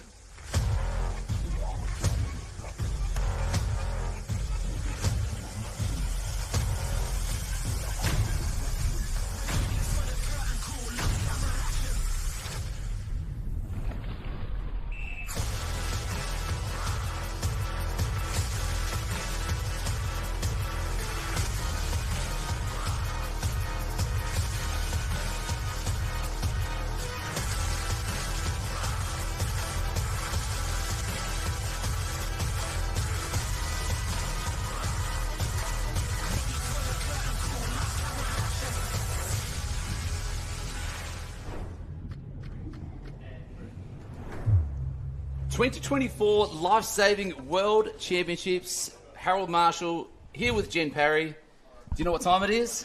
Finals time. Finals time. Let's get it, ladies and gentlemen, all the way from around the world. Welcome to the beautiful Gold Coast Aquatic Centre here in sunny Queensland, Australia. We trust you are strapped in. You've got yourselves situated on your lounge, possibly even your workplace, wherever you may be, because, Jen, it is going to be exciting. Are we going to predict any more world records? Tell you what, anything could happen, and it has happened already. 3 world records in the qualifying this morning, both the individual for Fergus Eady in that 50 carry, breaking one of the longest standing records in the books. Danny Vick's 27.27 for the 50 carry, demolished Fergus, setting a new world mark there. And what an interview he gave afterwards as well, the gratitude that he had for his family, for his team. It was really special. A lot of hard work's gone into that. Yes. 27.20. Unbelievably fast. Momentum is there. Absolutely. And then we built into those team events as well. We will have the finals for the 4x25 manikin relay. Both the men and the women set new world records there. The team from Germany quite surprised, I think, with their result there. A new world mark for them. And then the Italians in the men, too big, too strong for everyone else. But very importantly, while you may have a brand new world record, you don't yet have a world championship. We are running through B, then A finals for all of the events on your screen right now. 100 carry, 50 carry, 4x25 relay, the Super Lifesaver, and we will close with the 4x50 medley relay. What a race to finish on. There were some fast times earlier this morning for those medley relays, but again, opening up with the 100-metre manikin carry with fins. B final first, A final thereafter. I only found out this morning because I had to ask a few questions. Have to be in the A final to be in the running for the medals. Running for the medals and running for the World Championships. And I think we did the count yesterday, 44 countries represented here in this national teams competition. Wonderful that we've got the graphics to help understand and explain and recognise and celebrate these incredible athletes. Cannot wait to see more of that this afternoon. So we can see the flags in the background. And as the sun continues to come over here at the Gold Coast Aquatic Centre, yesterday that grandstand on the far side there was absolutely packed, expecting the same again. The wind definitely picking up, and while that's not too much of a drama for our athletes today, the line throw is done and dusted. But tomorrow they will set their sights on Kurrawa Beach. 2 more days of competition yet to run. Yeah, we're running across 2 separate sites. So the youth are in the ocean today. The other stream is on the YouTube channel as well. But today, Jen and I are so excited. We're privileged. We're pumped. We cannot wait to see what is going to transpire over the next couple of hours.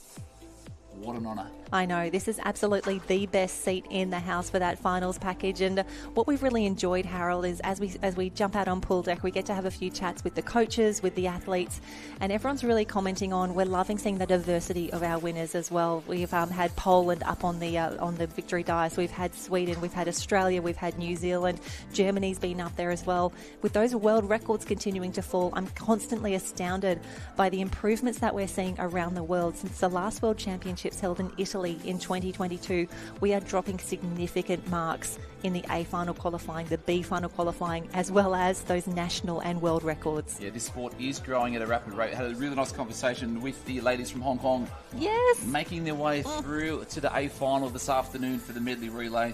Amazing results for them. But I tell you what, the announcements are being made first B final underway. Yeah, wonderful to see these ladies celebrated here.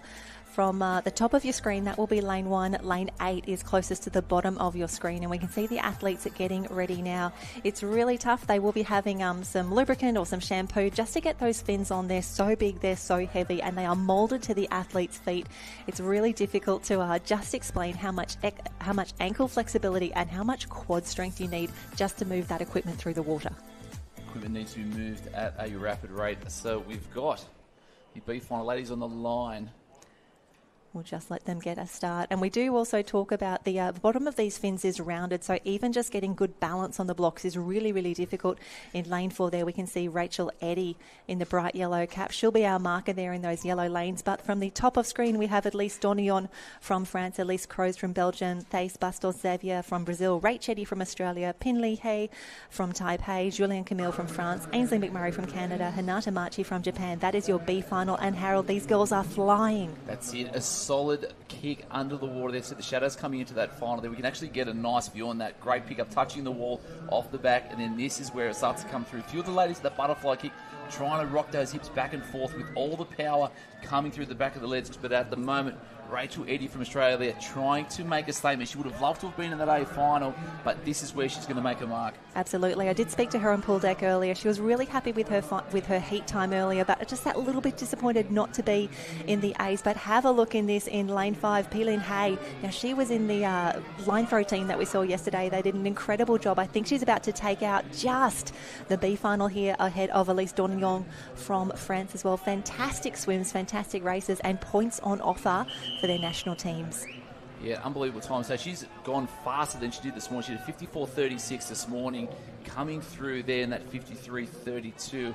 Great improvement there. B final, she'd be happy with that. Yeah, absolutely. Great points for the team. And again, as we travel around pool deck, we're hearing these incredible stories under every single tent of, just what it took to get to the World Championships, what they've done since they've been here, and the times that they are dropping along the way. And again, we see Elise Dornion as well over in lane 1, a time of 53.94. Fantastic swimming for her, as well as we see those official results shown now. So wonderful to see so many different flags, so many different caps represented, because this is the international competition. I think this is day 5 or 6 overall for 17 full days of competition here at the Lifesaving World Championships. We've got pool, we've got ocean, we've got surf boats, we've got IRBs, but wonderful to celebrate this with you today. 53.14. What a swim, what a time, lifting from heats to finals. Yeah, and such a heavy program too, so to be able to back up race after race and come through in the B final and punch out those sort of numbers, heapingly unbelievable work there. Personal best, no doubt, making her way through and coming up very shortly. The first medals will be handed out very soon, Jen, for the A final. Absolutely, and Italy is on our screen for a reason. Lucrezia Fabretti, she's the world record holder and the defending world champion in this event. Her world record is an incredible mark of 49.30 set back in 2022. She went 50.7 to take out the world championship in 2022. However, we have got quite the field assembled to see what they can say about it. Lena Opperman from Germany was the fastest qualifier from this morning's heats, and she will be in lane 4, right next door to Zoe Crawford from New Zealand. The new world record, the new world champion in the tow. She held the world record for maybe 5 minutes yesterday before teammate Maddie Kicks snatched that one back. Yeah, and we saw that earlier this morning. So Lena Opperman with that 52.48, that was heat number 5. We still had a couple more after that. And herself and Anita Garcia Silva, they threw down the gauntlet to the rest, saying, you may be in that faster seeded heat, but we're going to show you how fast we're going to be. So balls in their court at the moment. Cannot wait. And great to see 2 Germans in the final as well. Undine Lulawald is in lane 2, Lena in lane 4. So these girls are incredible. They combined earlier in today's program to break that world record in the 4x25 manikin carry. Teammate Nina Holt broke the world record in the medley twice yesterday and took out the 200-metre obstacles. So as a team, their preparation, their planning has been absolutely perfect leading into these world championships. Yep, so we're going to run through the start list. Lane 1, top of the screen, Maria Rodriguez de la Sierra from Spain. Undine Lodewald, you say that better than I do, from Germany. Anita Garcia Silva, also from Spain. Lena Opperman from Germany. One to watch here, lane 5, Zoe Crawford from New Zealand. Lucrezia Fabretti from Italy. Madison Kidd from New Zealand, rounding out our final. Lane 8, Federica Vilpini from Italy. And Frederica was actually second at last year's World Championships. The Italians went 1 and 2. They would love to repeat that performance here in 2024. However, quite a few ladies stand in the way of that achievement. Getting ready for a start here, the ladies will travel 50 under fins, pick up that manikin, and then we're home. The nerves, I can feel them from here, Harold. Off we go. And they're away. Like you said, 50 metres underwater is what we're going to be doing. So that really nice tight streamline, trying to get nice and deep, pumping those legs as hard as possible. And we just see, as we get to that end, it's going to be a solid breath there. Manikin in the hand, and then we are away in a clear lead at the moment. Zoe Crawford, as expected, she is so strong with the fins on. She has taken this out so fast. I was not expecting that she would have nearly half a body length on the rest of the field at this stage. But watch the cavalry come through on that left-hand edge next to her. Lucrezia Fabretti working hard. Zoe Crawford there as well. Wait for Lena Opperman to announce herself to the world, but at the moment still holding on out in front. Zoe Crawford could be there. I tell you what, we've also got Lucrezia Fabretti. She's the world record holder. She's the defending champion for a reason. She is going to finish strongly. Will she get her hand on the wall? I think she's going to get there, but New Zealand could be 2 and 3. Wow, what a race, what a finish. This is exciting. I think the Italians may have actually gone 1 and 3, a time of 52.10 there. Where are we? 50.96. 50.96 for Lucrezia Fabretti. The defending champion goes back to back. That is an incredible result for the Italian team. I think they are going to be Italy in 1, Zoe Crawford from New Zealand in 2, and third, all the way from lane 8, Federica Volpini is 51.68, bronze medal for the Italians. Yeah, unbelievable racing there. So we had Nita Silva 52.19, Lena Opperman 5, and then Undine Lereveld in 6, but Lucrezia Fabretti is where it came home strong. That last 35 metres, we spoke about her technique earlier this morning, Jen. It is efficient, it is powerful, and it's the fastest in the world. And it's so beautiful to watch those 4x25 manikin carries. Like the Italians, they never look rushed, they never look hurried, but they look strong and powerful. And you can see the girls, they have done so many races already over the last 2 days, and we still have 2 days at the beach yet to go. But for now, yes, we love a subtle claim there. We love a bigger claim if we could get that as well. So many celebrations down on pool deck. So good. Am I going to go out? Do you want to go say hi? Do you want to go make some Italian friends? The girls did so well. Look for Lucrezia. Just won her World Championship, a time of 50.96 ahead of Zoe Crawford into 51.28. And congratulations, that fast finish there, Federica Volpini, a time of 51.68. Anita Garcia Silva, she was the world champion back in 2018. She did such an incredible job here, getting her hand to the wall in 4th position there. That is the first of our finals package here, day 2 of the Lifesaving World Championships here at the beautiful Gold Coast Aquatic Centre. The officials, the team managers and the athletes all working very, very well together to keep this program running along the way. We had such a massive heats package earlier today, powering through the final, powering through the heats. Finals up now. We will take a few little breaks along the way for some medal presentations to give our athletes a rest, but fantastic work here to start very, very well. 2 Italians on the podium, Zoe Crawford splitting them with a silver medal.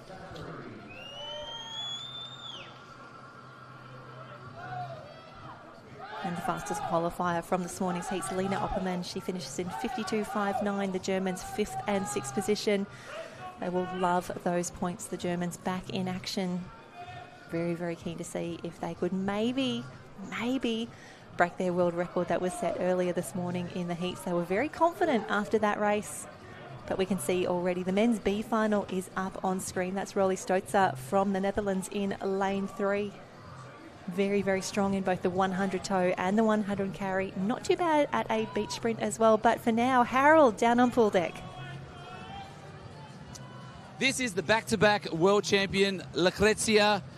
What special words have you got for your friends and family back home? Yes, I thank you for my family, my coach, my team is very important for me, and this gold medal is for you. Thank you.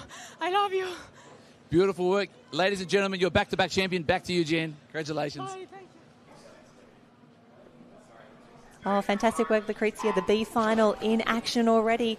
Top of the screen, Timosek from Poland, Marco Plazo Jimenez from Spain, Rolly in 3, Florian Delahide from France in 4, Anthony Pitts from South Africa in 5, Tom Duriger in 6, Max Tesh from Germany, Jack Sadbury from Great Britain. I just get those names out as we come in for the toe. I think that is Tom Duriger from France, the first to pick up, but have a look at Jack Sadbury from Great Britain and Northern Ireland. He's at the bottom of your screen. He's had a flyer of a pickup. He is now stroking very, very strongly. I think he has this B final at the moment. He needs to go very, very quickly from here. He's looking across the full pool. He can see everyone else. Harold, what a finish.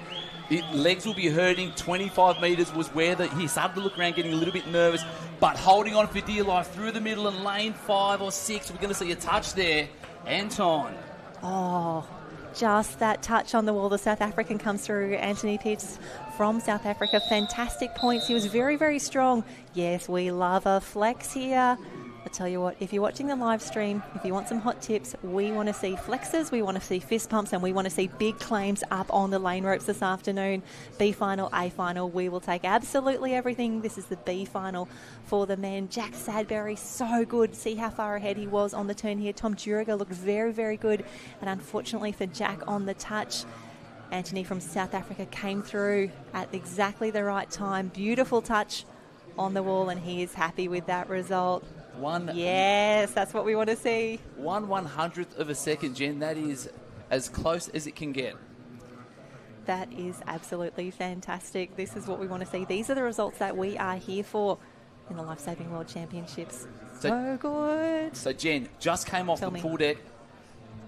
The energy down there is absolutely insane. The teams are screaming it across each other, but when I mean screaming, they're in full chant mode.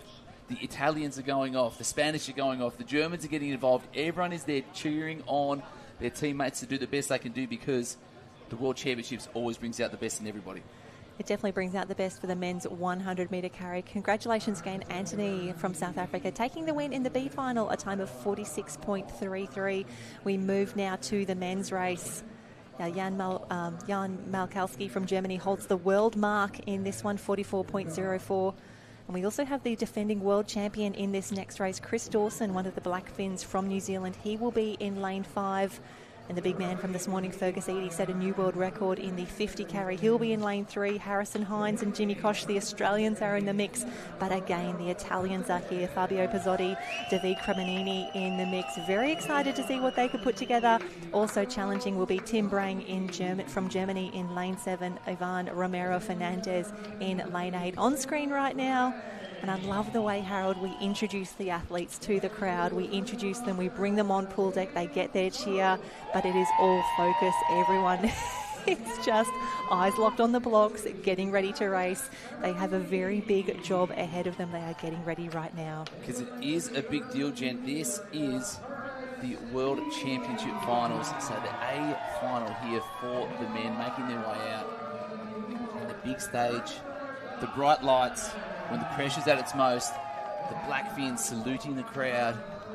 Fergus Eadie, but he was so strong. Chris Dawson, he's been so strong off the start. The double fins up for Harry Hines. Now, he broke 2 world records yesterday in the 100 metres tow. He's very, very quick with a pair of fins on. Very much looking forward to seeing if he can continue his fantastic form from the heats this morning. He's in lane 4. But what a field we have assembled. The defending champ, Chris Dawson, is in the mix. Tim Brang was 3rd at the last World Championships. He is back in this A final, as is Fabio Pizzotti, the Italian, 4th last time around. Can't wait to see what they put together. James Koch, Harrison Hines, they were there last time. So a little bit of deja vu for our men in the 100 carry A final. And you say Tim Brang missed out on that A final yesterday. Is it one of the pet events? Strong, but you've got to be able to put it together in that morning session. And I think he'll take a lot of learnings from yesterday. I would back him for a surprise podium finish here. Tim Brang in lane 7. Absolutely fantastic competitor. He is fired up. Look at him on screen. He is focused and ready to go. Would love to see him back on the podium to redo those heroics from 2022. Yeah, there would be a bit of anger, a little bit of pent-up aggression from yesterday, ready to fire it. Lane 7. Use whatever you've got, Tim, whatever you've got left at this late stage of the racing. Remembering that some of these athletes have been in nearly every event of the program. They're doing both individual and team events, so it is a tough gig. And then they're going to go to the ocean tomorrow. We're going to put them through their paces again. We can see the athletes all just taking a moment, making sure everyone is ready to go here. So the top of your screen, that is Fabio Pizzotti. Ivan Romero Fernandez is closest to the bottom of the screen in lane 8. Ready for a start. Harry Hines in lane 4, the fastest qualifier. So in the starter 10s, we didn't see anyone below 45 seconds in the heats. Will we see a 44 something here, Jen? They're away. They are away, and I was talking to a few people in the lunch break, and they said the times have just been incredible. It is a fast pool. It's a fairly shallow pool as well. So for them flying down the pool at the moment, we'll see who has a slight edge. Harry's normally very quick on the way out. He needs to nail this pickup. We'll see them as they come through. It is Harry Hines, but Fergus Eadie in lane 3 looking very, very good. David Crepanini in lane 6 as well in that dark cap. The boys need to motor. They need to hold on to that manikin, work those legs. We can see freestyle kick. We can see butterfly kick. It is anyone's race, maybe Australia and New Zealand. Here comes Fergus Eadie. So Fergus Eadie trying to hold on, having a look over his shoulder to see who's there, but it's all coming from the left-hand side. He's swimming blind. He won't be able to see anything. And Harry Hines on the dip. Where is it? Oh, it's Fergus Eadie. It's Fergus Eadie with a big win and an even bigger time. Oh, my God. Fergus Eadie, 43.97. He has his second individual world record of the day. Fergus Eadie, too big, too strong, too good. Too fast. Oh, my gosh. Fergus Eadie, that lunge on the line. What a swim. Harry Hines, 44.19. That is definitely a PB for Harry there. Just off the old world record again. And Fergus Eadie just taking a moment to soak this in. Could this day get any better for him? He is unstoppable at the moment watching this replay. So he turned in about second or third, but it's that back end where we saw him this morning and coming through so strong through there, touching on the line. It was between him and Harry Hines, pushing themselves nice and tight, and then the time was fast. We were too busy worrying about the fight between 1 and 2, not realising how low that clock was. World record. Jen, get out there. This is going to be exciting. Number 2 world record this morning for Fergus Eadie, and backing it up again this afternoon. This guy is supreme. He is elite. So we'll wait to see what the rest of the times are through there. So we've got Fergus Eadie with that 43.97. Ladies and gentlemen, that is a new world record. The new mark has been set. First person ever in the history of this event to swim sub 44. Can you believe that? Harry Hines from Australia, second place. That was a 44.19. But look at the big man on screen there. He's number 1. Salute that finger. Claim it, because you are the best there has ever been in this event. Unbelievable stuff. So Harry Hines with a 44.19. And then it looks like possibly a automatic tie on screen. We thought it was going to be Tim Brang with a 45.49. And then it's going to be David Crepanini from Italy, but we'll wait to see what we're looking at there. We might have a disqualification, actually, so we're not going to stick with that because Live Feeds is saying it's something a little bit different. But all we're going to focus on now is Fergus Eadie with that 43.97. Unbelievable effort, taking that out by 0.2 of a second.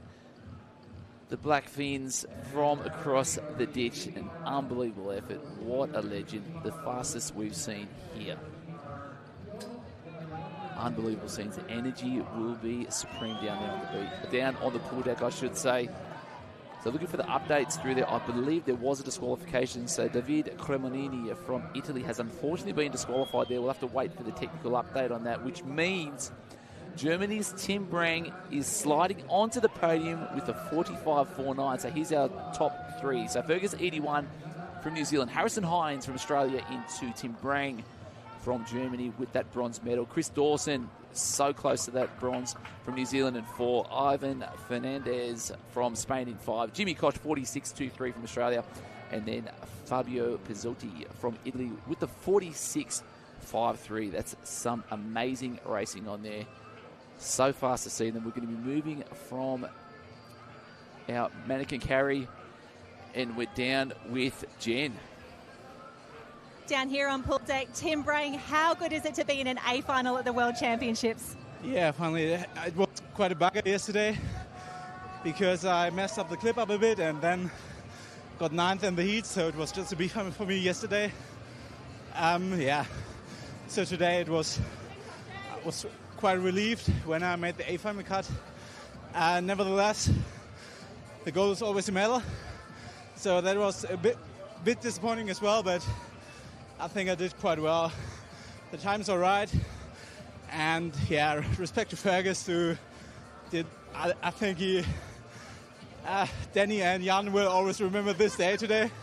So It is a big day for you. It's a big day for German Lifesaving. It's so exciting to be a part of a sport that continues to improve and innovate. Yeah, for sure. I think at the last Worlds, I won the 100 toe in a time of, I think, even 51.0 or something, which was not my best day. My PB was like a 49.3 at this time, but it was enough to win the World Championships. And this year it wasn't even enough to make the cut for the A final. Well, you're improving. The world is getting better as well. Tim, congratulations on an amazing performance. Big smiles down the camera. Big waves to everyone who's watching back home in Germany supporting you. Congratulations. Thank you. Thanks. Tim Brang talking about the progression of the pool rescue competition, World Surf Lifesaving. It's happening in the pool. Great work, Tim Brang. Bronze medal. Happy-ish with the time, but he should be happy with that model. And like he said, it's all about the medals for him, and that is a goal achieved for him. Now, on screen now, we are on for the manikin carry, the 50 metres manikin carry, the B final.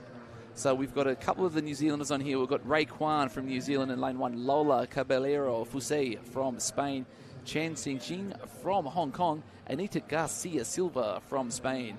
We've got Margot Fabre from France, Maddie Kidd from New Zealand. From Czechia, we've got Dominika Gazova. And then rounding out our final for the B final is Hinata Machi from Japan. Exciting stuff, Jen. It is heating up down there. Energy's amazing. Isn't it wonderful? And so grateful to Tim Brang to give us some time for an interview just now. So kind and so generous with his time after the race to be able to do that. So excited that we're moving so quickly through to the finals now. The next race up very, very soon. And great to see more of the Kiwis back in action. Ray Kwan will be at the top of your screen in lane 1 here. And I'm so excited. What can Nina Holt put together here? She's in the A final, which will be wonderful. Coming up next, but for now, valuable points on offer in the B final. And there's probably one thing we haven't talked about enough. The overall point score is so important. So if you're getting 5th or 6th in that is going to be extra points that you're getting for your nation for that overall points tally. Absolutely. Every race and every place counts. And this is where we talk about the achievements of our athletes doing wonderful, wonderful things. You want to be in the B final. You want to be in the A final. And Harold, more importantly, we always used to say, for the overall point score, top 8 is great, top 4 even more. So it's 20 points for a first place, a gap of 2 down to 18 for second, a gap of 2 to third, and a gap of 2 to fourth. And then it's only 1 point increments from there. So top 8 is great, top 4 even more, because you can really start to gap the rest of the field. And not too much of a gap at the moment for this B final. Ladies making their way through. They're going to come down, getting down that 45-degree angle.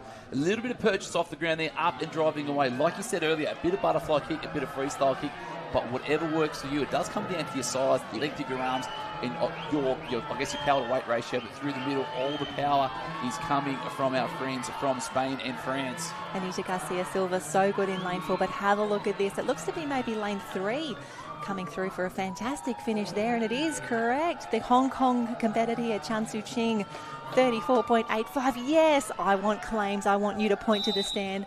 I want you to tell us why this is so special. What a race, what a performance, and what an improvement on her heat swim earlier today. Massive improvement. What did we get, a 34.85 thereabouts? 34.85. That is quick. 34.85 water swim. Wonderful to see these incredible races. Yeah, crazy. So she did a 35.2 this morning, Jen, just to take a little 0.4 off. A little 0.4, wow. A sneaky 0.4 and a 50 carry. That is unbelievable after a full morning of activity.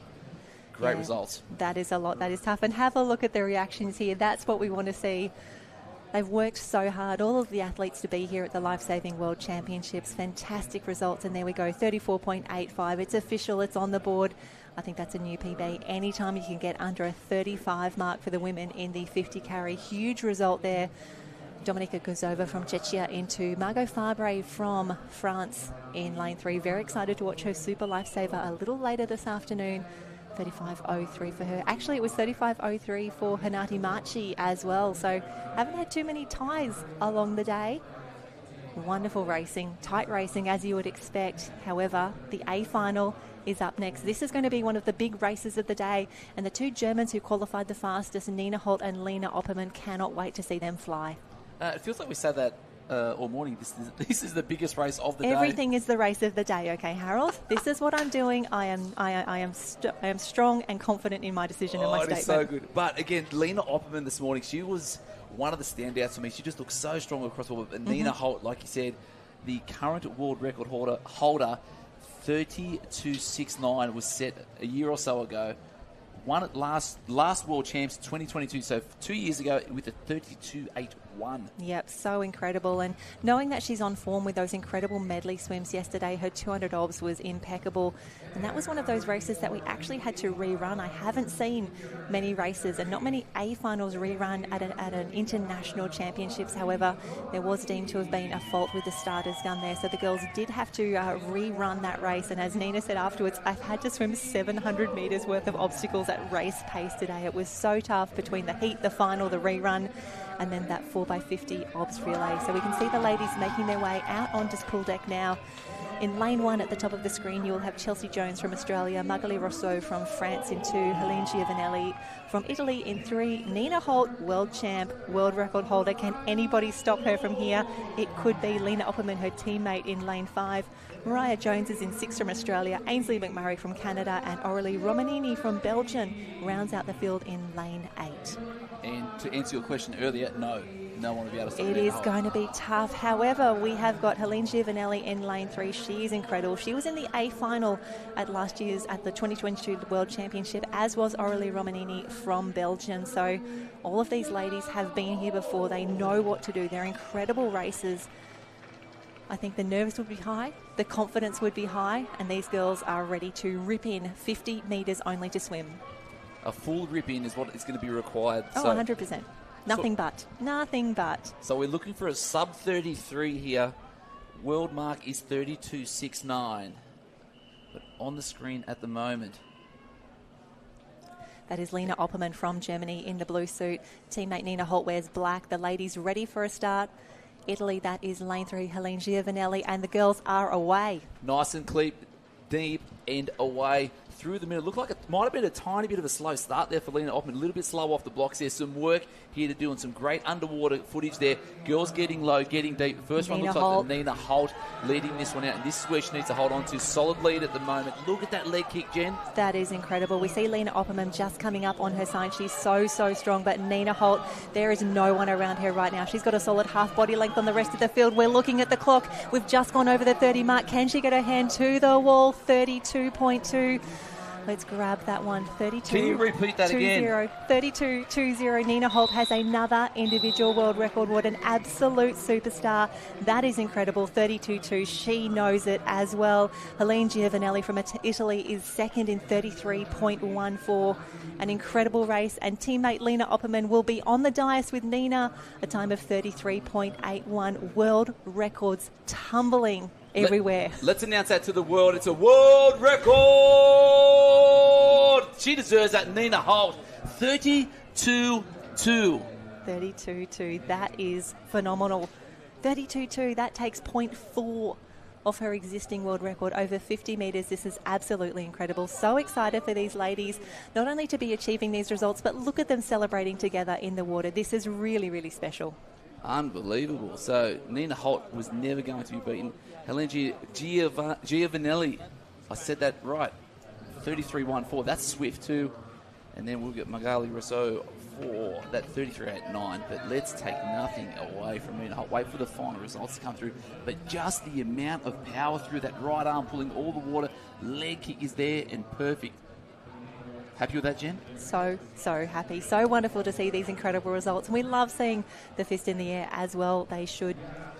But yeah, the girls doing an incredible job, just clearing the pool now. We are getting ready for the B final, all ready for the men, but we will try and grab Nina for a quick little chat if we can.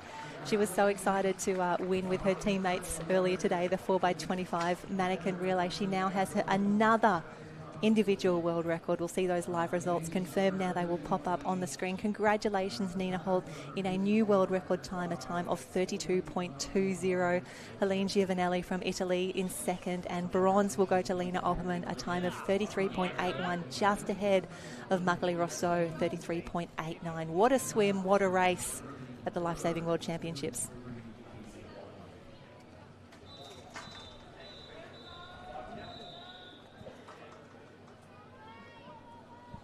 Jen, I am pumped up because you know we've got world record holder Nina Holt. So good. How proud are you of yourself right now?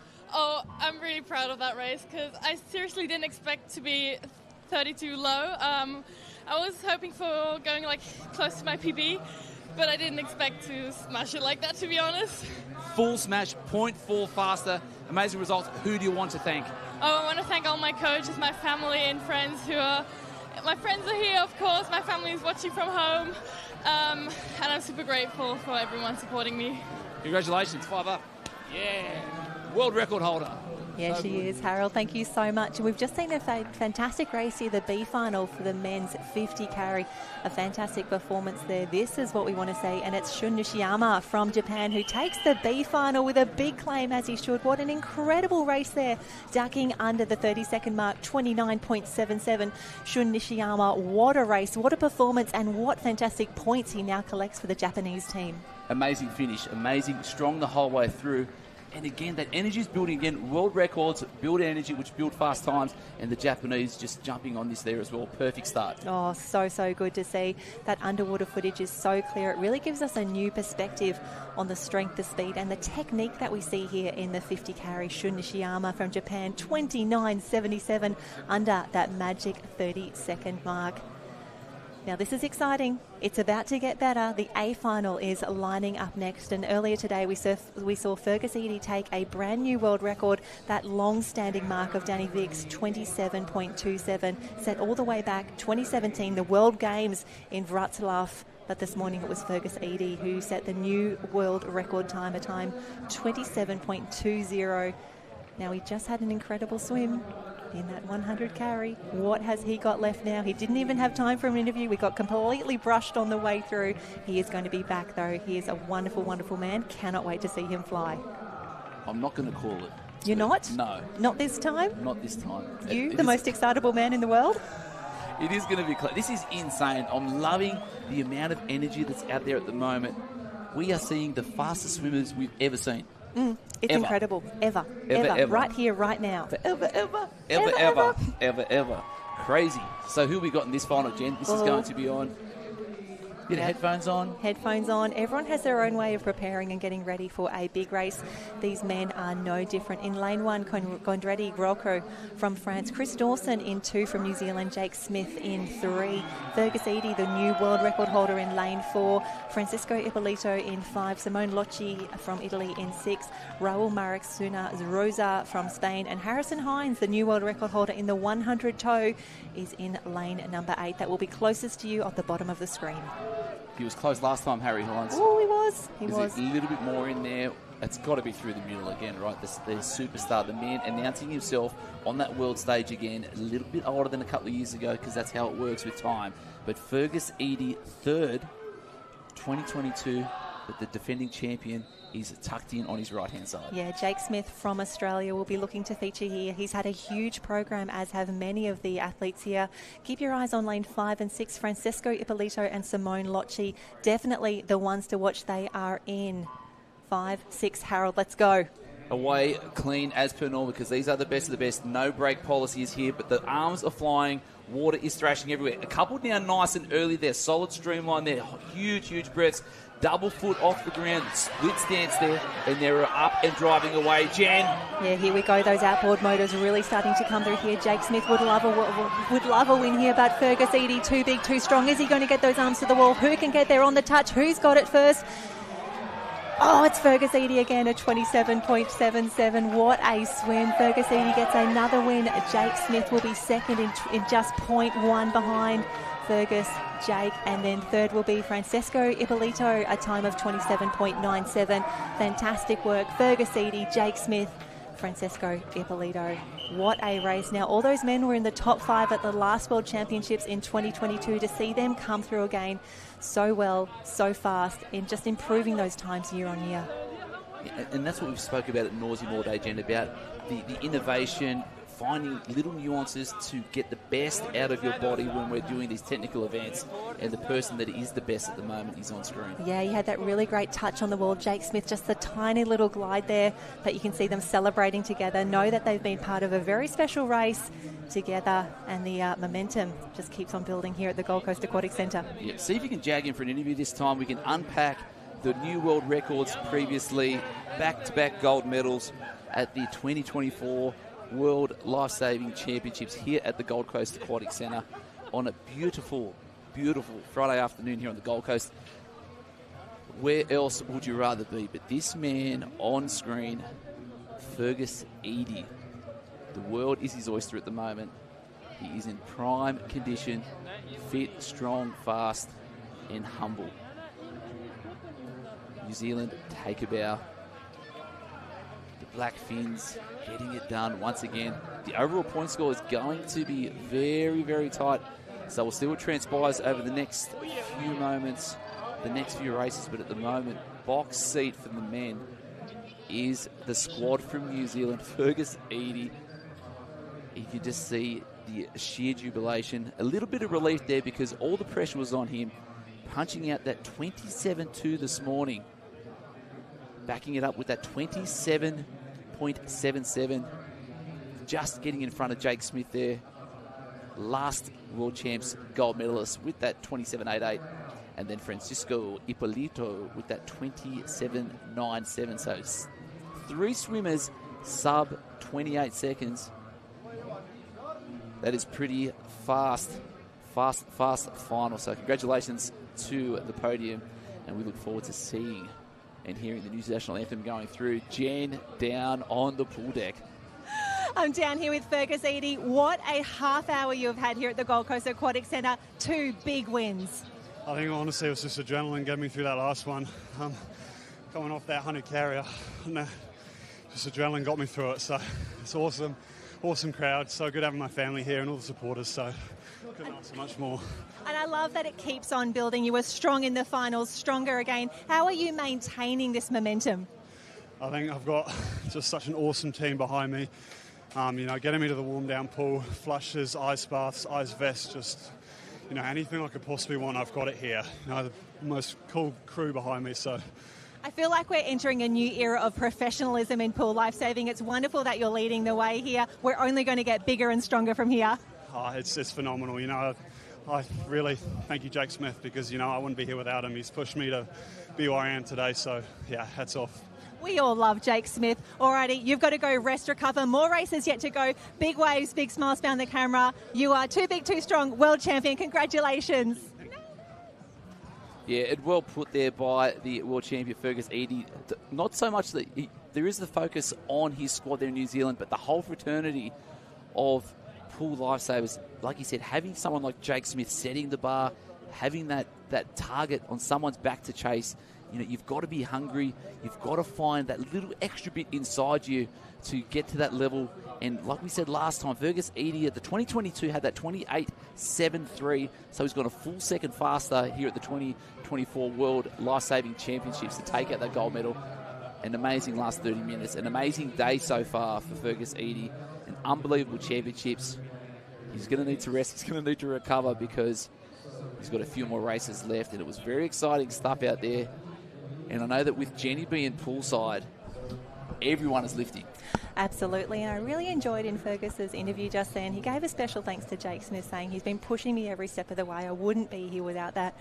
And I think it's really lovely that our athletes are recognising everyone is getting faster, and we only do that with the support and the competition of everyone else who's around us. So really, really lovely. Always enjoyed having a chat to Fergus. Mark of a champion right there, the respect of his competitors. Yeah, and that respect is a huge thing. And look at that. A big kia ora to all of our New Zealand whānau across the ditch. We hope you're enjoying the show, the medals. As Australians, we're kind of enjoying it, watching how fast you are, but we are completely impartial here in this commentary box. It is so good. If you've worked hard and you're being rewarded now with incredible results, we want to play our part in bringing that to the rest of the world. We know that there's a lot of people watching back at home in very different time zones. We appreciate that you're either staying up late or getting up early to join us here. So it has been an incredible event so far. So I think we're actually due for some victory ceremonies coming up very soon. We can see the live stream is also running on the pool, so we'll keep an eye on that as well, just as we take a very short break here.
Manikin carry with fins. Medals being presented by Mr. Graham Ford, AO, President of the International Lifesaving Federation. In third place and the bronze medal, Federica Volpini, representing Italy.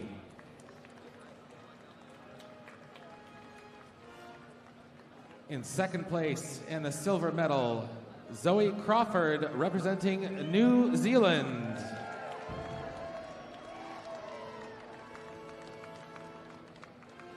And the gold medal and world champion, Lucrezia Fabretti, representing Italy.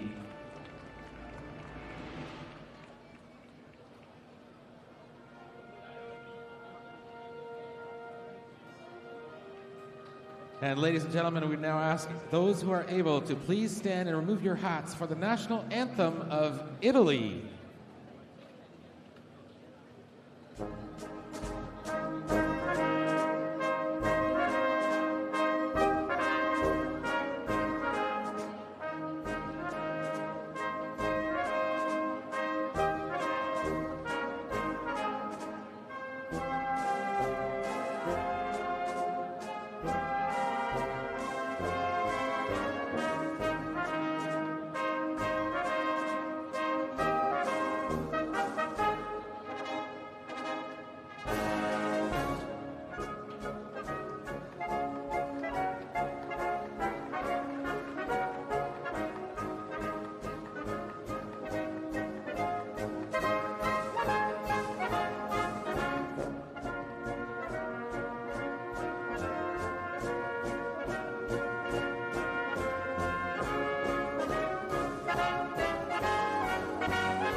Ladies and gentlemen, please congratulate your life-saving world champions.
And Harold, welcome back.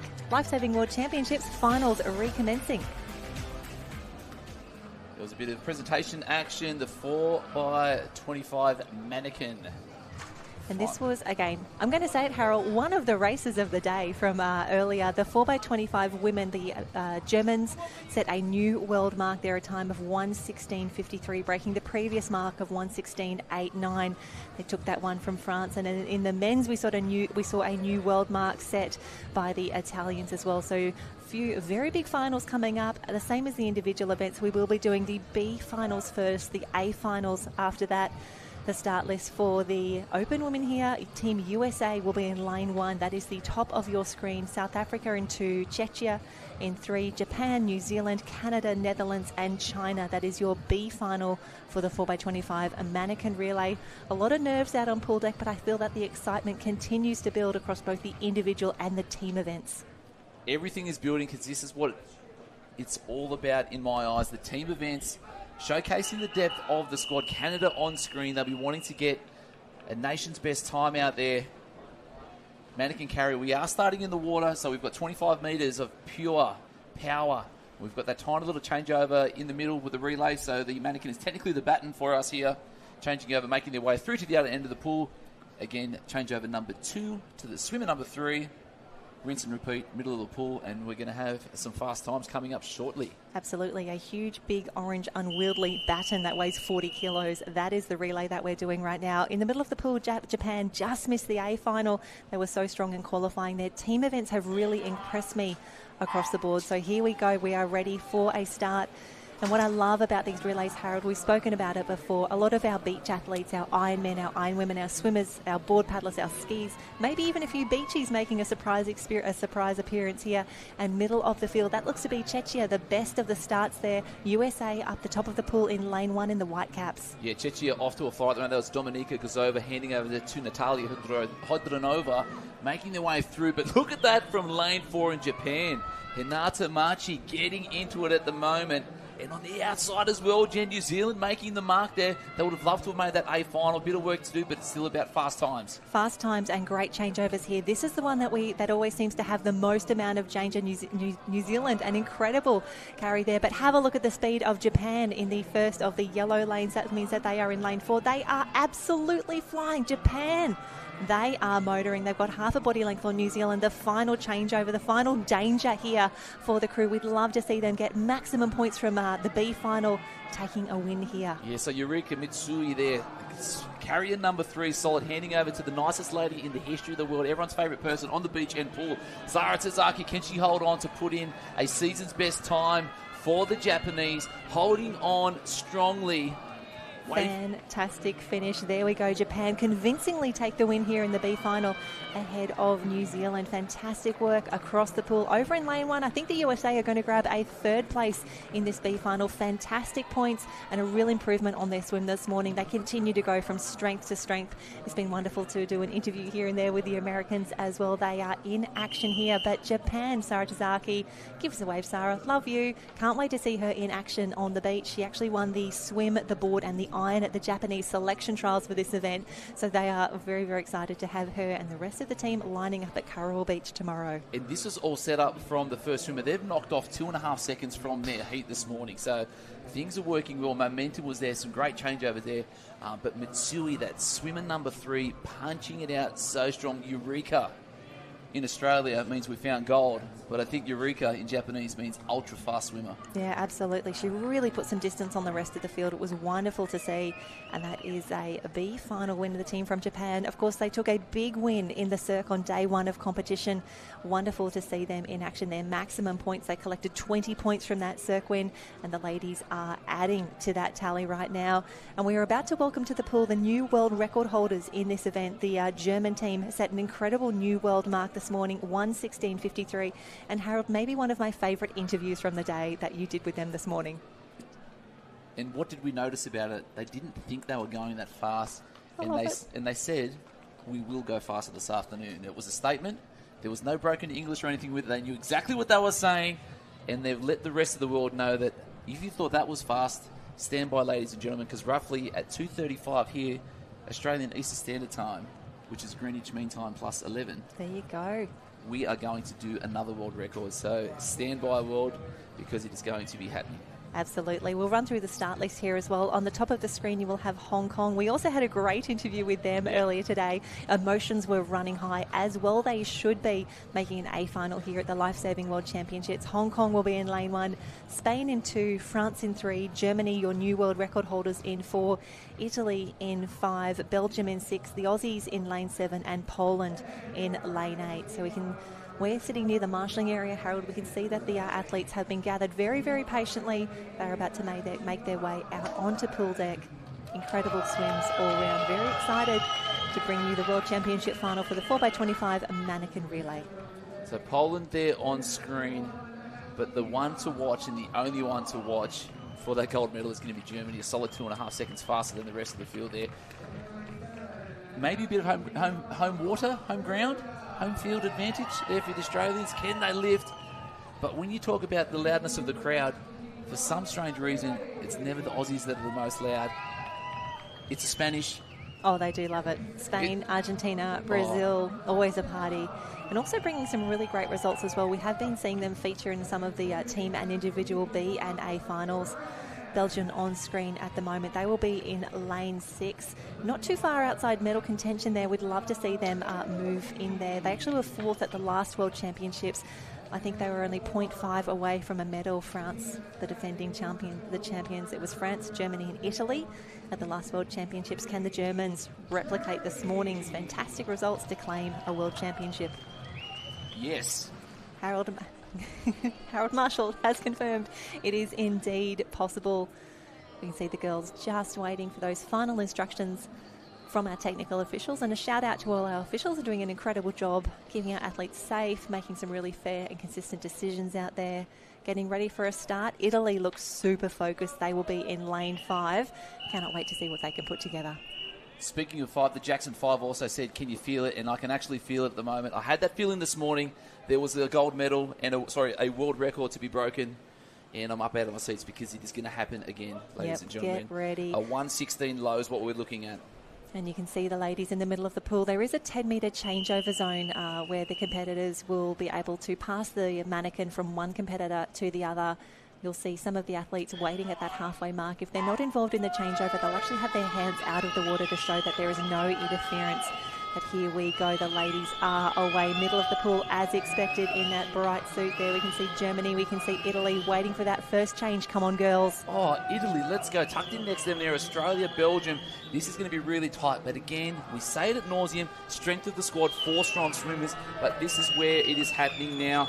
Germany starting to throw down the gauntlet. Yeah, have a look at that stroke rate for Germany. That is absolutely fantastic. Closest to us in the yellow lanes, that is Italy coming through. On their other side, France, the defending champions as well. It all comes down to these changeovers. They are absolutely crucial. 1, 2 and 3 are away. What can we put together?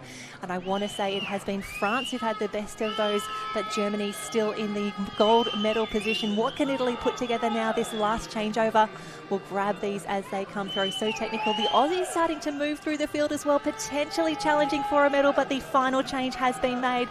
Nina Holt, the world record holder in both the 50 and the medley, she is away. She knows how fast they were earlier today, a time of 1:16.53 set earlier. Harold, this is looking very, very fast. You've already pointed at the scoreboard. What are we going to set? This is going to be a huge world record for the girls. Holt with the bolt, 1:14.72.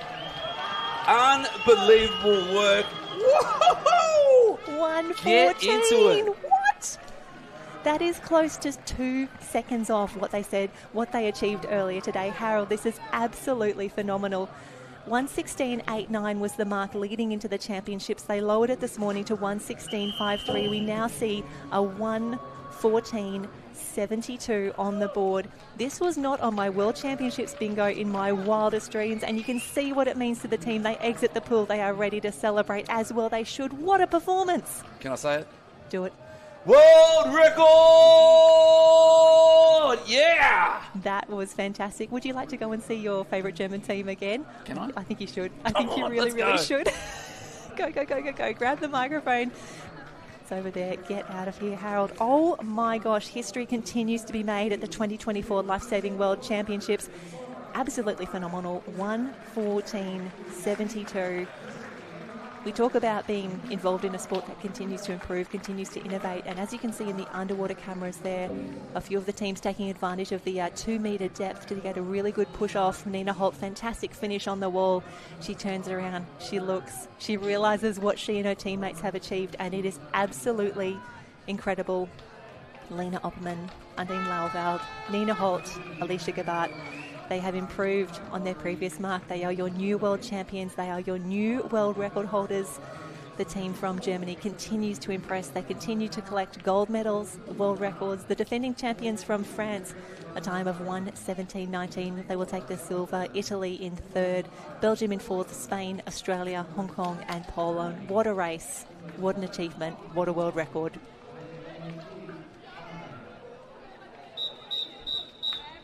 And as Harold makes his way down onto pool deck, we have the B final for the men lining up already. Fantastic racing underway, no resting at all. The top of the field you will see Denmark, then Iran, Great Britain, Belgium, Switzerland, Germany, Hong Kong and China. That is the start list for the B final in the 4x25 mannequin relay.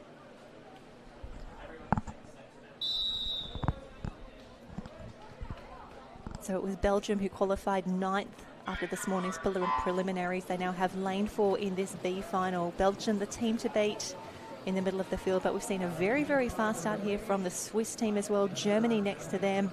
Germany unlucky to make that final. But Harold, speaking of Germany, down on pool World deck. record time, ladies and gentlemen, and we're back with the fittest and the fastest Germans, 1:14 high. You said this morning you were going to go faster, and you've absolutely obliterated the field. Yeah, we promised you something, guys. And when they promise, they deliver. Solid finish, but going through, changeovers were great in the middle. How much precision training goes into that? A lot. We were training together for more than 2 years, and we did this changeover a lot of times. Another world record, rest and recoup. We don't need to talk to you anymore, but you'll see them online. Amazing work, Germany. Congratulations. Big waves down the camera and big cheers for the world record holders. Let's go. Oh, fantastic work to Germany and to Harold. Thank you so much. And we've got quite the race playing out here in the final, the B final here for the men. Wonderful to see looking at that start list. It is going to be tight on the wall. Fantastic work. It's going to be the Germans who take another win in the B final here. Max Tesch, I think, was the final competitor come through there in lane 6, a time of 1:09.07, 1:09.07 for the German men. Such an incredible result that they've had there. Only a few seconds behind their women's team, who are really starting to challenge here. But again, we love these underwater shots. We're seeing the different ways that our competitors are holding the mannequin, working through those changeovers, working those new techniques. And Harold, wonderful to hear that, for some of these, this is an event or a world record and a world championships 2 years in the making. Yeah, absolutely huge. So the Germans, they, like I said, they had that low 109 this morning. Just that little bit of a mishap with the mannequin on that changeover, number 3 it was, the far end of the pool. They would have had grandiose and times of trying to get close to that podium, but they'll just have to take the win in the B final, which is still great. They'll take the win, and they'll also take the points for the B final, which is still an incredible result. You can see the competitors in the water just waiting for that final whistle from the officials. That indicates that they are able to leave the pool. They'll drop the mannequins where they are because we still have one big 4x25 race yet to swim. It is the A final for the men. But a huge congratulations to the team from Germany, 1:09.07. Belgium, 1:09.15. Very tight at the close there, as you would expect. This is the finals package for the Lifesaving World Championships for 2024 here at the gorgeous Gold Coast Aquatic Centre. Now, Harold, we saw 3 world records already today in the 4x25 mannequin relay. 2 for the women, 1 in the men. We still have our brand new world record holders. The Italian team, a 1:03.39. They smashed the previous mark of 1:04.04. It feels like a big ask to go 4 from 4 in world records. I'm excited to see what the teams could put together, though. Here we go. Start list coming up now for you. I'm trying to gather myself. Harold just needs a moment before we start the A final, the 4x25. And how good is it to see Japan in the mix here? We saw their girls earlier. Japan, lane 8 in the A final for the 4x25. Crazy stuff. So what have we got? France, Poland, Netherlands, Italy, Australia, New Zealand, Spain and Japan. Fantastic racing. Joe Collins, one of our Ironmen on screen at the moment. Rolly in there as well. The Dutch team, you can pick those bright orange caps. The Netherlands being so strong across everything. Corey Fletcher, we know him as a board paddler. We know him as a ski paddler. We know him as an Ironman, and he is now a 4x25 mannequin relay specialist in the pool. Has the fast twitch fibre muscles though, so he'll be firing everything at a rapid rate. But who's the one to watch, Jen? Are we going to see it again? I tell you what, that performance earlier today was phenomenal. 1:03.39, the new world record set by the team from Italy. And we just see the Italians getting stronger and faster. They are so good at carrying a mannequin without fins. You can tell they've been working on the changeovers, and they're really working the conditions here as well. It's going to be a big race. It's going to be a tight race. But, yeah, you've got to think the smart money is on Italy in lane 4. Yeah, a solid 2 seconds faster than any other team that was in there. Australia second in that lot. So a bit of work to be done. But because it is so technical, one error, and we've seen it earlier this morning with the German team, everything has to be perfect. This is the brightest the lights will be for this event. The 4x25 mannequin carry Gold Coast Aquatic Centre. The wind's died off a little bit, Jen. It is still warm. It's electric. It's exciting. It really is. And for the athletes who are lining up at the moment, they're also ending the third day of competition and the second full day of pool racing. They've been doing heats and finals for all of the individual and the team events. So for a lot of them, the fatigue would really be starting to set in at this stage. It's been 2 very big days. If you haven't been looking after yourself correctly, if you haven't been doing your warm-ups, your warm-downs, if you haven't been eating or hydrating correctly, now is when you really find out the impact of those poor decisions. So very keen to see as we move into this 25 mannequin relay, and more importantly in that Super Lifesaver, which is one of the toughest events of the program coming up next. Who's done the best in their preparation, not just in the last 2 years since the last World Championships, but in the last few days and weeks. So decisions under duress is going to be so key later on this afternoon. But for me, this is where you have the specialist swimmers, and then someone like Corey Fletcher on screen at the moment. He's not swimming 9 to 10 times a week. He's got a big program to look after for a surf. And then you think about the added pressure that is on there. I saw Naomi Scott just having a quick chat poolside with one of the officials. Looked a little bit, not too sure what happened with the result. Were they okay? Yeah, we'll find out soon enough. But here, look at that. A bit of a double thumbs up from the Black Fins. Do love a double thumbs up. Good work, team. Got to be excited. Got to be pumped up. All the waves back home. The Black Fins are loving it. The momentum from the big man, the multiple world record holder. Is it infectious? Does it flow onto the rest of the team? It could well be. They know they're on camera. They know they're on the big screen because there is a screen out on pool deck at the moment. The crew loving. Thanks, Jake. And we can see the crew just lining up now. Again, from the top of the screen, we'll have France, Poland, Netherlands, Italy, Australia, New Zealand, Spain, and Japan making their way through. And a lot of nerves just being held on the line here. A little bit of a hold up down there on pool deck, just waiting for that to be resolved, and we will bring you these next races in the 4x25 mannequin relay. I can't believe how fast those Italians went earlier today, Harold. They had such a clear lead on the rest of the field, on the rest of the world, I should say. It was quite impressive. Yeah, what's better than impressive? Mind you, world records. Fantastic. What words did I learn? Magnifico, fantastico, and pasta. Fantastic. We can see Japan on screen at the moment. Wonderful to see them featured here in an A final, not just for the points, but for the prestige that comes with being an A finalist at the Lifesaving World Championships. It is wonderful to see. And Harold, at this point in the Pool Rescue Championships for the national teams competition, I would have thought that maybe we would get 2 world records, maybe 3 at the very best. But the rate and the depth that we're seeing across the field, and it's not just from one country, it is from all across the world. We had Poland kicking us off yesterday, Casper taking that big win, a 151 in the 200 obs, following up with a gold medal in the 4x50 obs relay. Just all over the shop. Incredible racing. Just waiting for the start here. And it's really interesting, Harold, here, just seeing how the athletes respond to this challenge. Some of them are taking a break, they're getting some shade. Some of them are staying in the zone, just swinging the arms, getting ready for a start. Yeah, it'd be interesting. But one thing that is prevalent, and a lot of the conversation, you'd have the same on the pool deck, and a lot of it's coming through our social medias there as well, is how fast and, I guess, elite the level of competition has grown over the last 8 years. Think about when you were back performing at a high level to where we're at now. It has just gone up exponentially, where these are literally the best athletes in the world we're watching on screen right now. Well, even if we take this race as an example, so we've got the previous winners of the World Championships all the way back to 2012. So back in 2012, it was again the Italians who took the championship in a time of 1:08. 2 years after that, 1:06 for the Germans, 1:07 for the Germans in 2016. 2018, it drops to 1:05. We are now in 1:03 territory. This is the improvement that we're seeing over time. And not only we know that the rules are changing, that does definitely have something to do with it, but also our athletes are getting smarter, they're getting stronger. The skills that they're bringing to the sport is just spectacular.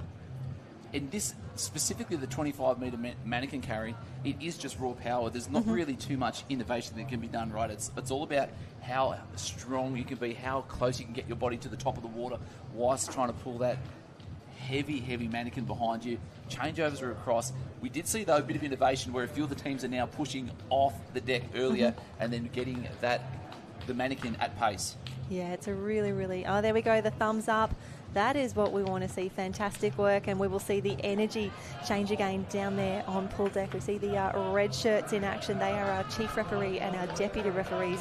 They have got the really tough job of herding all the caps, keeping their circus going. A slight pause there, but we are now back for the A final, the 4x25 mannequin relay. Just to refresh your memory, top of the screen, France, Poland, Netherlands, Italy, the new world record holders, Australia, New Zealand, Spain and Japan. That is how we line up. That is where we are ready for a start. Can we go faster than 1:03.39? I think I'm feeling it again. You feeling it again? Maybe. Something in your waters, Harold? Something in my waters. And it could be a world record. Let's see if the Italian team can push through. Starters' hands, Jen. Yep. I don't want to say there's a lot of pressure on the Italians. They do have that wonderful buffer. I think they would really just love to get out there now, push it a little faster and just see what they could do. You don't get that many opportunities to race top-level competition with an incredible team around you in a fast pool, a shallow pool comparatively. The boys are away. And over in lane 7, Spain have had a fantastic start, as have the Netherlands in lane 3. Oh, get out there, Spain. So strong, so heavy with that kick, moving all the water at the moment. Number 4 paddlers just trying to get out of the way, and the best changeover that you'll see, ladies and gentlemen, there that was ridiculous. From the Italians through. They're holding on at the moment. They have a body length lead on the rest of the field at the halfway mark. This is absolutely ridiculous. Let's hold on for this changeover, looking for a clean, smooth ride. They've barely moved, and have a look at closest to us. That is still Spain. Spain. Spain's still in there as well. Come on, Spain, get in there. The Aussies are coming as well, but it is all Italy. 1:03.39. We knew that was going to be tough to beat, but they showed us how good they are in the heats earlier today. They are absolutely flying. Australia looks very good at the moment. We'll have to see where they land. 59.1, 101, 102. What are they going to get their hands to the wall? So close, 1:03.51, just outside that incredible time that we saw earlier today. 1:03.39 in the heats, 1:03.51. And it doesn't matter because they have won the World Championship. It may not be a new world record, but it is absolutely a gold medal and a World Championship. What a race, what a finish. That's incredible. So Italy 1, Australia 2, Spain in 3. Spain so strong. This would be much faster than what we saw from them earlier this morning. But can you believe that the Italians, again, the only team to ever go below 1:04, and they've done it twice today. Yep, absolutely. Phenomenal leading into this. Germans held the previous world mark of 1:04.04. Italy have done that twice. And have a look at the lead they had just at the halfway mark. Yeah, solid lead in that halfway mark. Jen, quick get poolside, hang out with the boys. Let us know what's going on because the Italians have done it once more. A nice high five in the centre of the pool. And that is job done. Fist raised because you are looking at it on screen, ladies and gentlemen. The gold medalists from Italy. It's a team of Francesco Ippolito, Fabio Puzzotti, Simone Locci and David Cremonini. So that's the gold medal winning team Australia. Second, James Koch, Jake Smith, Corey Fletcher, Harrison Hines in a 1:05.75. And then third place bronze medal goes to the Spanish team of Raul Spunarosa, Carlos Tejeda, Marco Jimenez and Ivan Fernandez. So solid work from those three. Jenny's going to be poolside shortly. That was amazingly fast. We knew it was going to be elementary, a 1:03.51. So they've won that race to second place by just over 2 seconds, which is absolutely crazy to think how fast that team has been. Solid 4 swimmers through there. New Zealand just a fair bit outside in 4th place there. So too Netherlands. Japan, solid effort, 1:10.48. France. And then we had 1 disqualification with the Polish team. So we'll see what transpires through that. But at the moment, everything is pointing to the Italian team, eh? Some amazing swimming. 4 unbelievable swimmers piecing it together, executing when the lights were brightest, taking home the gold medal and the World Championship title. Amazing scenes here at the Gold Coast Aquatic Centre. Ladies and gentlemen, I hope you're enjoying the show because we've got a lot more finals actions coming up. We'll have some medal ceremonies making their way through.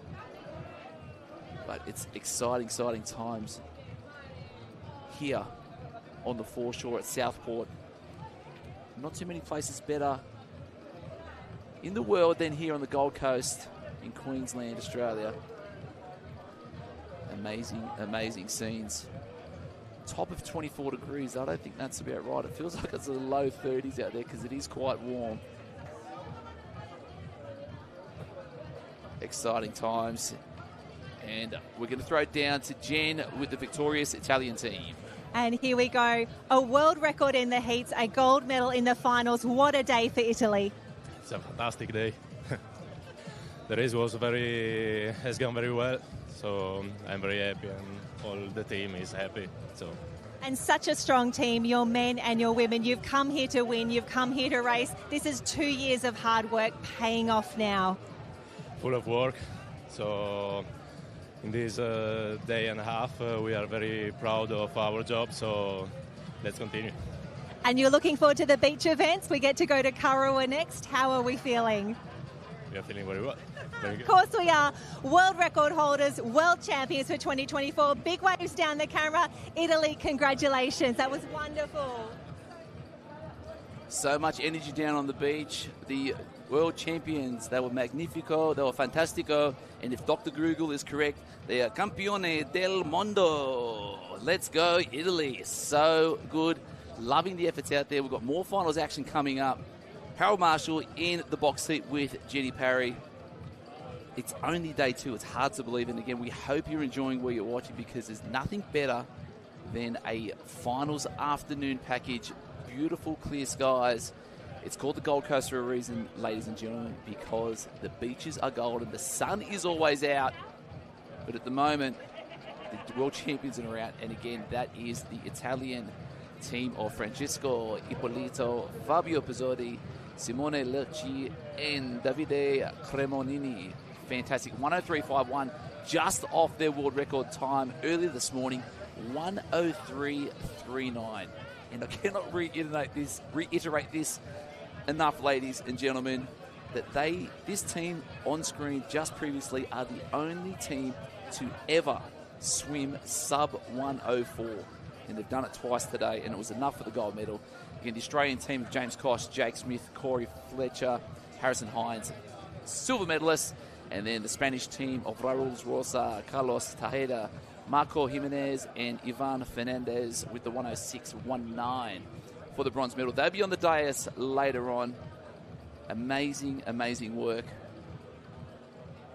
And we'll have some more finals coming up later on as we make our way to the presentation for the next medals. And it's the superstars there from Germany.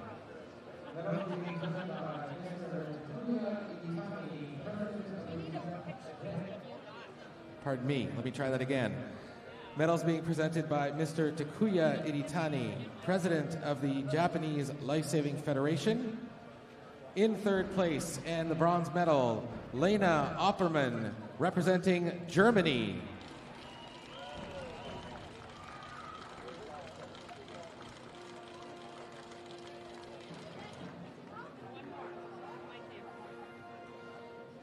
In 2nd place, and the silver medal, Elena Giovanelli, representing Italy.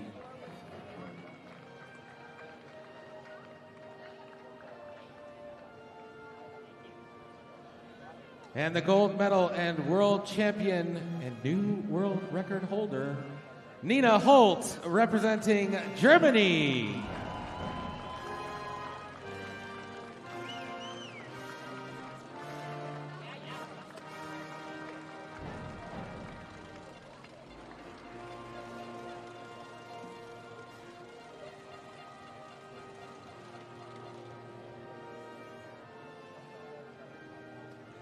Ladies and gentlemen, I would now ask those who are able to please rise and remove their hats for the national anthem of Germany.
And now, please congratulate your Lifesaving World Champions.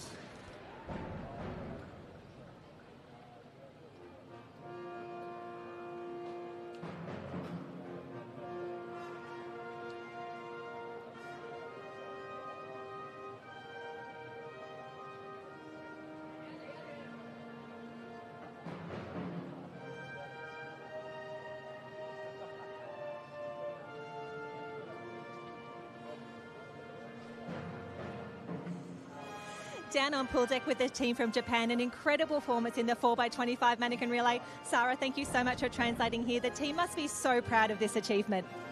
Yes, it was very, very cool to watch, and we just had our Right, 425 women's relay as well beforehand. So we had adrenaline pumping, and to watch the boys had such a good race, it was amazing. And do I translate? Yes, can you tell us who's in the team? So we have,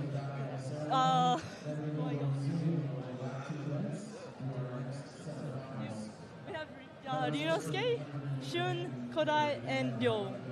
And what does this performance mean to them, to be in an A final at a World Championship, such a huge achievement? A ファイナルに入れてどういう気持ちですか？マネキンの種目は日本はすごく海外に比べて遅れているので、でもそれをなんとかしようとトレーニングをすごい頑張ってきたので、その結果が実ってファイナルに残れて良かったと思います。Japan is not very known for their mannequin. So we've been working on mannequins, doing a lot of mannequin carries, mannequin toes. So he's very proud that we've come so far with it. Well, the hard work is paying off. It's wonderful to have you part of the World Lifesaving Championships. Congratulations on an A final, a top 8 finish. Fantastic points for Japan. A ファイナルに入れて日本にすごいポイントがいいポイント、いや SRC じゃなくてすごいポイントが溜まっていいですね。Alrighty, big waves down the camera. This is what we want to see. Your team from Japan, 4x25 mannequin relay. What a race, what a performance. Incredible scenes. Thank you.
And with thanks for your patience, ladies and gentlemen, we're now ready to proceed with the medal ceremony for the Lifesaving World Championships National Open Men's 50-meter mannequin carry.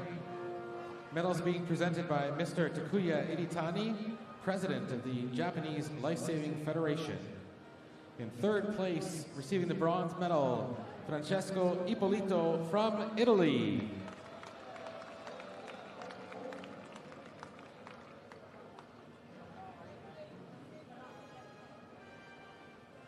In second place and receiving the silver medal, Jake Smith, representing Australia.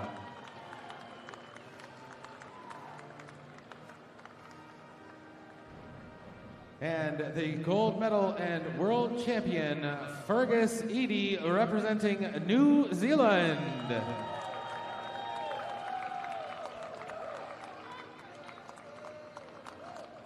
And ladies and gentlemen, I would now ask all those who are able to do so to please rise for the national anthem of New Zealand.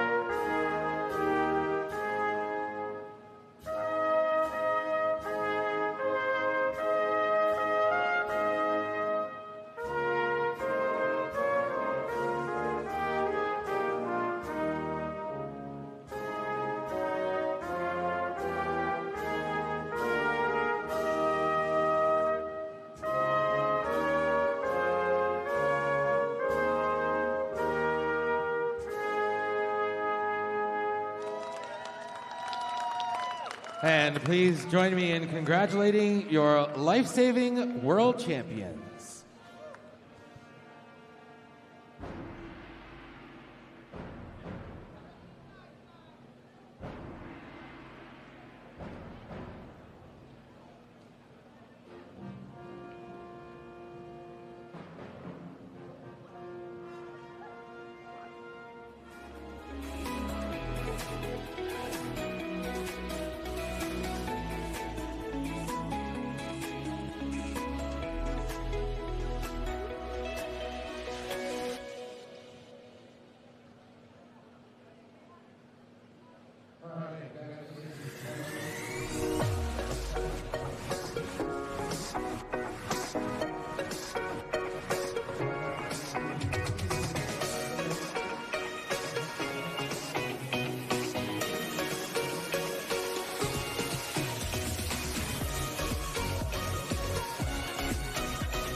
Welcome back to the Lifesaving World Championships. We are deep into the finals on day 2 for the pool. Day 3, if you count the circ as well. And we can see our B finalists for the Open Super Lifesaver for the women coming out onto pool deck. Harold, just a few races to go to close out the pool comp for the national teams competition. I don't want it to end because this is way too fun on screen at the moment. Mercedes LeBlanc there from Canada, looking strong, looking fit. Last little bit of lubrication on the inside of her rocket fins. Are they still really expensive? Yeah, they're not cheap. Not cheap. Nothing. Maybe if you ask Santa really nicely, you might get some for Christmas. I would never wear them because swimming and myself do not mix. Well, great news. We have Mercedes LeBlanc on screen at the moment, just making those final preparations. And if you weren't here for the heats, if you haven't seen too many Super Lifesavers in your day, the ladies are just getting ready. They can each position their fins and tube wherever they would like on either side of their block, as long as they're still within their lane and everything is very safe and not impeding another competitor. It can be set up how they wish so that when they come through at the halfway mark of the 200-metre Super Lifesaver, they'll touch the wall, discard the mannequin, grab their tube fins, put them together, and then it's a 100-toe to finish. Super effort is required for the Super Lifesaver, and we're going to see some super times. B final on at the moment. So Mercedes LeBlanc from Canada, lane 1. Lane 2, Alicia Gebhardt from Germany. Zoe Crawford from New Zealand. Lucrezia Fabretti from Italy in 4. Marine Hatze from Belgium in 5. Lola Caparello Fuse from Spain. Ray Kwan from New Zealand, and Molly Roothouse from Great Britain and Northern Ireland. That is our B final here at the 2024 World Championships, Gold Coast Aquatic Centre. Harold Marshall here with Jen Parry. Let's go. I know, I'm very excited about this race. Elisa Gebhardt in lane 2 from Germany. She actually made the A final at the last World Championships, placing 2nd overall. She ran 2:23.01. They're very excited to see what she can put together now for this B final.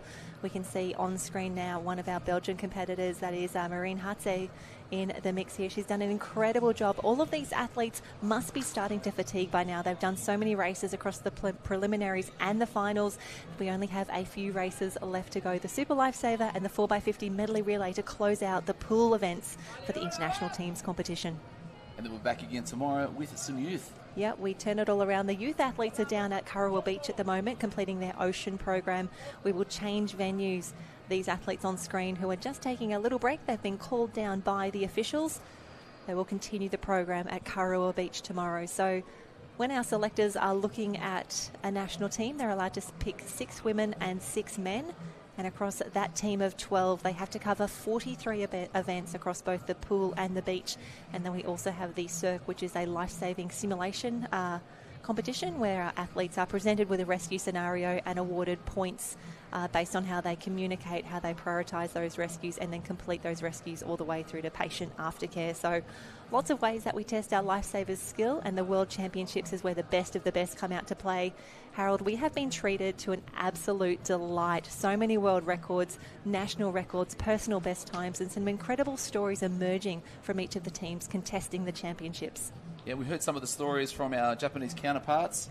Exciting stuff, and the energy and just the amount of sheer joy, and I guess probably gratitude is probably a nice word, because everyone is out there on the big stage but hanging out with like-minded people. Yeah, everyone's excited to be part of this international village, this wonderful community of lifesavers.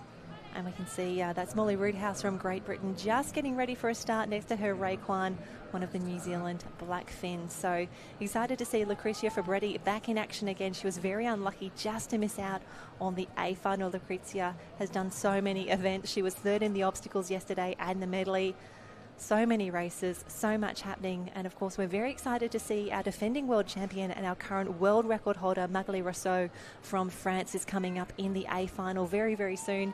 She first set the world record in this event back in 2014 and then retook that in 2022. So lots happening, lots of racing. The best of the best are here, and the ladies look like they are nearly ready for a start for the B final. Yeah, when you're saying unlucky, it was only 0.4 of a second Lucrezia Fabretti missing out on that A final. So she's going to be one to watch here, but it was really, really tight racing from probably positions 3 through to about 16.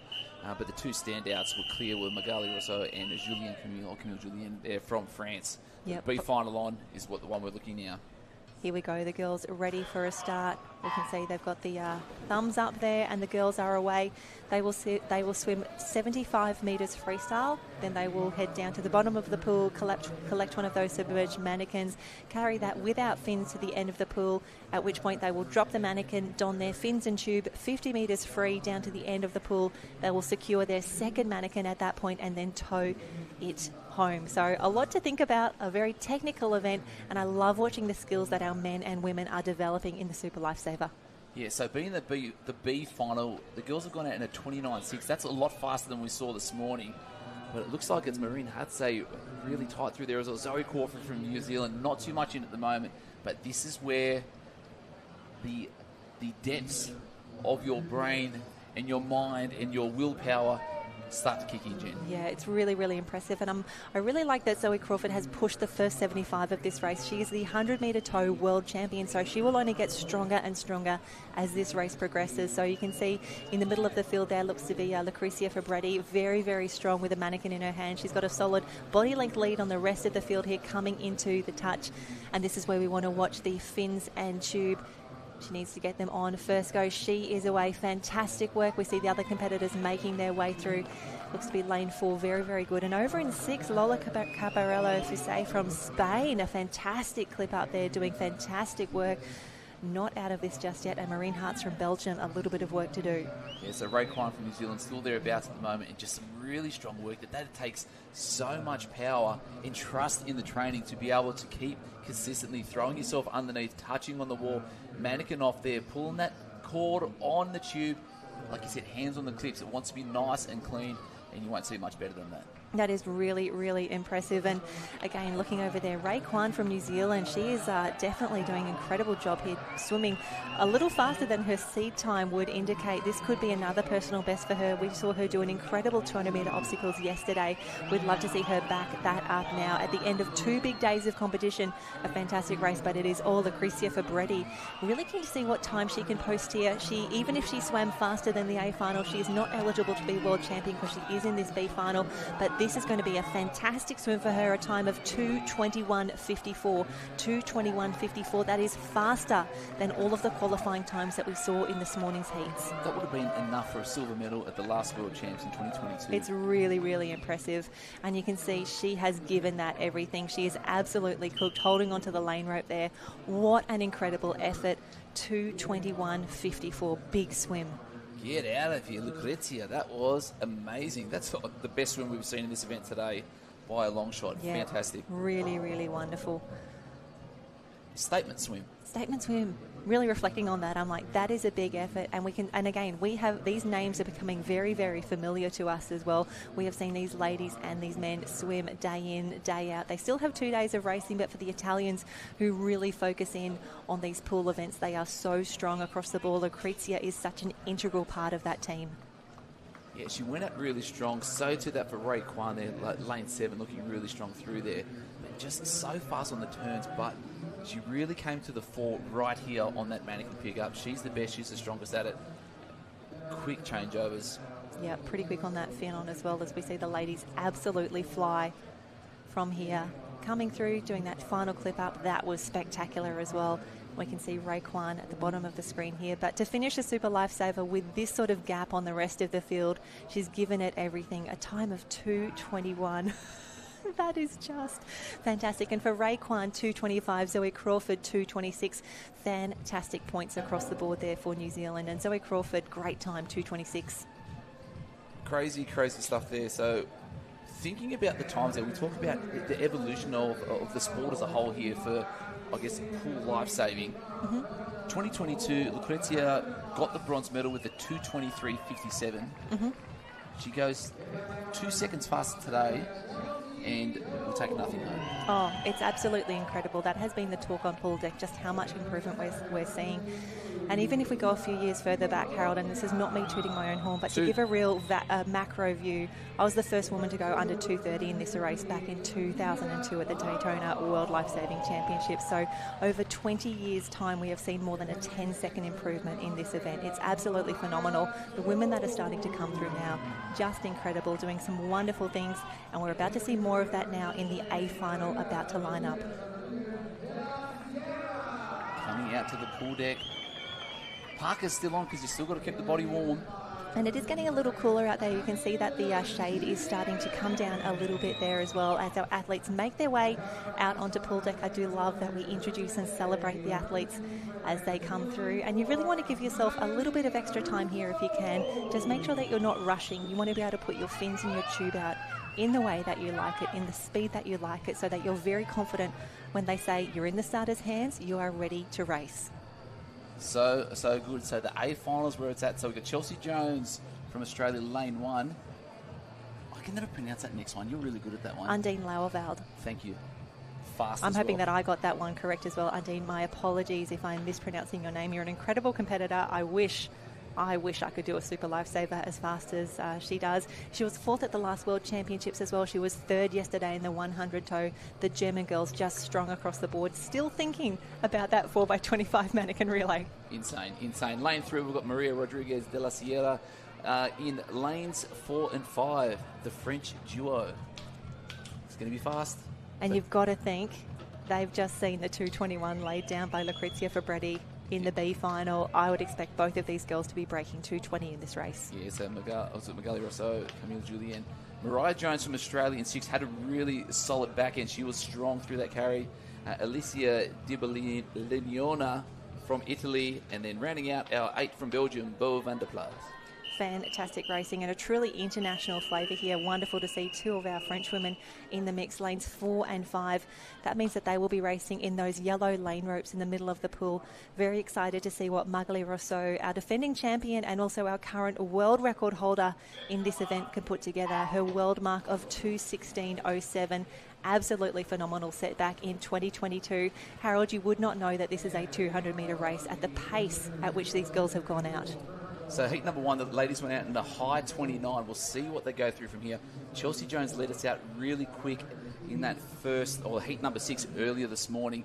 Will she back that one up? And yes, she's going to do that again. Top of the screen, first one through there. So too in lane 7, Alicia from Italy touching in there, and we've got a low 29, which is probably where we thought Chelsea would be.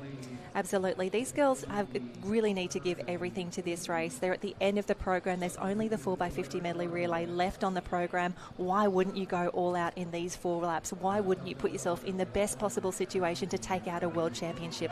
So what we didn't see earlier was Magali being the first one to pick that mannequin up, and that's where she's at the moment. We're going to watch the time, Jen. We've still got about 1:10 left to go.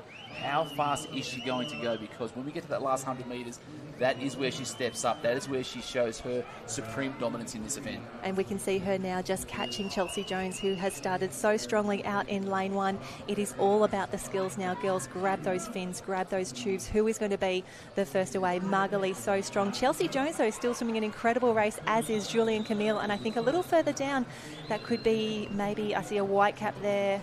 Yeah, it's Alicia De Bello. They're from Italy. I think it was lane 7, looking strong. But the strength of Magali, this is where it comes through. She's put on a body length and a half in the space of 25 metres on Chelsea Jones. That is absolutely incredible. Elisa Di Bologna from Italy, so strong. Moving her way through the field now. She is clearly in second place, but the girls still have one changeover to go. Who is going to take this one out? We need to get that clip done and away. Magali has done so many of these, probably taking a little longer than anticipated, and that has allowed Elisa Di Bologna from Italy to come into contention. Chelsea Jones not out of this just yet, all the way over in lane 1, but this is Magali Rousseau's race. We know she's a world champion. We know she's the defending champion, the world record holder, but Elisa Di Bologna, she's seen how strong the Italians are. She is chasing hard as we see them come into the next shot. This could be interesting. Italy, France, who's it going to be? Magali is first on screen. I think she's done enough. I think she's going to get there. Come on, girls, we need to get you home. We'll keep an eye on the time as well.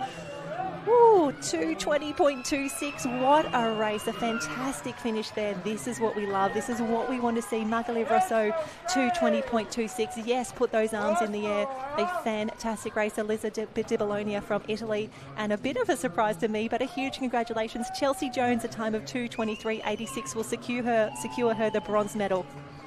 World title for Magali. Medals going to France, Italy and Australia. Magali got a little bit held up on that last clip up. But again, she's done enough of these in her time, and she's done enough of these under significant pressure. She held her nerve. She knew what she needed to do. She did not panic, and that is what's most important in a Super Lifesaver. We kind of did a little bit, though. We thought it was going to be all over for her. I was panicking for all of us.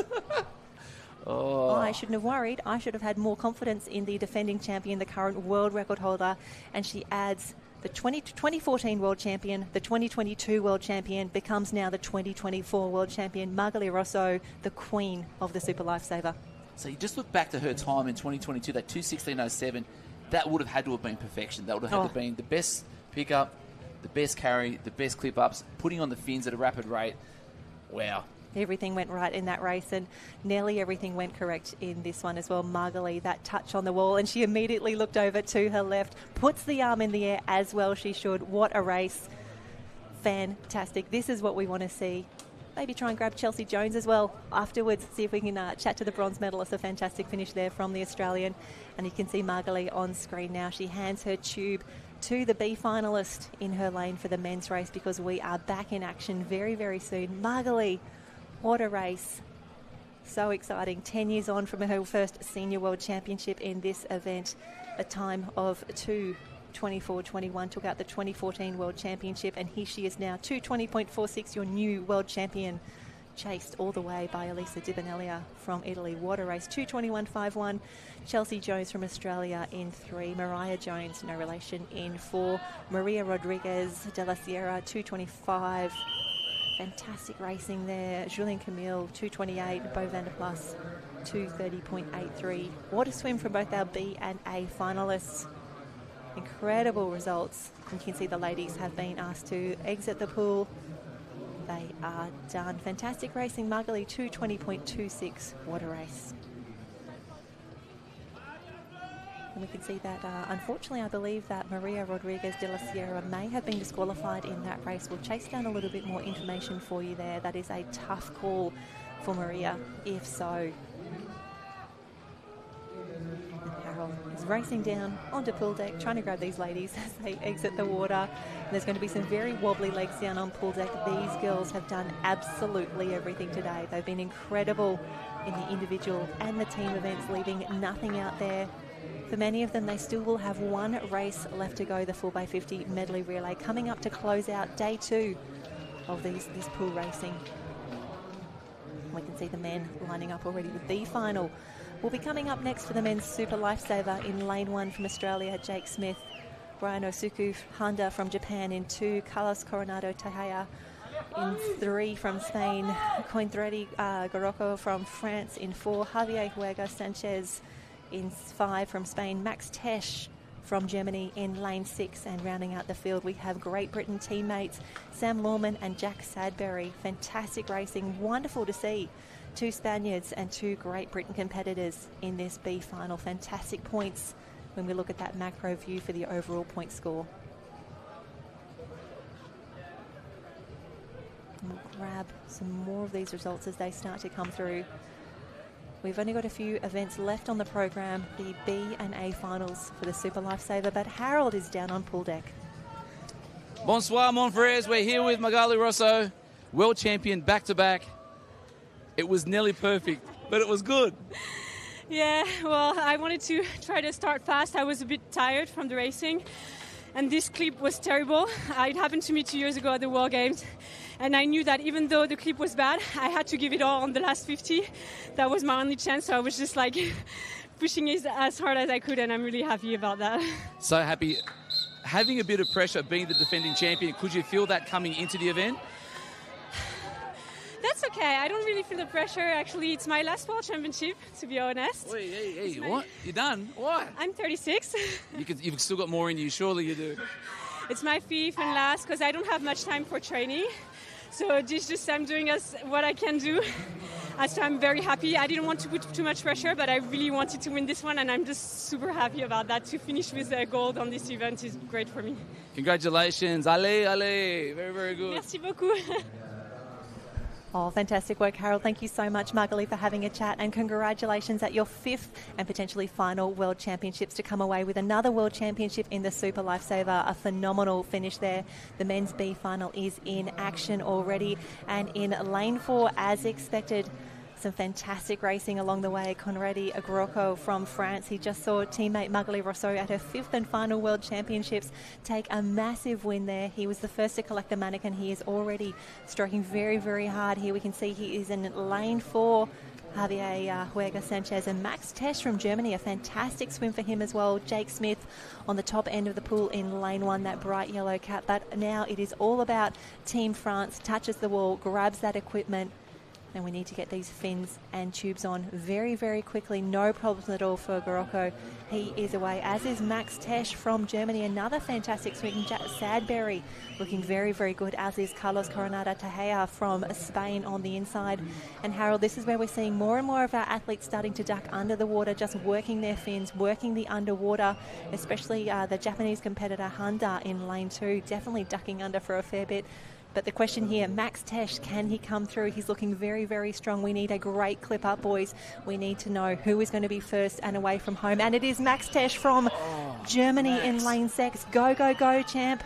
Yeah, so it was interesting there, Jen. So a little bit of a hold up there on the inside from Coronita, but Max Tesch getting it done better than anyone else. Lane 3 thereabouts there as well. Lane 3 fighting back. Have a look at the speed. Have a look at the stroke rate. He is ploughing through the water here. What a finish between the Spaniard on the top end of the pool. Max Tesch from Germany over here in 6. Does he have the speed? Who is going to have the best finish on the wall? That is a tough one, and I think it is going to be Spain. The first of the wall there, a fantastic finish, and it is Carlos, a time of 2:08.36. 2:08.36. What a race, and that would have given him 4th place at the 2022 World Championships in a B final. To come out with that sort of swim, absolutely fantastic. Carlos Tejada getting it done. 2:08.44. Max Tesch, that was great on that clip up, but just that last 10 minutes, Carlos Tejada was able to find just that little bit more reserve in the tank, but he'll be hurting after that. Everyone will be hurting. Max Tesch so close, only 0.06 behind Carlos there, and Congradi Garocco from France 2:10.65 comes away with 3rd. Jake Smith in 4th there. Fantastic swimming across the board. I'm loving the skills that we're seeing here. It was a fantastic start, but an even better finish for Carlos from Spain. 2:08.36. And just on that changeover, that was so fast there from Max Tesch. He was probably up by half a body length, but that back end speed, the belief from Tejada, pushing himself through to take this one out. Like you said, 0.06 ahead of Max Tesch from Germany. Great racing. So fast. So Carlos Coronado Tejada with that 2:06.36. Max Tesch from Germany in 2. And then Coronarita, I can't even say that. Goroko, that was pretty good actually, from France. Love it. Great finish there, Jake Smith. 2:11.48. Great work for Jake after a big 50 free. We saw him earlier, that 50 carry, I should say, silver medal to Fergus Eadie from New Zealand.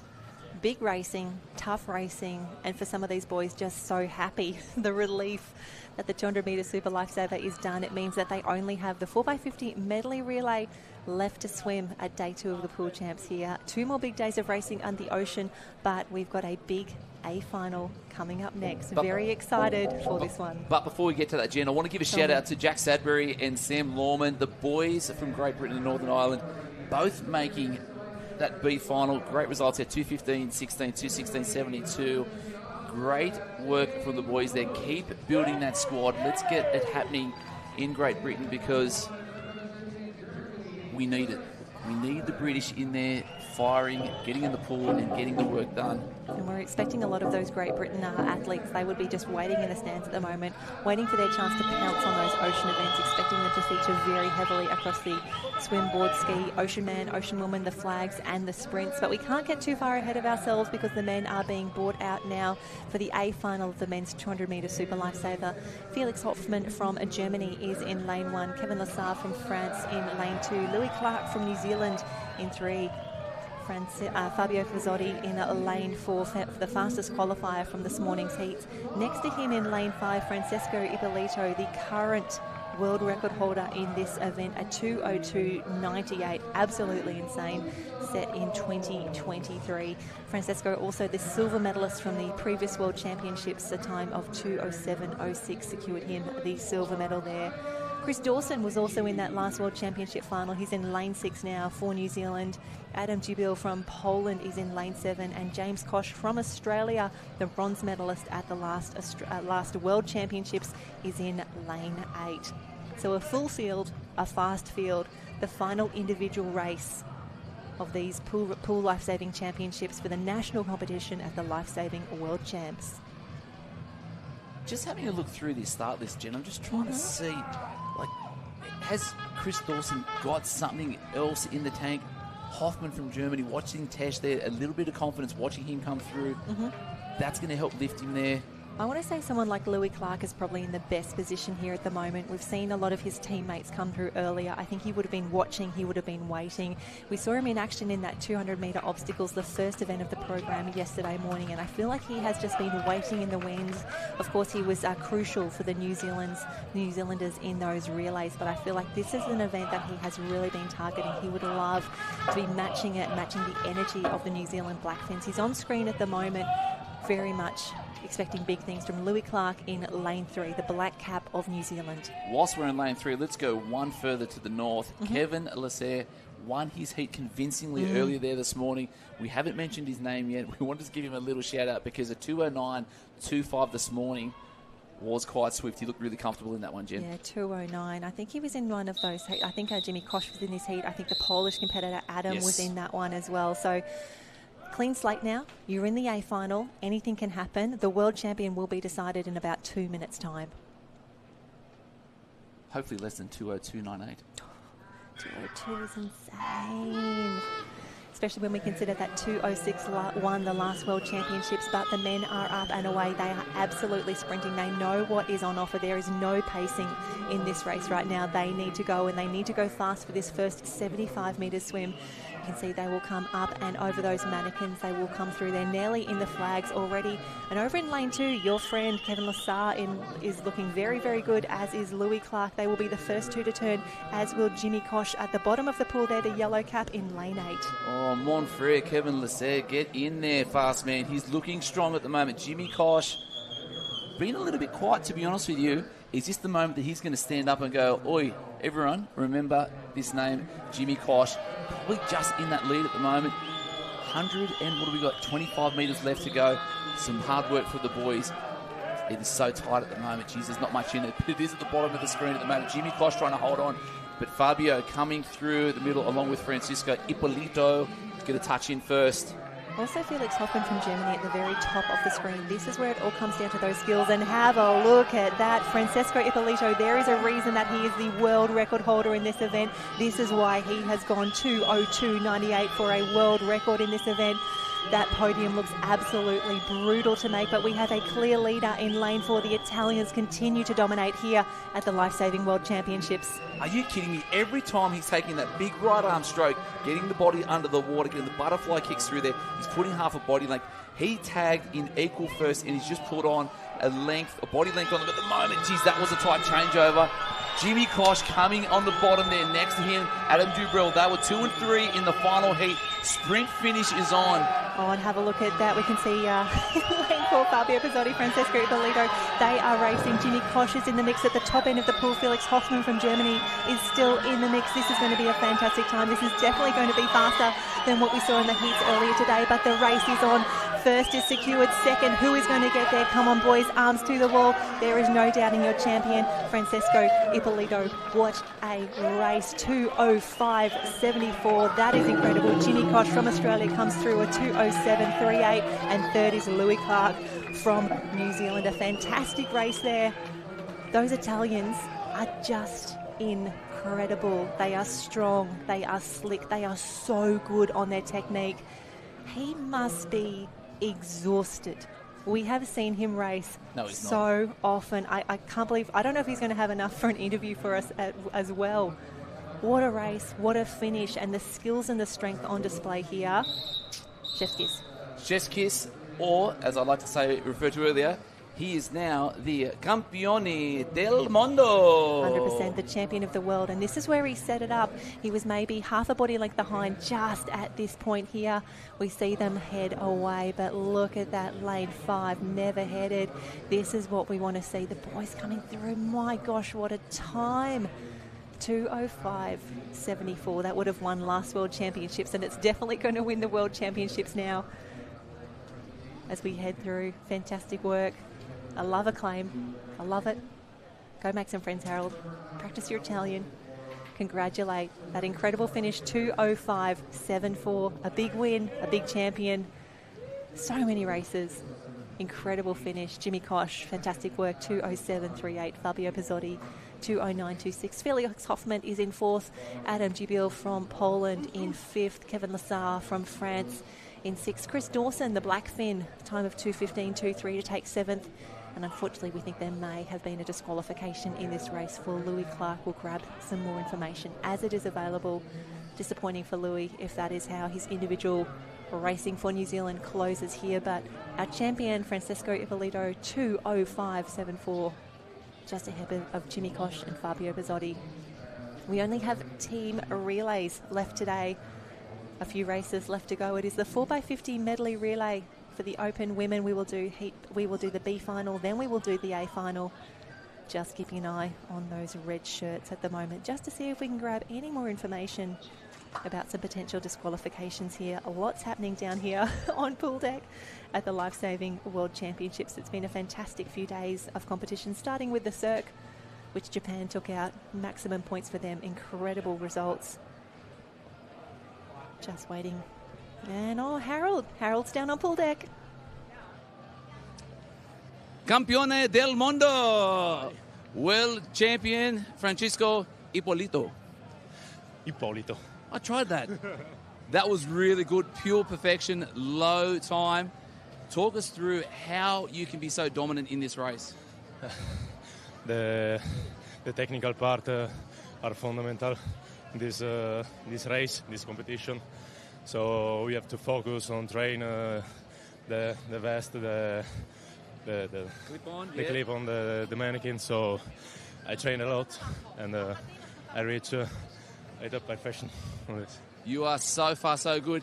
How big is your squad in Italy? Tell us about who you train with. My squad in Italy is Gorizia, a little city in northeast of Italy, near Slovenia. We are about 80, 90 people who trained a lot every day and dream a lot. So we're a good team. Very good. Congratulations. World champion here, Gold Coast 2024. Congratulations. Big smile down the camera. Say hi to everyone. Hi, everyone. Bye. So good. Back to you, Jen. Oh, fantastic work, Francesco Ippolito. Thank you so much for a chat with us and congratulations on your new World Championships. A phenomenal performance, capping off 2 days of competition here at the Gold Coast Aquatic Centre. Fantastic work, great stuff. And we only have the 4x50 medley relays left to run here, the 4x50 medley relays.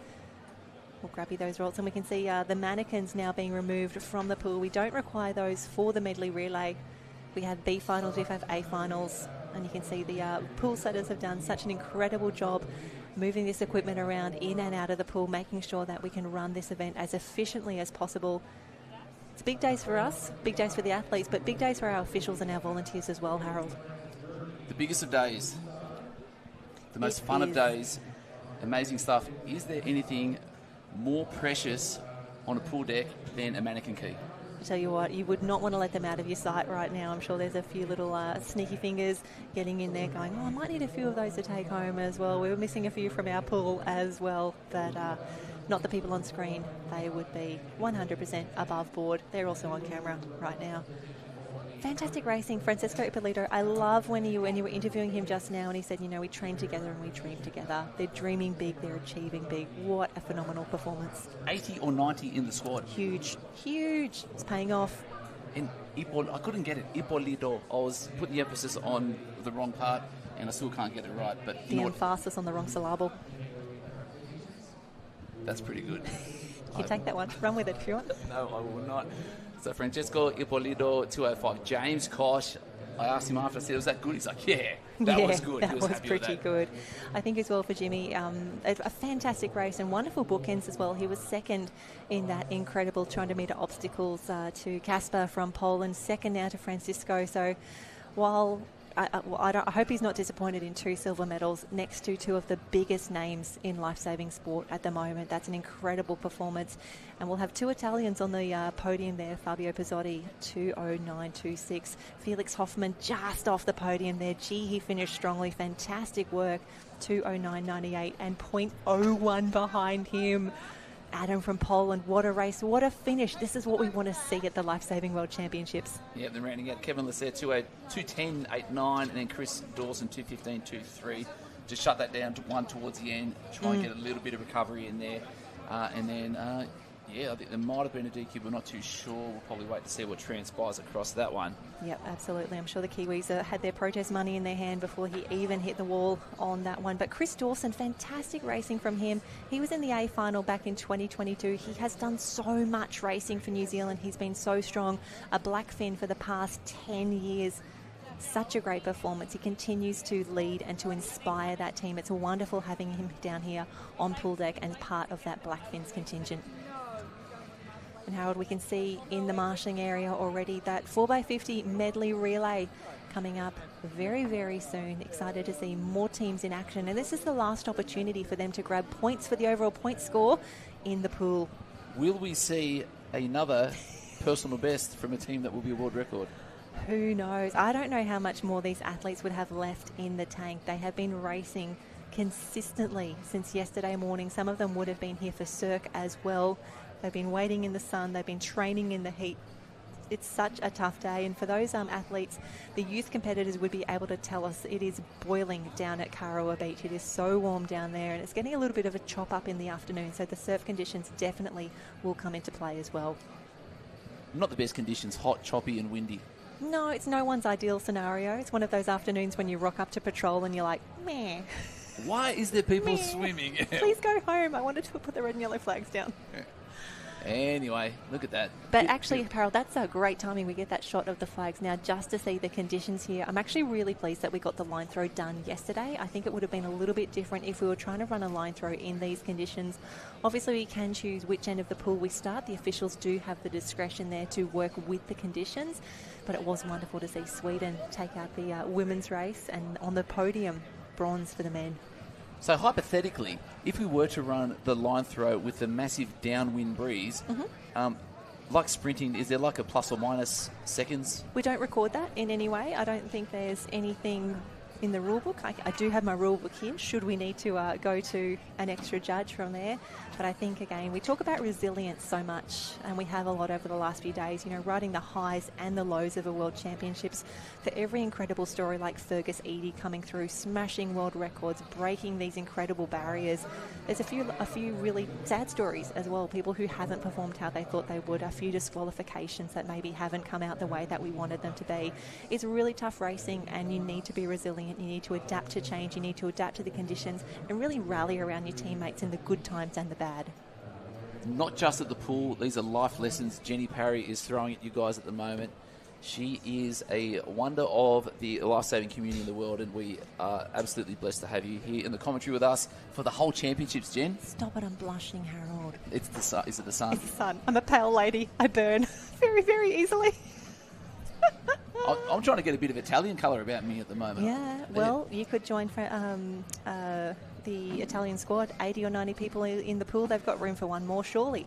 I need to work on my swimming. Let's not That's discuss all right. that, but look at this. Look at these race highlights that we've seen across the day. It's just been such an incredible few days of racing. We've been really, it's been so special being able to share this with you, watching on the live stream. We are appreciating people who are commenting as well. We want to know where you're cheering from, who you're cheering for. There's been some incredible stories that we have uncovered, and this was one of the big races of the day. Fergus Eadie coming home over the top of Harry Hines here. Fantastic race in the 100 carry, just getting that lunge on the wall there as Harry does the glide. Big race, big claim.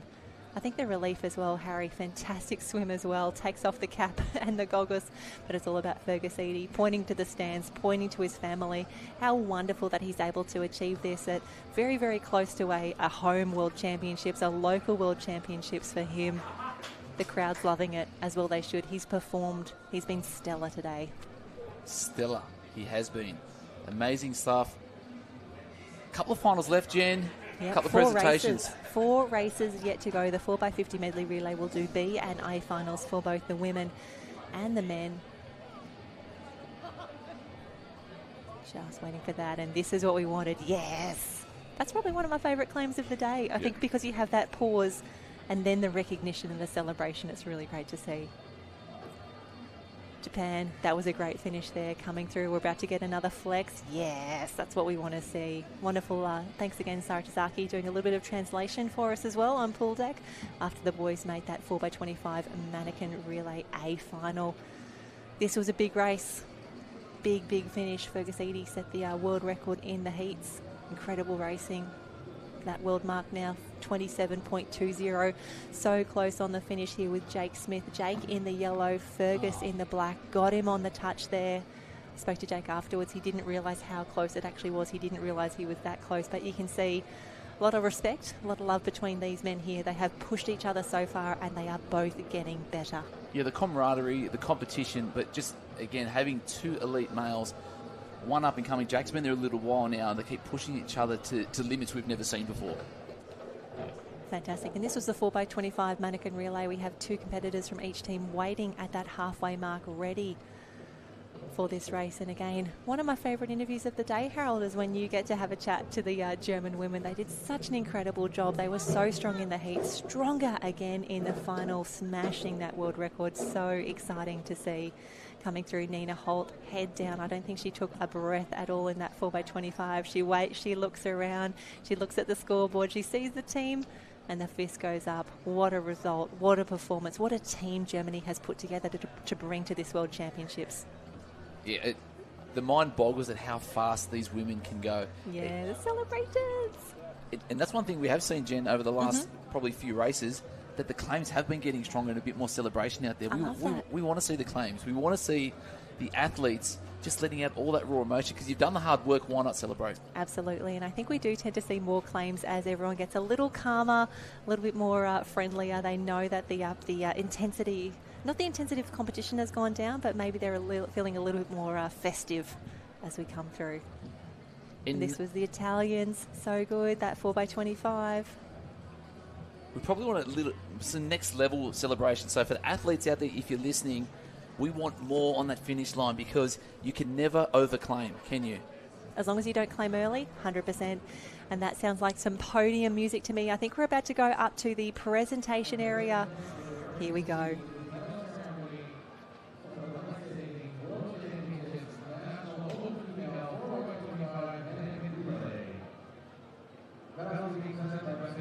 Ford A.O., President of the International Lifesaving Federation.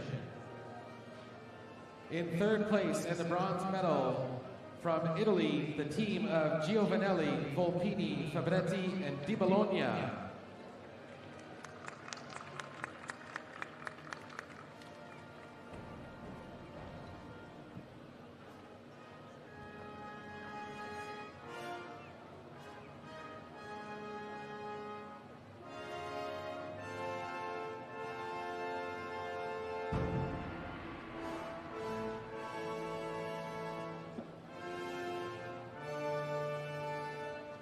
My apologies for the delay. In second place and the silver medal from France, the team of Davignon, Rousseau, Fabre, and Julien.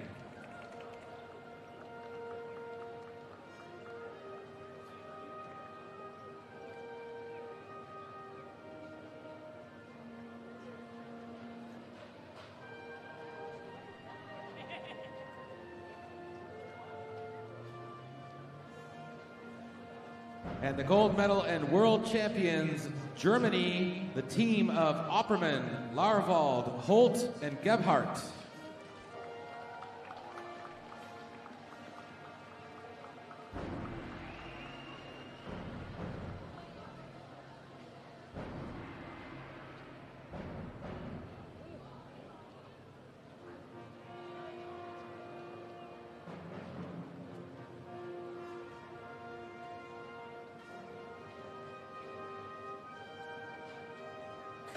And I would now ask all those who are able to please be upstanding and remove your hats for the national anthem of Germany.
Ladies and gentlemen, please congratulate your life-saving world champions.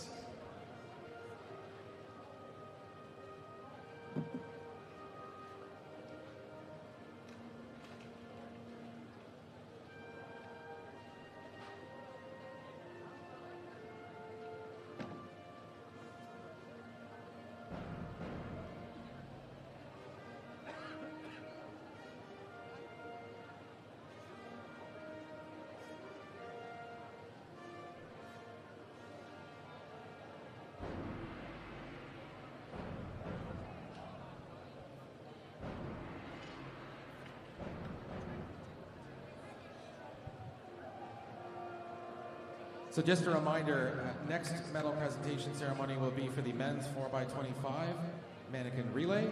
And then we will be doing the 100-meter mannequin carry with Finn's presentation for the men. Again, that's Tim Brang from Germany, Harrison Hines from Australia, Fergus Eady, New Zealand. We'll look to do that medal ceremony as soon as we complete the one for the men's 4x25 mannequin relay.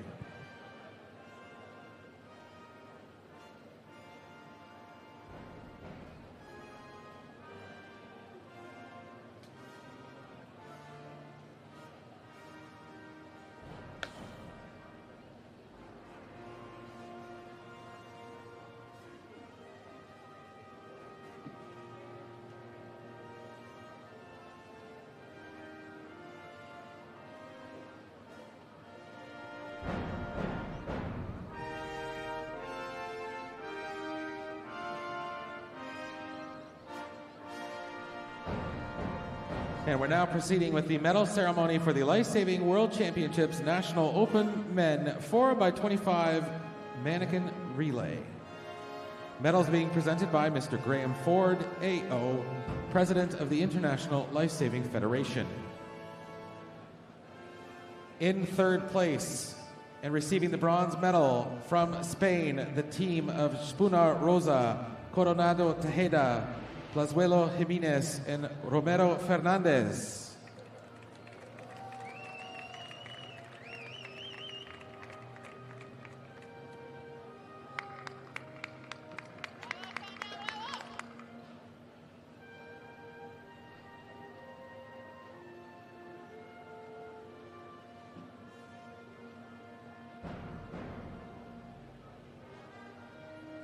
In second place and receiving the silver medal, Australia, the team of Koch, Smith, Fletcher, and Hines.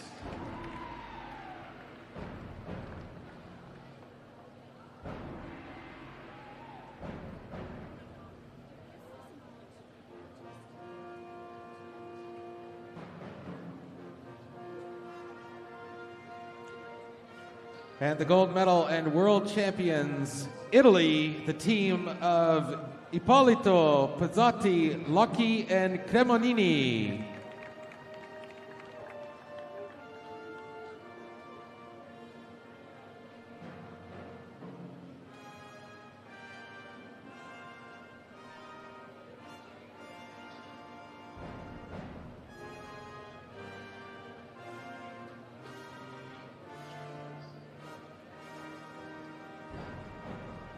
And now, I would ask all those who are able to do so to please rise and remove your hats for the national anthem of Italy.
And once again, please congratulate your life-saving world champions.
And we are now ready for the medal ceremony for the Life-Saving World Championships National Open Men 100-meter mannequin carry with fins. Medals being presented by Mr. Graham Ford, AO, President of the International Life-Saving Federation. In third place and receiving the bronze medal, Tim Brang, representing Germany.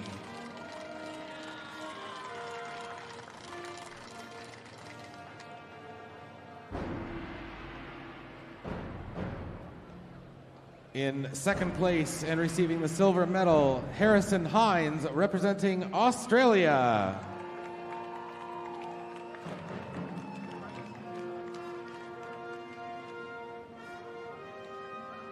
And the gold medal and world champion, Fergus Eadie, representing New Zealand.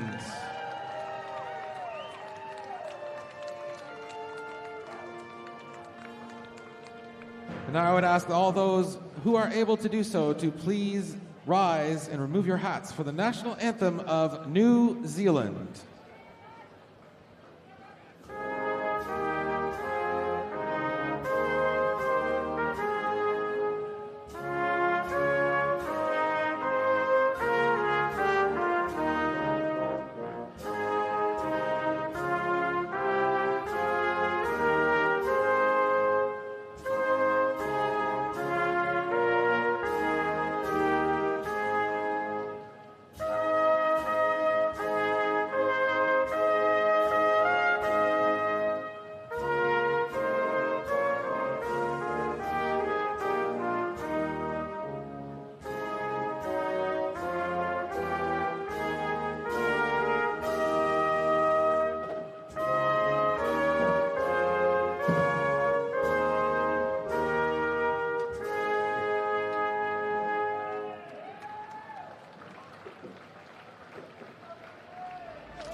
Ladies and gentlemen, please congratulate your life-saving world champions.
Jen, it is time to fire it up. 4 races to go. B final coming up for the ladies. 4x50 medley relay.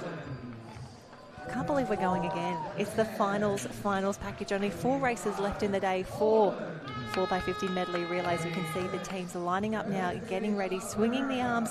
Your lineup for the B final. Top of the field, top of the screen there. In lane 1 we have Canada. 2 is Switzerland, Netherlands, Japan, Poland, United States of America, China and Great Britain.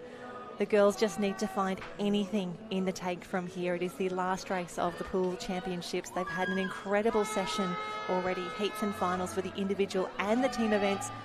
So much happening, so much yet to come here. Lane 5 looking very, very focused there. The team from Poland. Next door to them, the fastest qualifiers for this B race here. The team from Japan in lane 4. Ready for a start. 4x50 medley relay, a 50-metre freestyle to start. In the starters' hands, ready to rock and roll. So we're going to be seeing the ladies try and get probably low 26, 27 we want out there at the moment. And up nice and early. First one out of the water and rating hard. Lane number 1 is Coralie Dion there from Canada, leading us out first leg. Fantastic racing across the board here. We can see all of the teams rather even at the moment. A slight advantage to Canada. The ladies will come through at the first changeover. They will tag.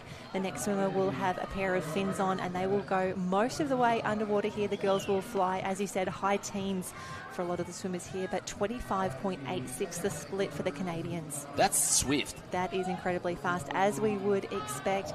We get those gorgeous underwater shots now. We can see some of the competitors fully on their front, some slightly on the side. Others will be on their back based on their preference or what is fastest for them. And that looks to be Japan, the first team away at that halfway changeover. Wow, so some work really put in on that second person with the fins. So that was Saya Nasukawa.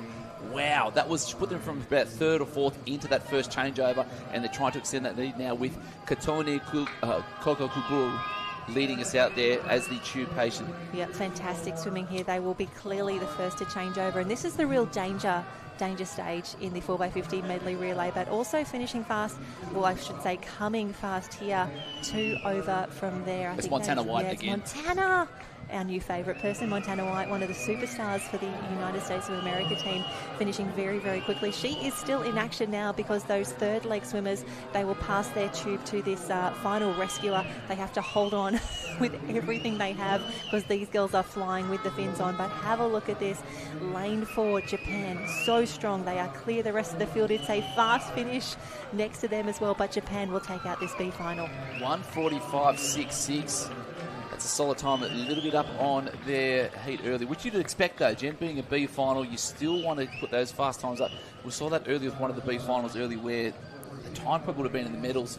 One of the ladies, I forget which one it was, but it was Super Lifesaver. It was a Super Lifesaver. Yeah, it was a really, really good race. But for now, Japan take the win there, and a fantastic finish there. The team from Poland, their 3rd and 4th laps were absolutely fantastic. They really loaded their teams toward the back end, and this is where those strategic decisions come through, Harold. The teams have to do the best with the swimmers that they have. They can put various combinations together, and sometimes you need to play around a little bit first to figure out what works, because on paper the fastest combination may not work, especially when you bring these tricky changeovers into it. Yeah, and that tricky changeovers was nothing for Montana White. So she went out really strong, brought them into that 2nd, 3rd position. Samantha Tata finishing it off for them, 3rd place in a 1:47.78. But Poland, the silent assassins getting through in that top 3. Oh no, Switzerland, a little bit of drama there in lane 2. That is really, really tough to watch. All the drama. Unfortunately, it's going to be a DQ or a disqualification for the Switzerland team. Sorry. Yeah, that's a really tough way to finish day 2 at the pool. But again, incredible championships for the Swiss team. They've done an incredible job. But huge congratulations. We can see the leaderboard there. The team from Japan, a 1:45.66, will take the win. Poland in 2, USA in 3, Netherlands, Great Britain, China, Canada, and unfortunately Switzerland, a disqualification there. They will still get a point though, even because they are in the B final and they have finished race there. It's a great show there. The A final coming up shortly. We go through the times from earlier this morning, Jen. We had, was it 1:42s? It was thereabouts. Spain, Italy. So a 1:41 from the New Zealand team and the German team. Not much in it. Not much in it at all. As you would expect at the Lifesaving World Championships for the girls, some of these women will not be racing in the ocean events. This could be wrapping up their World Championships right now. They will give it absolutely anything for this final race of the day. Some quality ladies in the field here. The Germans hold the current world record for this event, a 1:35.87. That time set back in 2022. The Italians, the defending world champions here, a time of 1:39.85, won their home world championships in 2022. It was Italy, Germany, France, the way they finished at the last world championships.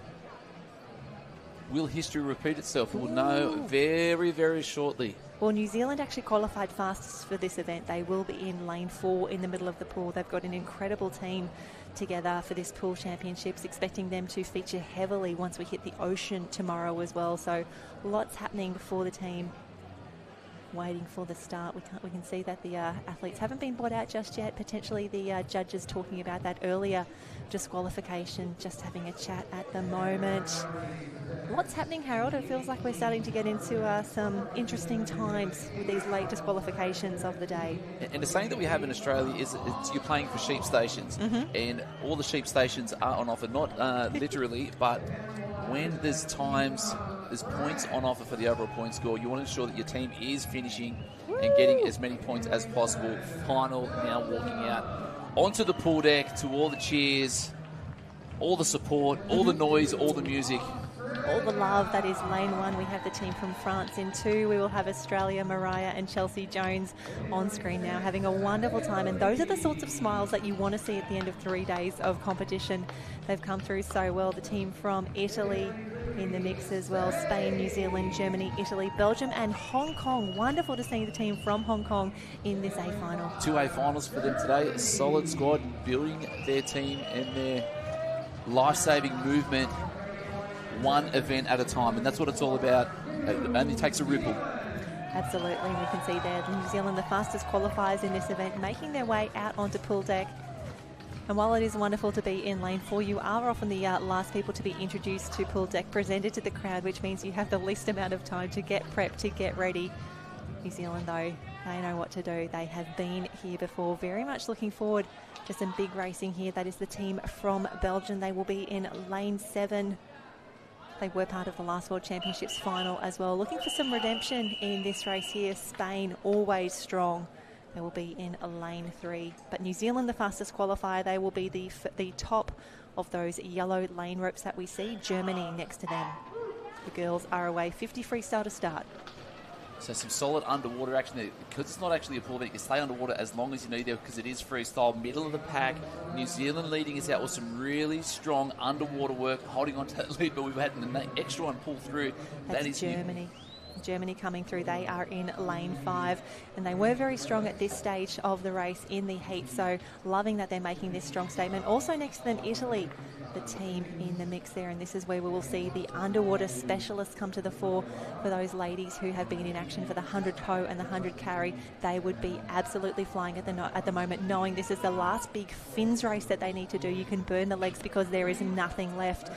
And further down here, is that the team from Italy? Italy I think touching it could be. in first there, Jan. Wow. The team from Italy so strong across the pool here. There is nothing between them. Spain, New Zealand, Germany and Italy all in the mix here. But that looks to be the team from New Zealand really coming to the fore now. What a swim. They need to nail this changeover and then bring it home strong and safely. With that Raekwon, Lena Ockman and Lucrezia across the middle of the pool. New Zealand's going to touch in first by the looks of it. Jan, perfect changeover. Grab a hold of that tube. And we've got about 28 seconds of pure power. Look at these changeovers. Oh Nothing in it. For a world title. For a world title. Top of your screen in those yellow lanes, that is New Zealand. Germany next to them, but here comes Italy at the top of the screen. France is not out of this just yet. It could be New Zealand. She could have enough in the tank. It's going to be a fantastic finish. What other way would you want to finish the World Championships? The crew coming home, they grab the wall. What a finish, what a time. And it is the Germans who get the win. And that means a lot. They are absolutely ecstatic. And that is a clean sweep for the German women in the relays. 4x25, 4x50 obs. Oh no, my apologies, New Zealand won the 4x50 obs. But they have dominated. Clean sweep for today. What a finish. So it is going to be in First, we have the team from Germany. 2 is Italy. 3 is New Zealand, the fastest qualifiers from early today. 4 is Spain. 5, France. 6, Australia. What a finish. Belgium in 7 and Hong Kong in 8. What a finish. That last 10 metres, Harold, it was pure power and aggression. And Germany had the most left in the tank. So the team of Nina Holt, Lena Opperman, Alicia Gebhardt in Undine Lowerveld, just bringing that home so strong. 1:38.55. Unbelievable racing. The claim there, the fist pump into the water. They are loving everything about this. And again, the German ladies reigning supreme. So much strength across the pool. Unbelievable result. Italy in 2, so the 1:38.91 with the team of Helene Giovanelli, Federica Volponi, Lucrezia Fabretti, and Elisa Diabolinia. Second place. And bronze medal goes across to the New Zealand crew of Molly Shivnan, Maddie Kidd, Ray Kwan, and Zoe Crawford in that 1:38.94. They're going to be on the podium again. And we had Spain in 4, France 5, Australia in 6, Belgium 7. And then again, we had a chat with the Hong Kong ladies earlier, making that A final in 1:46.62. So a huge, huge effort for them. We know they were excited about making that A final. They made 2 A finals today. And to back that up with a faster time in that final by half a second, they had a 1:46 high earlier this morning and a 1:46 low again today. So great result there for the ladies. But the Germans taking home another gold medal in these team events, the relays. Maximum points going to the German club. Going to be down there with them poolside, ladies and gentlemen. We've got 2 more races left. Can you believe how much action we've gone through today? The 2024 Lifesaving World Championships. Crazy racing. Everything is so fast. And then our starters are going to be on the line very, very shortly. We've got the team from Austria, Belgium, Hong Kong, Great Britain, Japan, Ireland, Denmark, and the United States of America for this B final for the 4x50 medley relay. Away nice and clean at the moment through the middle of the pack. It's going to be Japan leading us out at the moment, holding on for dear life. And it is that 50-metre sprint, no fins. Just get through that freestyle as fast as you can. But it looks like in lane 7, working really strong. So Denmark there, but we're down with Jenny poolside. Here we go. And I'm down here with the team from Belgium celebrating the end of 2 big days of competition. You must feel fantastic. What a race. Oh, it was amazing. In the city and the arena, it was wonderful. And to be in an A final, wonderful overall points for your team as well. Yeah, we are very happy, I think. In the manikin relay, we also did a great job, so we are very happy. And are you looking forward to the beach events tomorrow? Yeah, a lot of new races there. I hope the waves are not too big, because in Belgium it's not as big as here, but it will be nice. And do we need to do any special thank yous or shout outs? Shout out to everyone in Belgium who is looking, because it's night there, so thank you. Thank you for staying up late, Belgium. Big waves down the camera, and congratulations, girls. Fantastic performance. Dankeschön, Jen. Now back to the pool, middle of this B final for the 4x50 medley relay, and it's going to be an absolute annihilation. They're touching on the wall, lane 4, the Great Britain team. So fast on that one, touching in at 1:31.63. The Great Britain team bringing this one home for the 4x50 medley relay. Just waiting for these results to get updated through. That's amazing for them. So much energy down there, Jen. The Belgium girls were so excited to get that one through. It was all about the energy and just being present. They loved it. I think it was a real celebration of not just that race, not just being in that A final, but 2 big days of racing for the Belgian team. They are growing. They are building stronger and stronger over time. And they did say, anyone who's watching from Belgium, thank you so much for staying up late. Because it is late there, other side of the world. It is, but what a race we just saw there in the B final, the second last race of the day, and a fantastic finish there. Wonderful to see. Great Britain dominant in that one. So dominant stuff. Look at that changeover there. I love that the athletes get to go back, re-watch, reminisce, celebrate again this fantastic finish. Look at the speed on the wall there, lane 4, Great Britain.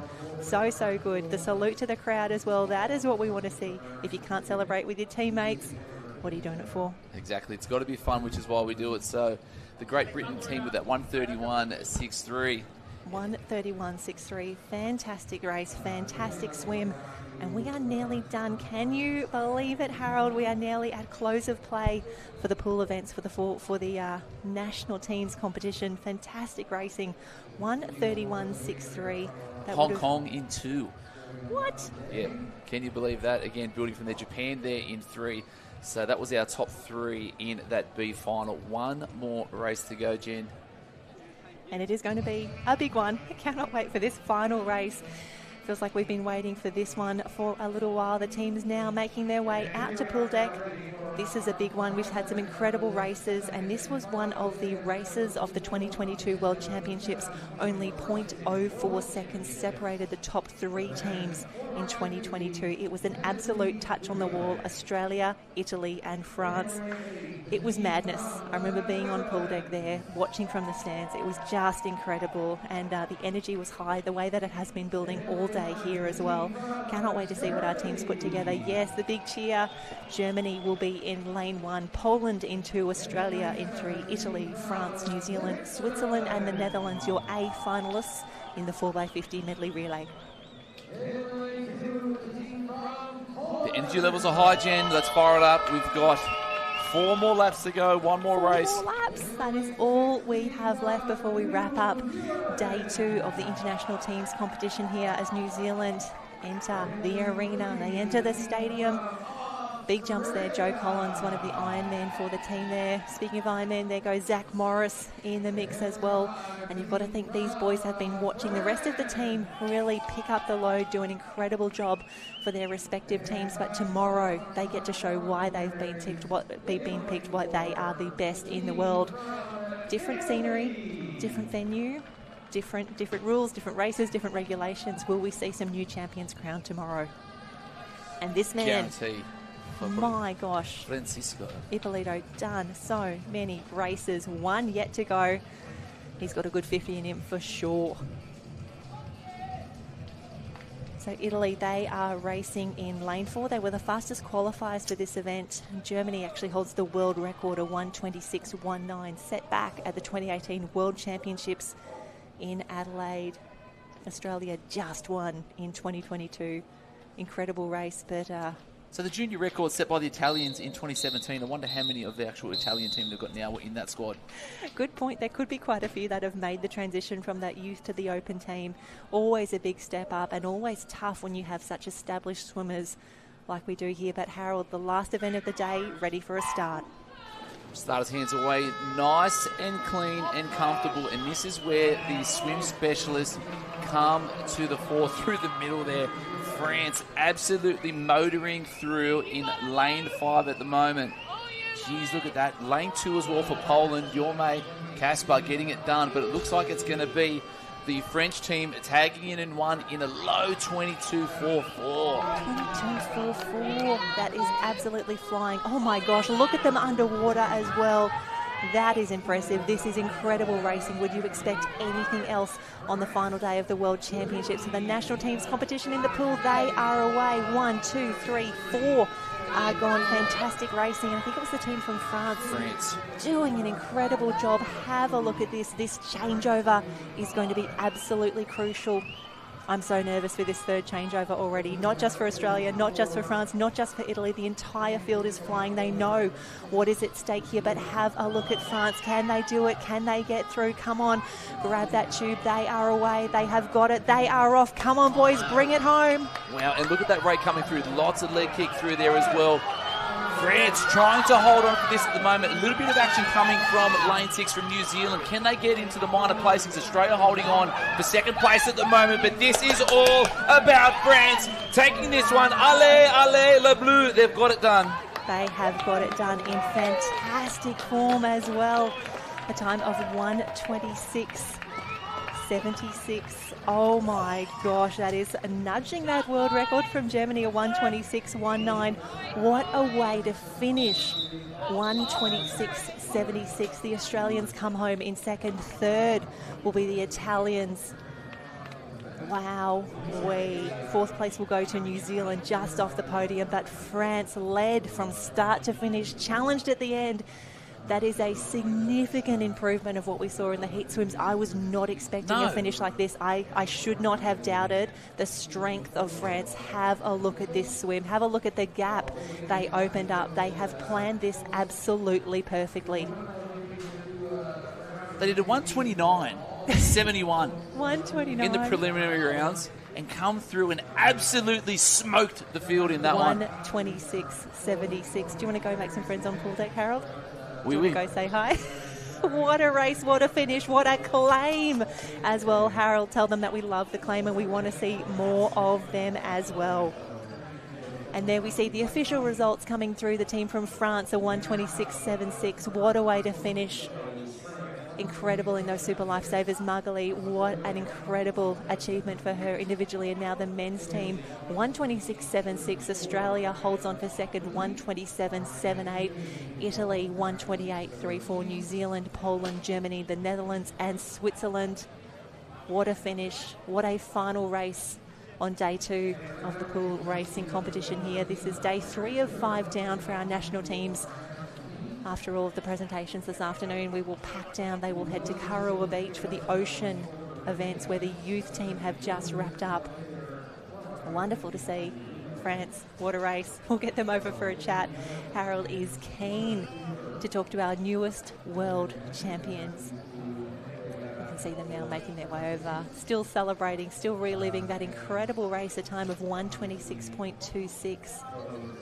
Australia in 2, Italy in 3. Fantastic racing. What a way to finish the men's competition here. France taking a very big win.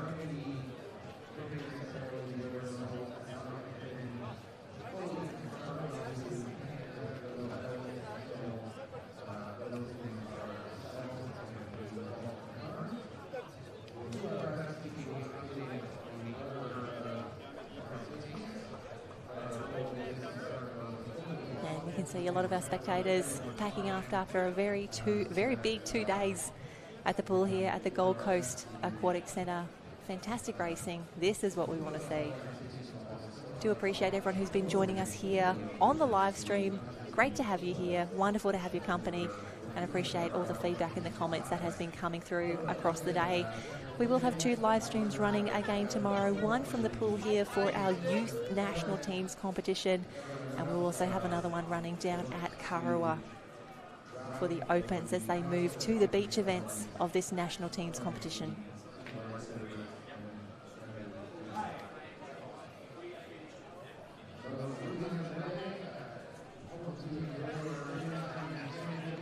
And Harold is down on pool deck with our newest world champions. All right, ladies and gentlemen, we're here with the brothers Monfrez. So close to a world record, 3.5 seconds faster than your heat swim in the gold medal going to France. Talk us through how amazing this squad is. Can you repeat, please? Why are you so fast? Training a lot of trainings, and if we have a very good team behind.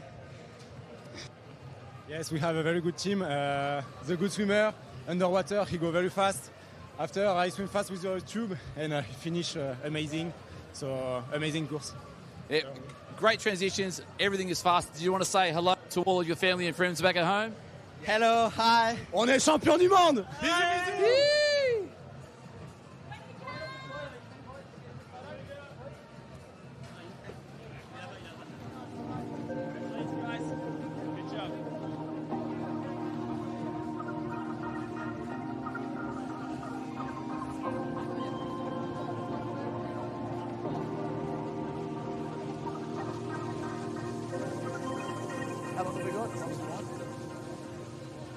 No, it's a total.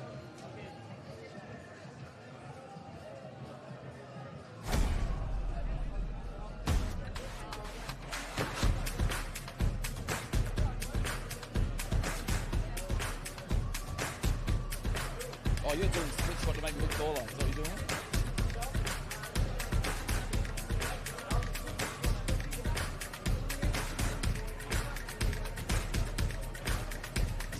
They've let us out permanently.